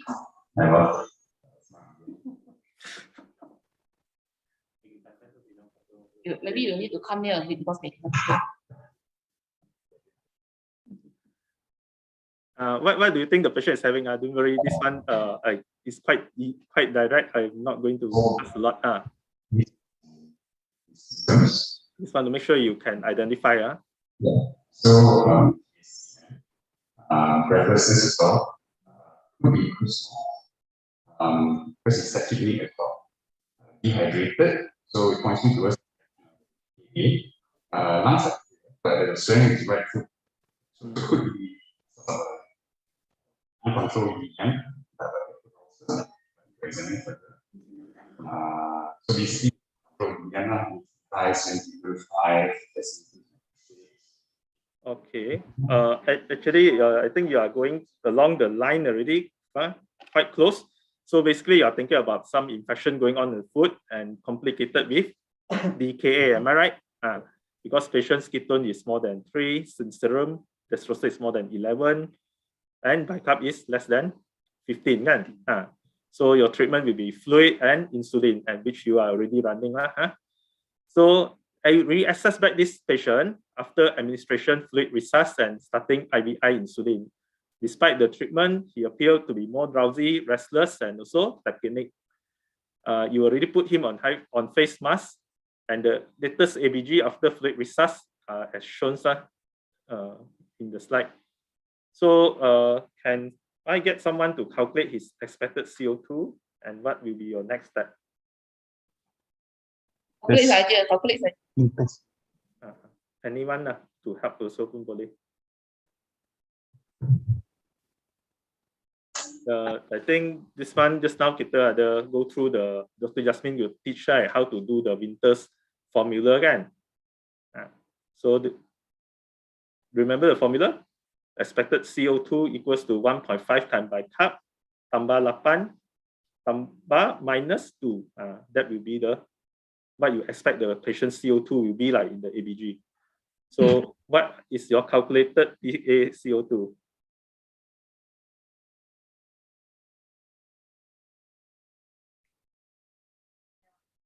Jenny, what's the answer?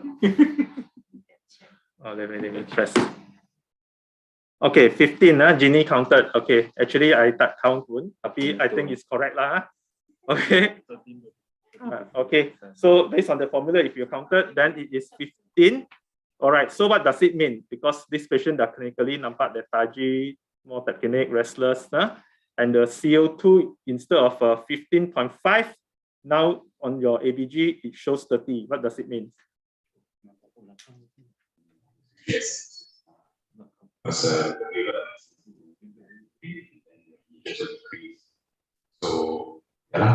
it's more than this.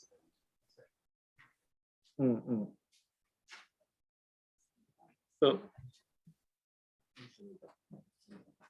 So basically, this patient is getting tired, unable to compensate and wash out the CO2 anymore, right? Correct or not? So he got this metabolic acidosis with a concomitant respiratory alkalosis. So you expect him to wash out the CO2, but he's getting tired, so he's not washing as much as he can. So your next step will be you wanted to intubate this patient because he is not responding to your treatment. Okay. So if you are intubating this patient, once you have intubated, what will be your initial ventilator setting? Can I get, I think 2 is the ruler. Very easy one. This one easy a bit. So I want to get someone else. Helmi is answering. Helmi. Okay, Helmi, you answer. What will be your mode? Helmi, please.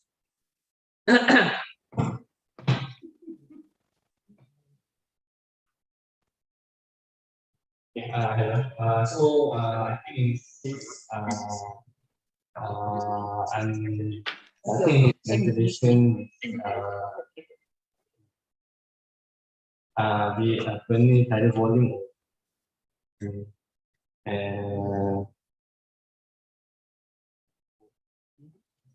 Okay, your mode go to basic first, the move air kan. Okay, mode you choose. Mode is SIMV. SIMV, okay. FiO2 you choose. FiO2 is 1.0. Okay, acceptable. Then your volume, tidal volume. Is 8 mils per kg. Okay, acceptable, 8 mils per kg. And then your PEEP will be? No. Usually you put how high is if let's say no oxygenation problem and all that. Okay, 5 to 8 acceptable. Okay, and then your IE and RR will put that. So for RR I put at 15. And then IE I think I follow the expiratory. I think the ratio is 1 to 4. I see. Okay, this is also the problem kan, because this one your aim is to wash out CO2. So this one compared to the second case, their strategy will be a little bit different right? Although both of them you aim to wash out CO2.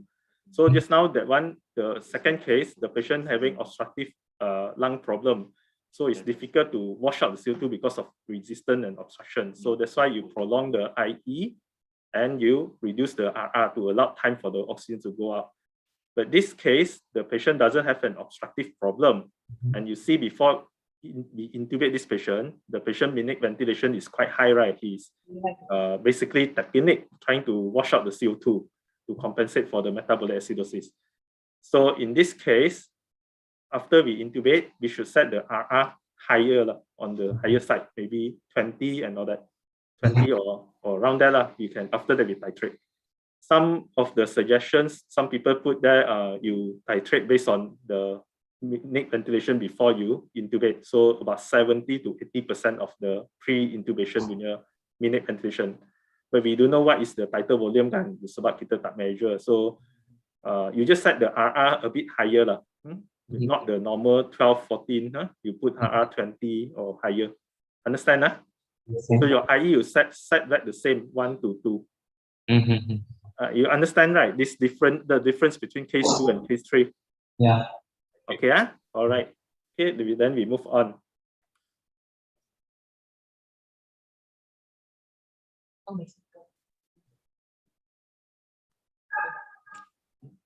Yeah, I think it's not. Okay, case 4. This one is the final already. So you have another patient presented to ED with respiratory distress. Before this, you got complaint of abdominal pain for the past 6 days. Amylase is high. You calculated PFI is 150. Just now someone explained PFI is your PaO2 divided by fraction oxygen. So just go back to the earlier slide. Okay. Now you diagnose this patient as acute pancreatitis with ARDS. So can someone mention to me what is ARDS, how you define it, and how you ventilate this patient. I think Sonia got this slide, I think. So anyone would like to try what is ARDS based on Berlin classification, and also how will you ventilate the patient? I think this one we get master student or someone senior. Shasmin, are you around? Oh, Hamdan? Hamdan, like bully him.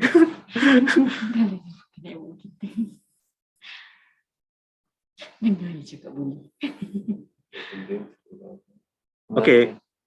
All right. Okay. To save time, I think it may be busy on the floor. So okay, ARDS according to Berlin's criteria defined as is an acute onset lah. So defined by within a week of the onset developed within it lah, 1 week, 7 days. So it has to have a bilateral lung opacity or infiltration, and the edema of the bilateral infiltration too is not explained by the heart failure lah. Okay, so and how do you want to ventilate this? The second question, how will you ventilate this patient? So you use the ARDS strategy. So, and this one I think I need to get you all to answer lah, so that you understand. So, Ginny, are you still around? Yeah, boss, I'm here. Yes. Okay, so ARDS punya strategy, we go the lung protective strategy lah, with the concept of high PEEP but lower tidal volume to protect the so-called baby lung lah. So the same, I will go for SMV mode, volume control. FiO2, I will start from 1, and then the what you call it, the tidal volume, same like go for 6 ml per kg as the starting, and then but lagi PEEP2 I will start at 7 to 8 lah. Usually start at 8 lah for me, and then also RR I will start at 20 to 22. 2022, and then IE 1 to 2 standard lah, like macam tu lah, boss. Okay. The concept is actually we want to minimize the P-plat to prevent the wheelie, right? And at the same time, we want to have a higher PEEP to recruit the lung. Kan? So what you explained is correct. You put the tidal volume a little bit on the lower side. Starting at 6 ml per kg is acceptable because you do not want the patient to get ventilation wheelie in long run, right? You want to keep the P-plat low. So 6 ml per kg. And then if let's say the P-plat is high, so you can slowly cut down the volume to 5 ml or 4 ml. Then because you are starting this patient with a low tidal volume, so you need to compensate the patient minute ventilation by increasing the RR. So you can choose a higher respiratory rate, 18, 20, and all this. So the PEEP 8 is okay, then you can titrate it based on the PaO2 like PaO2 of 60 and above, correct? Okay, so let's move on. So after you intubate, this is the ABG 1 hour. So the PaO2 is 150, CO2 is 45, no acidosis. Okay, the setting is as displayed. So you go and press the inspiratory hole and the P-plat is 35. What does this 35 means? Can someone explain? Okay, I think Ginny, I will get you to answer this question. Because you know, time is not permitting us. Okay.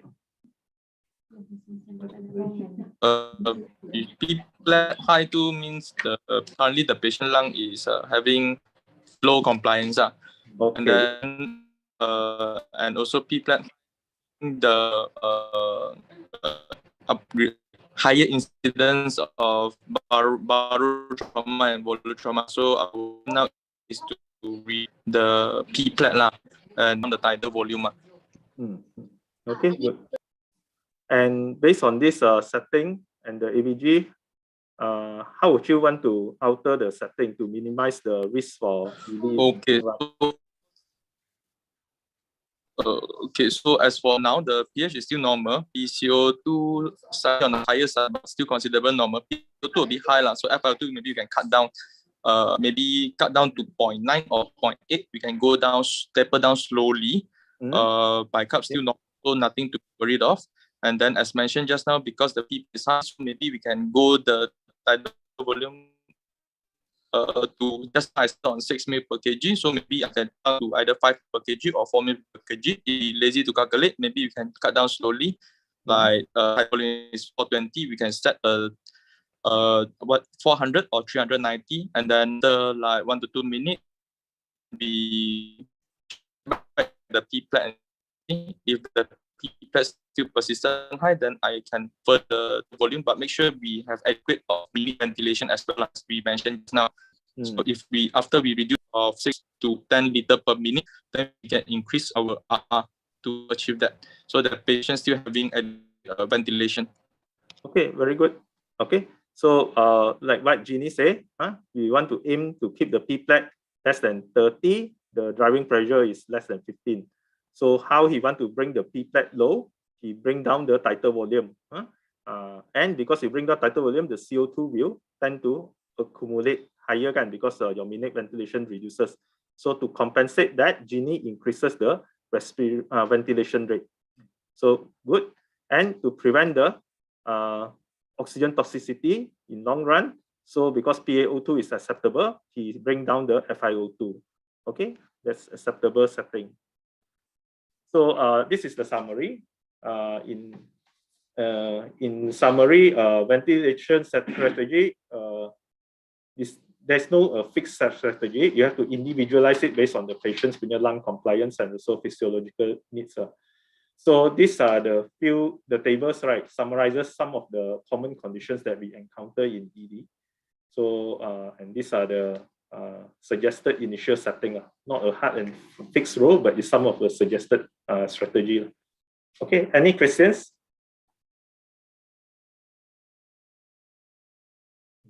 Okay, with that, I decide to thanks. Okay, all right, thank you. Okay, all right, stop.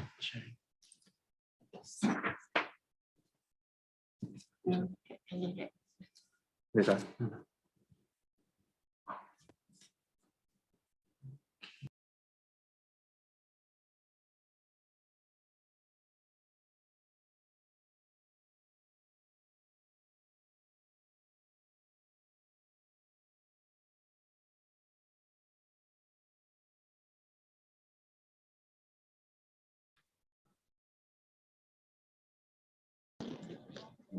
Okay, guys. I think this will be the last session for today.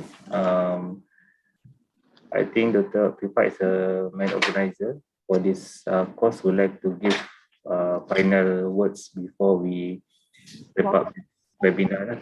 So, Dr. Pipa. Okay, let's go.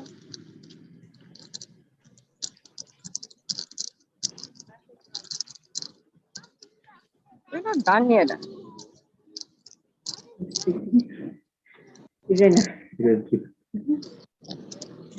Assalamualaikum and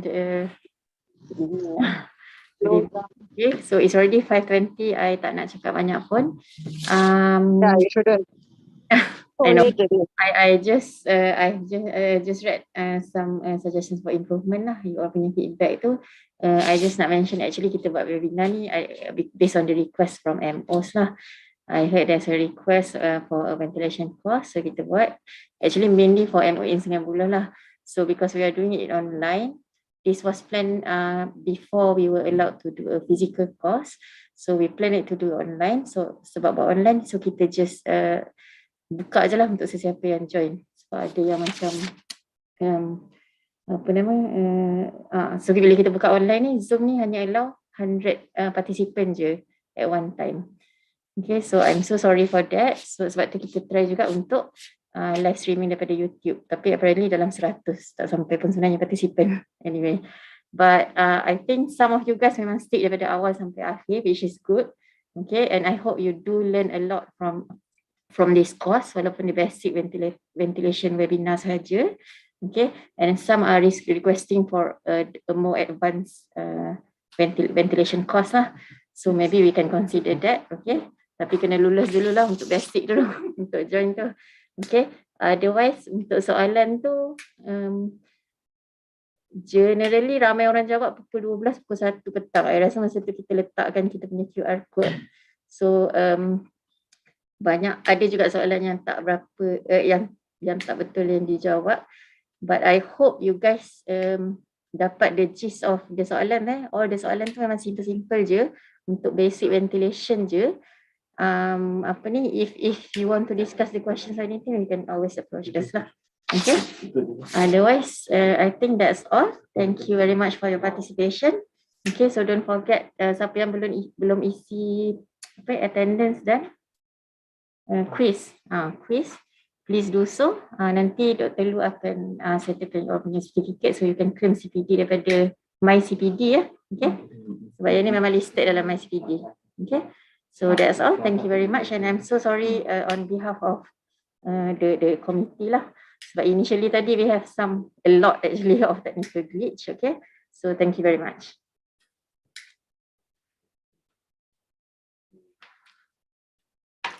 All right, thank you, Dr. Afifa. So with that, we close our webinar.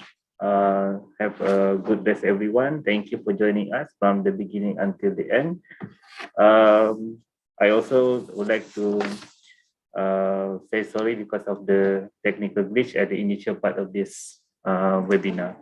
So with that, thank you, everyone. Bye.